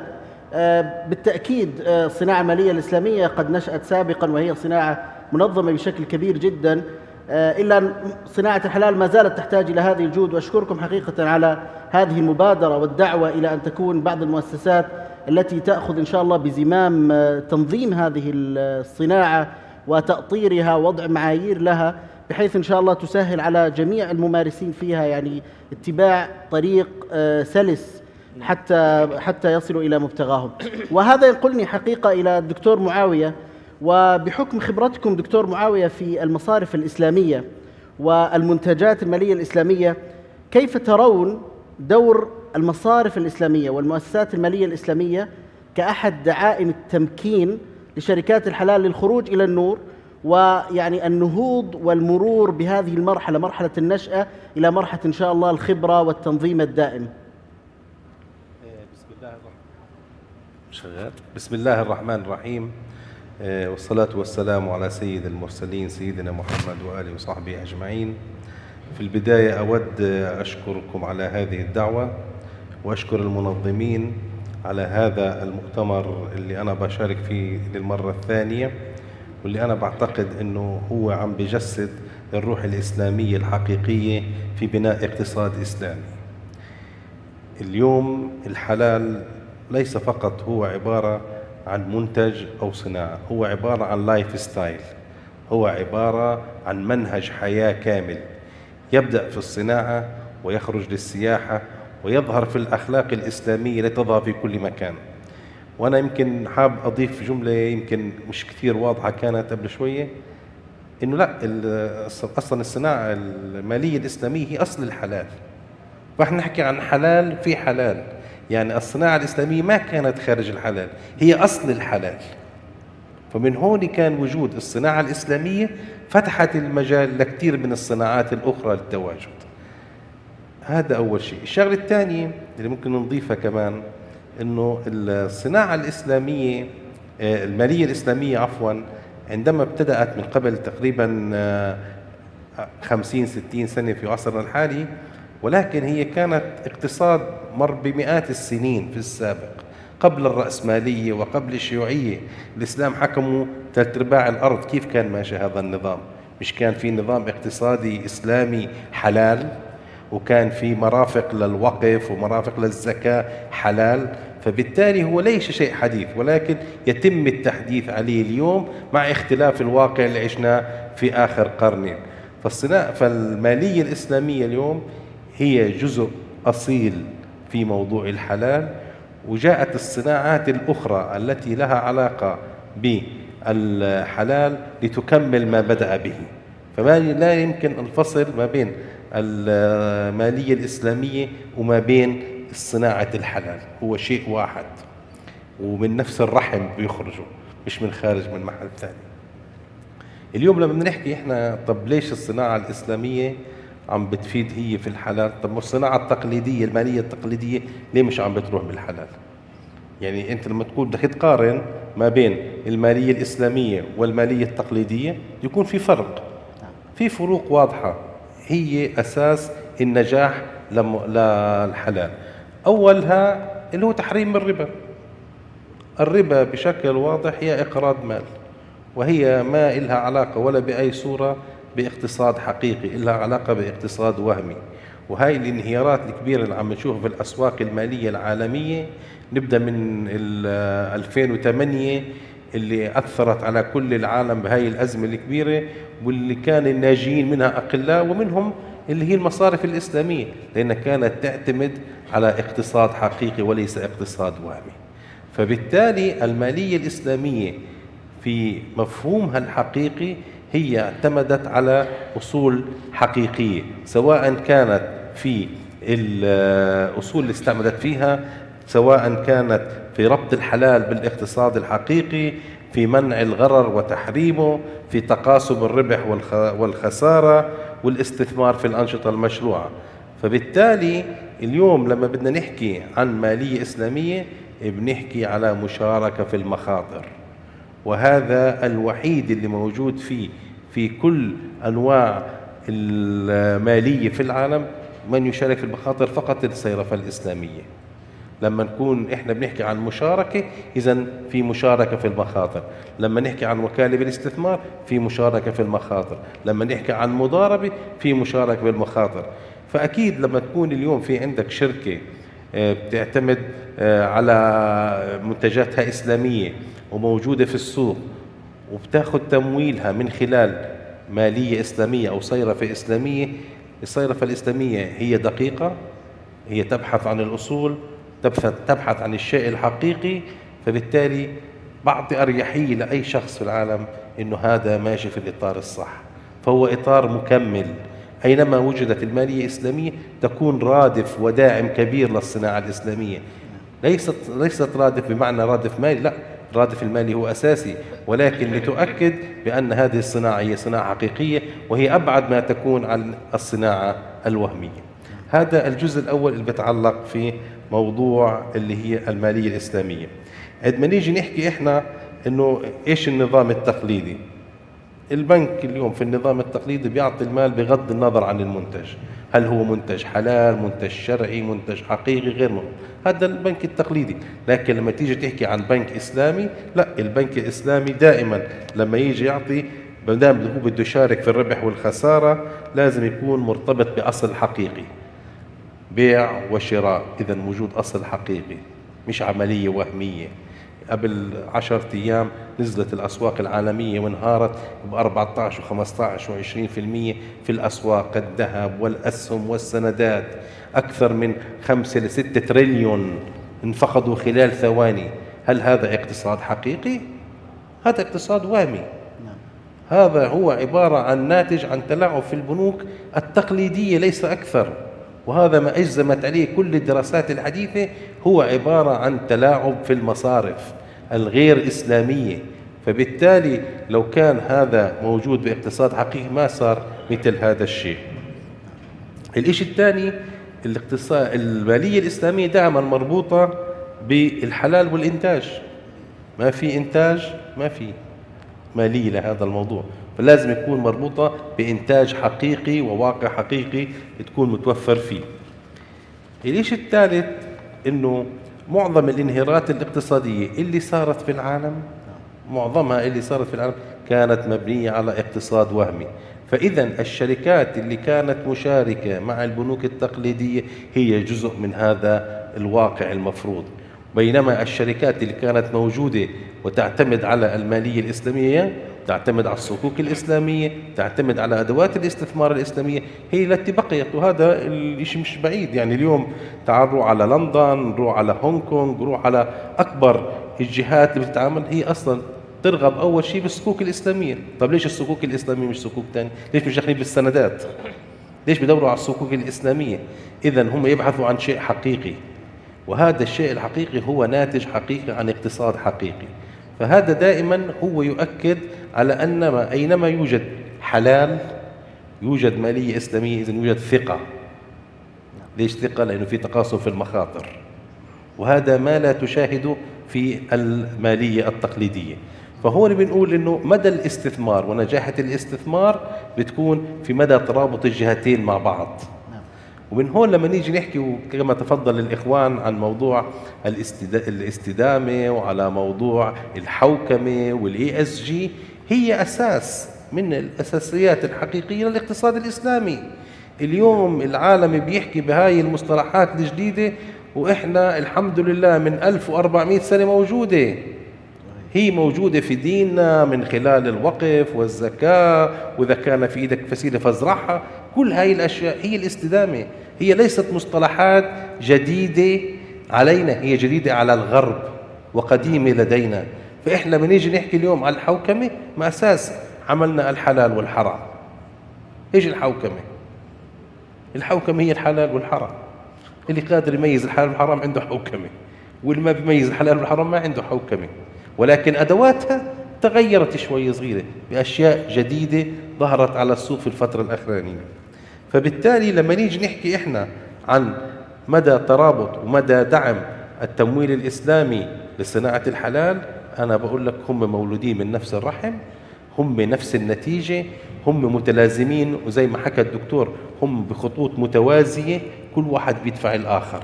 فأينما تجد منتج حلال وتجد مالية إسلامية، اعرف هذا أنه هذا المنتج موثوق، وبالتالي هذا اللي راح يدعم بشكل كبير الصناعة المالية ويقودها نحو الاحتراف. أنت اليوم عشان تقدر تنافس في الأسواق العالمية وأنت قدرت تخلق أنه المنتج الإسلامي الحلال هو منتج حقيقي، لما يكون في وراء مصرف إسلامي، اعرف أنه المصرف الإسلامي قام في كل الواجبات اللي عليه، وبأكد على أنه هذه الصناعة مش صناعة وهمية، هي صناعة حقيقية مبنية على أصول حقيقية، مبنية على عوامل مخاطرة بشيلها الطرفين. فبالتالي أساليب نجاحها رح تكون كتير موجودة. أكرمك الله دكتور. وحقيقة ما تفضلتم به أمر مهم جدا فيما يتعلق بالاقتصاد الحقيقي، الاقتصاد المؤثر الذي يقدم للمجتمع ويستفيد منه المجتمع، وأيضا يعطي في النهاية للمجتمع، وليس مجرد عبارة عن حركة مال من مشروع إلى بنك أو غيره. وأود حقيقة أن أطرح أو أفتح للجمهور إن كان لديكم بعض المداخلات أو أسئلة قبل أن أكمل مناقشاتي مع الأفاضل والكرام من الأساتذة والخبراء. فيعني لو الشباب لو في لاقط ممكن نستمع إلى بعض المداخلات أكون شاكر لكم. و يعني حتى يأتي اللاقط بإذن الله، لو سمحتموا لي سأوجه فقط سؤال واحد إلى الأستاذ خرم ثم أعود إليكم بإذن الله عز وجل. Mr. Khurram, as you have heard that focusing on halal as part of Islamic economy is part of halal industry, and as well focusing on the importance of making it pure, making it halal, making it tayyib to the users from the first step to the end of consumption. So how do you assess the collaboration between the halal industry and Islamic finance at the current point? Okay, Jazakumullah khair. Thank you very much, Brother Ibrahim. So I think this is an important point of realization. As I said earlier, mashallah, both the sectors have done well over the past 30, 40 years. If you see, they've both established themselves. There are now standards in place. They've both grown in size. They're being recognized. They're being looked at by everyone. But all of this growth has come in parallel to each other. So I think what is important now is that they start talking to each other. So in my opinion, in my humble opinion, I think there's a lot of room for this collaboration to increase. I mean, we must say that the collaboration is there. And it's great to see that initiatives like these are happening now all over the world. We see collaboration happening at a G2G level, from government to government. So Islamic Development Bank is now rolled out an initiative where they are seeking support from experts all over the world, especially from Malaysia. Malaysia has been ahead of the game in the halal sector. They're much ahead, I think, when I look at the the broader ecosystem that they have built. So it is great that within the halal sector now there is collaboration. And then likewise, I think there need to be more collaboration between the Islamic finance sector and the halal sector. I think one of the initiatives that we can potentially also look at is halal sector has their own initiative, they have their own conferences, they have their own associations where these discussions, which are key challenges which are affecting the halal sector today. It is important that the halal sector should then cross over and invite Islamic financial institutions to come and join those discussions. And likewise, the Islamic finance sector needs to start giving more emphasis in the narrative that we see happening around the Islamic finance sector, such as in forums like IOFI, such as in forums like Sibafi. I sit on the board of IIFM, and I think there's work that we can do from the platform of IIFM to create a more collaborative space for the two sectors to come together, inshallah. Thank you very much. And if the mic is ready. Ready. دكتور إبراهيم. أنا شطرت، تفضل. طيب، بسم الله الرحمن الرحيم. أخوكم في الله طارق السيد أحمد. شكر الله لكم على هذا الطرح الذي طرحتموه في هذا المنتدى ولكل القائمين عليه. سؤالي بحكم خبرتكم في العمل المصرفي كرقابة شرعية وإدارة تنفيذية، فهو موجه السؤال لأخونا الدكتور معاوية القواسمة، ثم السؤال الذي يليه لفضيلة الشيخ ياسر.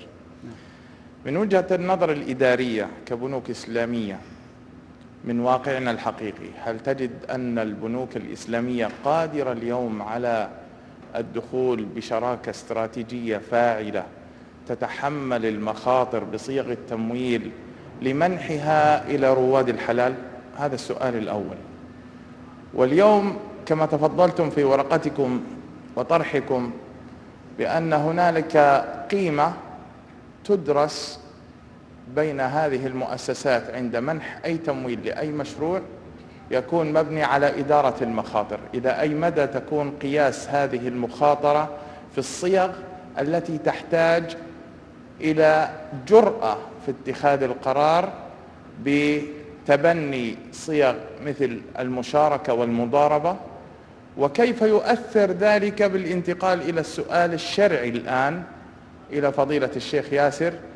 هل تعتقد بأن الرقابات الشرعية قادرة اليوم كهيئات كجهاز رقابة شرعية وفريق تدقيق شرعي وامتثال شرعي أو التزام شرعي قادرة على أن تتخذ في قراراتها الشرعية بضبط النسب وتسعير هذه النسب؟ ونعلم كشرعيين أنها هي مسؤولية الإدارة التنفيذية، ولكن هل تستطيع الهيئات الشرعية حينما تتخذ قرارا شرعيا بخصوص العوائد على هذه الصيغ من التمويل أن تشارك الإدارة همومها في مواجهة تحديات مخاطر هذا الاستثمار؟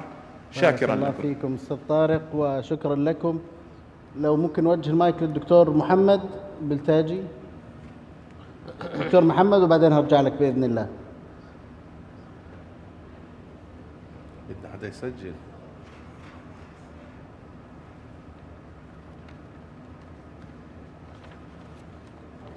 رحيم.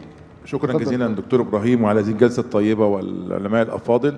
حقيقه ان الموضوع يعني اول مره احضر فعلا منتدى حالة الشيخ ياسر، ولكنه ذا شجون طويله. اخذ من كلام الاستاذ خرم نقطه مهمه جدا، وهي انه التمويل الاسلامي وصناعه الحلال وجهين لعمله واحده فعلا، ولكن كيف تقدم صناعه الحلال نفسها الى المصرفيه الاسلاميه؟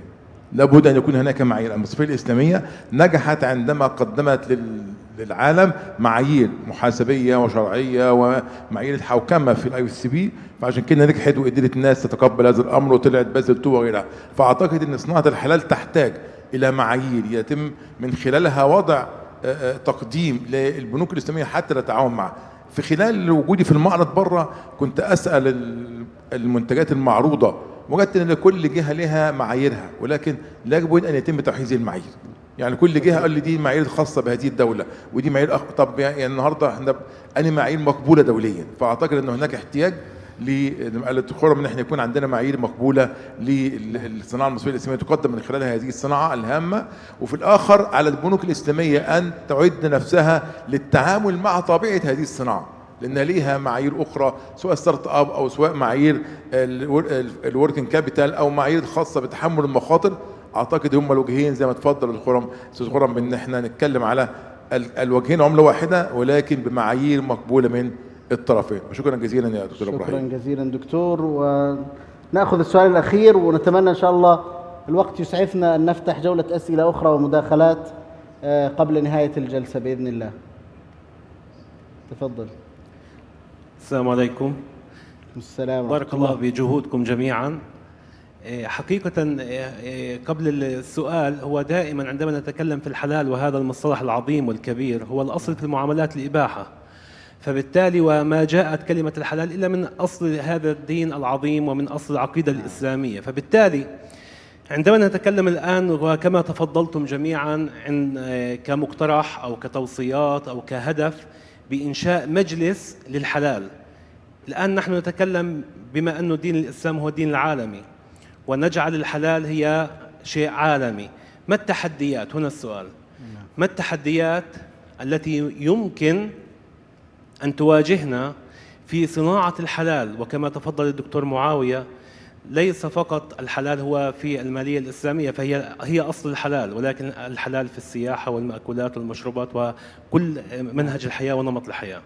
فبالتالي ما التحديات التي يمكن أن تواجهنا، وما دور أهل الشريعة هنا حقيقة في تذليل العقبات ما بين الواقع وما بين المعايير الدولية وما بين العالم الذي نواجهه، كي تكون هذه ثقافة الحلال مقبولة للعالم أجمع. وهنا يقع العاتق الأكبر على أهل الشريعة الإسلامية، أهل العلم الشرعي، في تذليل هذه العقبات، وأن نأخذ منهج نبينا محمد صلى الله عليه وسلم في الحلال في جميع الأمور إن شاء الله. شكرا جزيلا لكم. دكتور معاوية، يعني تحدث الإخوة السائلين حول بعض الأدوات التي تقدم مشاركة في المخاطر، وثم انعكاس ذلك، ننتقل بعد ذلك إلى الشيخ ياسر، انعكاس ذلك على دور الهيئة الشرعية في المساندة مع اللجان التنفيذية للحد من هذه المخاطر. تفضل دكتور. أول إشي بشكر على الأسئلة اللي هي أسئلة عميقة ويمكن كتير بتمس الواقع الموجود حاليا للصيرفة الإسلامية. طبعا كمان دكتورنا الفاضل سأل سؤال له علاقة في إجراءات الائتمان. إجراءات الائتمان في البنوك التقليدية والبنوك الإسلامية تتشابه، لكن إحنا بنختلف هون أن المعايير الشرعية تضبط العملية نفسها فيما يتعلق في عملية اللي هي الائتمان نفسه، التمويل نفسه، لكن الشروط الائتمانية تتشابه سواء كانت في المخاطر أو في الوركينج كابيتال أو في كل الدراسات اللي عم بتقوم فيها. اليوم جزء كبير من البنوك الإسلامية أو الصيرفة الإسلامية بتحاول تتجه إلى المنتجات الأقل مخاطرة، سواء كانت في المرابحة أو المساومة أو ما شابهها أو الاستصناع. والمنتجات اللي فيها مخاطرة عالية بتحاول تتجنبها، ولكن مع الفترة عم بتزيد هذا الاشي. يعني إذا كنا بنحكي قبل 20-30 سنة كانت النسبة 5 إلى 95، اليوم نحكي 20-30 ل 70، وإن شاء الله بتكون أكثر.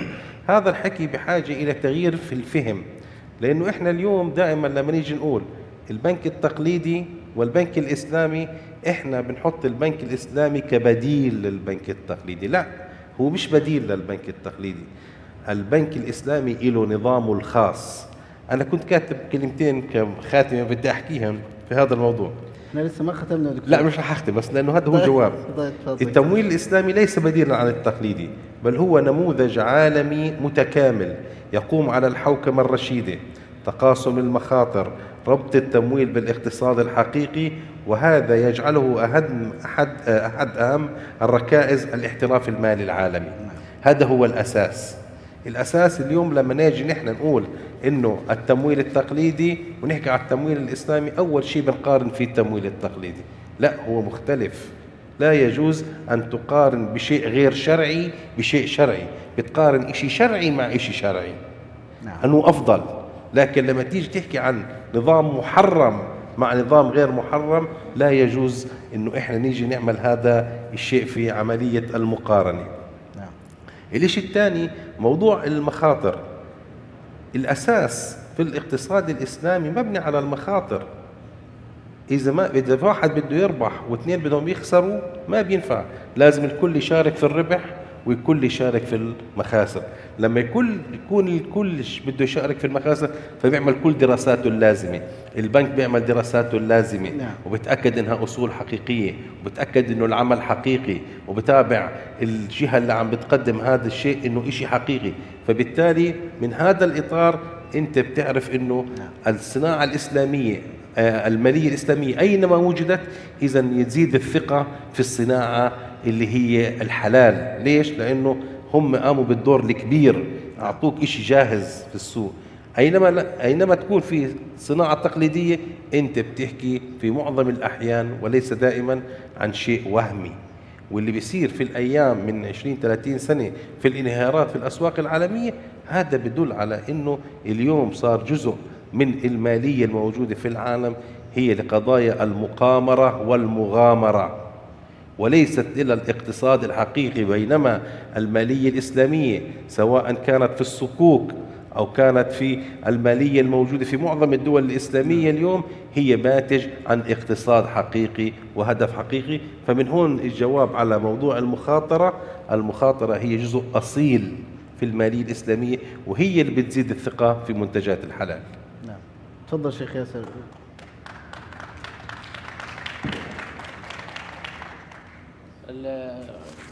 الحقيقة الأسئلة عميقة، وما تفضل فيه الدكتور معاوية يعني يضيف إلى المسألة شيء الكثير. لكن أعود إلى نفس السؤال، وهو يتكلم عن كيف تقدم البنوك أو المؤسسات المالية المتوافقة منتجات مناسبة تخدم هذا القطاع وشركات هذا القطاع، وتعطي ميزة لهذا القطاع سواء في الاستثمار أو في التمويل. الحقيقة أن هذا مطبق وموجود اليوم على سياق متعدد. أول سياق والمعروف عند الجميع، انتشر اليوم التمويل المستدام، انتشرت المعايير الأخلاقية، الصكوك الخضراء، التمويل الأخضر. هذه كلها ماذا؟ كلها نشأت من حاجة العالم، من حاجة المجتمع إلى إدخال الضوابط المسؤولية الأخلاقية والمسؤولية المجتمعية والتمويل المستدام وحفظ البيئة. كلها شاهدت البنوك أن المجتمع وأن الدولة وأن الناس ترغب في هذه الفئة من الأعمال أو هذا النوع من الأعمال، فالتزمت بها، وبالتالي صار عندنا صكوك خضراء، وعندنا تمويل أخضر، وعندنا تمويل أخلاقي. وبالتالي تغيرت درجات المخاطرة وقياسات المخاطر، وتغيرت الأسعار، وتغيرت بعض الجوانب الائتمانية التي تقدمها البنوك في هذا الصدد باعتبار رغبة البنوك في الدخول في هذا المجال. فهذا موجود اليوم، تطبيقه موجود وممكن. على مستوى مثلا المملكة العربية السعودية عندنا اليوم دعم قطاع الأعمال الصغير من خلال برنامج كفالة. لما رأت الحكومة أن هؤلاء التجار أو الشركات الصغيرة أو الشركات التي تحتاج إلى دعم في تقوية ائتمانها حتى تحصل على تمويلات من البنوك، لأن البنك بالأخير شركة تجارية هادفة إلى الربح وليست يعني شركة غير ربحية، ومن مهامها الحفاظ على أموال المساهمين. إذن هي ستنظر بجانب تجاري، وهذا مقبول شرعا وهذا مطلوب شرعا، عدم إضاعة أموال هؤلاء المساهمين والدخول بهم في مخاطر لا يمكن معالجتها أو الخسارة أو وجود الخسارة فيها، يعني الاجتهاد في عدم إيجاد الخسارة في ذلك. ولذلك جاءت الحكومة وأصدرت برنامج كفالة، برنامج منشآت كفالة تعطي ميزة لهذه الشركات الصغيرة أو الشركات في القطاعات التي ترغب الدولة في دعمها، ويكون البنك ممولا لها بأي وسيلة من وسائل التمويل، مع وجود كفالة أو ضمان أو رهن من الحكومة بمقدار معين، قد يكون 80% من رأس المال، قد يكون 100%، وبناء على هذا الضمان يختلف السعر من حيث أنه تقل مخاطرة البنك، فيعطي ميزة تفضيلية في السعر لهذا النوع من العملاء باعتبار أن الدولة قدمت هذا النوع. نقول على موضوع صناعة الحلال، إذا رغبنا في أن نوجد امتزاج وتعاون وتقارب ويعني أعمال مشتركة مع البنوك الإسلامية، فسيكون بداية وجود هذا المسار أو هذا النشاط في اهتمام المنظمين، البنوك المركزية، الحكومات، وجوده. الله أكبر، الله أكبر، الله أكبر. وجوده في نطاق رؤية مسؤولي البنوك وإحساسهم بأن المجتمع يطلب هذا النوع من الأعمال، سيجعل هناك فرصة لوضع أسعار ولوضع إجراءات مميزة لهذا النوع من الأعمال. الجانب الثاني ما يتعلق بالرقابة الشرعية أو باللجان الشرعية. كما تعرفون الشركات المالية والمؤسسات المالية لديها لجان متعددة، لجان متخصصة في كل مجال من مجالاتها.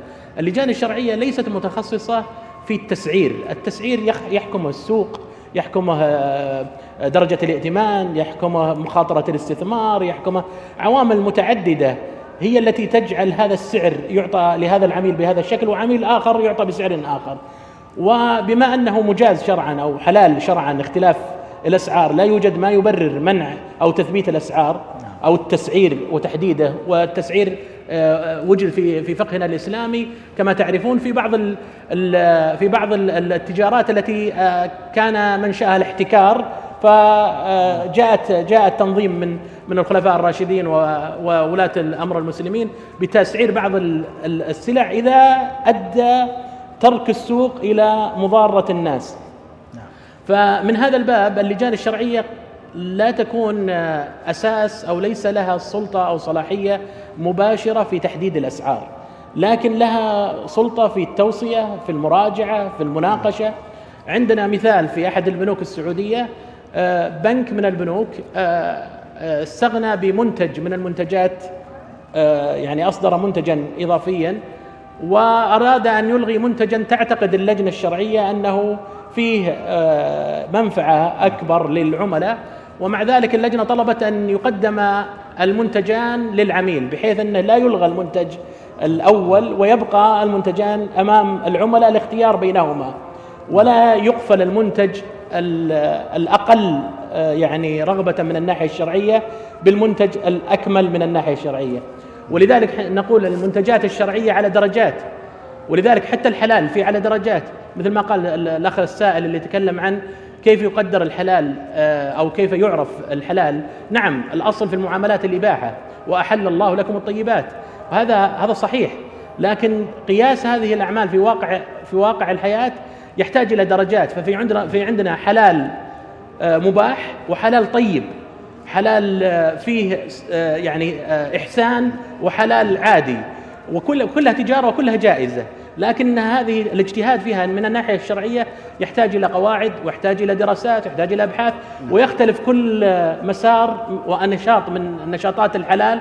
يعني النقاشات مثلا في المجال الإعلامي والحلال في الإعلامي غير النقاش في مجال الطعام، والاختلافات فيه غير اختلافات في الطعام. ولذلك كان التوصية أو كان الطلب أو كان الاقتراح أن يكون لدينا ضبط وتوحيد ومحاولة توحيد للجانب الموضوعي المهني الفقهي المتعلق بما هو الحلال في هذا النشاط وما هو ودرجاته، وما هو الحلال في هذا النشاط ودرجاته. وهذا يكون باتفاق أو بأغلبية يعني فقهاء من مختلف الدول الإسلامية ومختلف المذاهب الفقهية. ومن ناحية أخرى نحتاج إلى حوكمة حكومية أو دولية، من حيث أن البلدان تدعم هذا النشاط أو تعطي موافقات وتسهل تراخيص وما يتعلق بهذا النشاط في كل البلاد اللي لها علاقة واللي تشارك في ذلك، مثل ما ضربت مثل بمجلس الخدمات المالية الإسلامية في ماليزيا اللي يعني يلقي الاهتمام بأمور المؤسسات المالية الإسلامية في دول العالم. الأمر الثالث الذي يتعلق بالشركة نفسها، أنت كشركة شركة حلال تعبر عن نفسك بأنك ستنتج منتجا حلالا، ما الذي فعلته في شركتك حتى من السياسات والإجراءات والأعمال التي تجعل الشركة وملاك الشركة وعملاء الشركة وموظفي الشركة كل ذوي العلاقة بهذه الشركة يطمئنون ويثقون ويعرفون ما العناصر التي اعتمدت عليها لأن تقول بأن منتجك هذا منتج حلال؟ هل عينت لجنة شرعية؟ لا. ما الوسيلة التي اخترت فيها التي ارتضيتها لأن تقيم أن هذا العمل حلال؟ لجنة شرعية، مستشار شرعي، مجمع الفقه الإسلامي، ما الوسيلة التي أكدت لك أن هذا المنتج حلال؟ الأمر الثاني، هل أفصحت عن آليات العمل في هذا المنتج وصناعته وتقديمه وما يتعلق به حتى يتأكد بأنها أيضا هذا المسار متوافق مع الشريعة وضمن المعايير الحلال؟ هل الإعلان عن هذا المنتج أي يستوفي معايير الحلال في الإعلانات وما يتعلق بها؟ إرجاع المنتج، استبدال المنتج، كل الخطوات المنتظمة لهذا العمل. ماذا فعلت الشركة حتى تقول أن منتجها محوكم وجيد من الناحية الشرعية؟ هل هناك تدقيق ورقابة شرعية على تلك الأعمال والتأكد من أن هذا المنتج الذي أصدرنا عليه شهادة أنه حلال لا زال حلالا بعد هذه الفترة؟ مضت السنة الأولى ومضت السنة الثانية، مدة حياة هذا المنتج الذي يحمل هذه الشهادة هل هو مستمر على أنه حلال؟ هل هناك ملاحظات على ذلك؟ هل هناك تعديلات؟ هل هناك إفصاحات؟ هذه كلها من أعمال الحوكمة التي نحتاج إلى أن نبدأ فيها في شركات صناعة الحلال ونعزز العمل بها ونتعاون لأن نستفيد مما تم في المؤسسات المالية الإسلامية، ولا يلزم أن يكون متماثلا. نعرف أن في هناك طبيعة البنوك غير طبيعة مثلا شركات الاستثمار، غير طبيعة شركات التأمين، غير طبيعة شركات الصناعية أو الزراعية ونحوها، كلها تختلف، والشركات الخاصة غير الشركات المساهمة.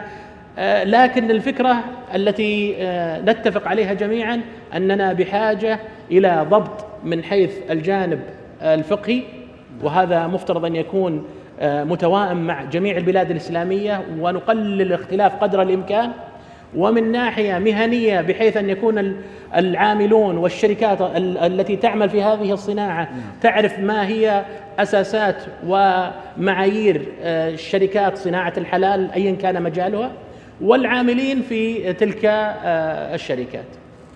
كرمك الله، أحسن الله إليك فضيلة الشيخ. حقيقة هذا الطرح ما شاء الله متميز وعميق. يرجعني take me back to you, Mr. Khurram. One of the gentlemen here asked a question about the challenges, and I would like to extend this question to talk about the challenges from the halal sector to engage more with the Islamic finance sector, and the challenges from Islamic finance sector to adapt and engage and take apart halal industry. Jazakumullah khair. Thank you. I think it's a very important question for us to understand why it is taking longer for the two sectors to come together. What are the challenges? What is holding us back? First and foremost, in my opinion, is awareness. I think it's very, very important for the two sectors to realize that there is this, as we said, two sides of the same coin. So we have this lost twin brother that we lost many years back. We're trying to find this brother. So in my opinion, we need to do more awareness. So more of this discussion should happen in both the industries, in the Islamic finance conferences, in the halal conferences. There should be more discussion around this. Secondly, I think building on what Sheikh Yasser was saying, I would really urge the halal sector, especially the certification bodies, to have a look at this, and we need the involvement of ulama, we need the involvement of the mashayikh to come and research this aspect. I mean, I have for the very longest time questioned this, that you have one company which is certified as halal, but it is using 100% of its financing on haram sources. 100% of its financing is coming from ribawi sources. And you have another halal company, so let's say this is a meat processing company selling halal chicken products. And you have another halal chicken selling company which is making an effort to use 100% halal financing. Yes. How can a certification body give a halal stamp here and halal stamp here and tell the customers, the consumers of these products that they're both equal for you to use? How is that possible? So I really like the idea that Sheikh Yasser was mentioning in the beginning. Perhaps it is time for the halal sector to evolve and move to halal plus standard or a halal 2.0 standard, where not only we just look at the process of how a product is made halal, from in terms of how the ingredients are sourced, in terms of how the execution happens, but also from the perspective of how it is financed. And perhaps you may have a grading system, like again going back to what Sheikh Yasser was saying earlier, like you have the dark green and then the light green and then you have the red at the bottom, or maybe some kind of a star system that you have 1-star halal and a 5-star halal, right? Those who are putting in more effort, they should be recognized, so that the consumer, and this is the era of social media, people are becoming more and more aware of these things. Yeah. The consumers are demanding to know more, right? So you give that choice then to the consumer, that they choose to decide whether they want a 1-star halal product or they want a 5-star halal product. So that's my submission, inshallah. Yeah, barakallah feek. And this is actually great that we have to use the modernity, all the tools to bring awareness, to bring the importance of this industry out. سؤالي لكم دكتور معاوية، ولو تكرمت في عجالة فلم يتبقى إلا القليل من الوقت. هل ترون في كل ما طرحناه الآن ناقشنا الطريق إلى التعاون بين صناعة الحلال والصناعة المالية الإسلامية، أو الخروج من الصناعة المالية الإسلامية بصناعة حلال هي الأقوى، لكن هل ترون أن المصارف الإسلامية يمكن أن تكون أو تلعب دور الشركاء الفاعلين والاستراتيجيين لدعم شركات الحلال؟ أنا بعتقد هذا دورها الأساسي، يعني الدور الأساسي للخدمات المالية الإسلامية هي أولا دعم شركات الحلال، هذا الدور الأساسي. نعم. لأنه في توافق في الهدف وفي توافق في المسار، فبالتالي هذا الدور الأساسي، إنك أنت تدور أول شيء على إنتاج حقيقي وليس على شيء استهلاكي، هذا شيء مهم. الشيء الثاني يتوافق مع الشريعة الإسلامية. الشيء الثالث إنه هو عبارة عن شيء حقيقي يتقدم لكل العالم دون أي عمليات ممكن تحكي إنه هذا شيء مش موجود، شيء وهمي. هذه الأشياء الأساسية ممكن تكون مكمل لبعضها بشكل كبير، ممكن تخلق حالة نجاح مشتركة للطرفين، لأنه هون أنت عمقت للبنوك الإسلامية والمصارف الإسلامية دورها الحقيقي. بنفس الشيء اللي حكوه الأفاضل الأستاذ ياسر وكمان الضيف، إنه هو بيرفع مكانة هاي الشركة لما تستعمل كل أدوات الحلال في إخراج منتجها إلى الواقع. نعم. حقيقة أشكركم جزيلا، وهذا السؤال يوصلنا إلى نهاية هذه الجلسة. ففي الختام أكرر الشكر لله أولا وآخرا، ثم لكم ضيوفنا الكرام، ثم للمتحدثين الأفاضل على المنصة. ولولا سيف الوقت الذي حدنا لكان لهذا النقاش أن يستمر أكثر، لكن حسبنا وجود الأفاضل بيننا من العلماء والخبراء لاستكمال النقاش خلف المنصة. وبهذا ترفع الجلسة، والسلام عليكم ورحمة الله وبركاته.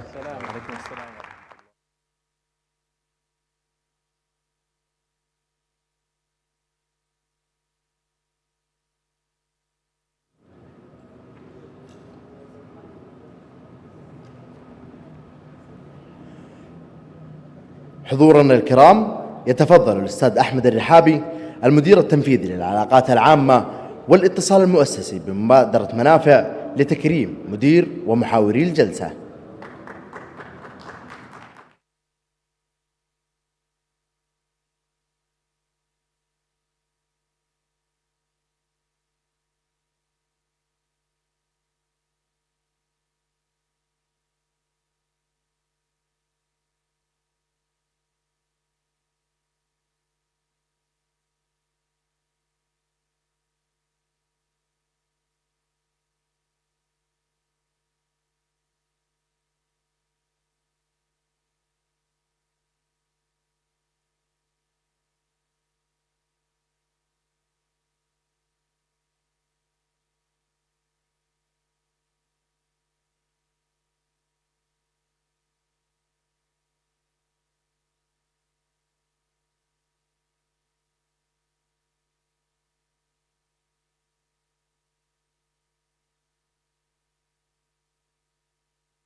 حضورنا الكرام، بهذا نصل إلى ختام أعمال اليوم الأول من منتدى مكة للحلال، يوم حافل بالنقاشات الثرية والرؤى الاستراتيجية والشراكات الواعدة.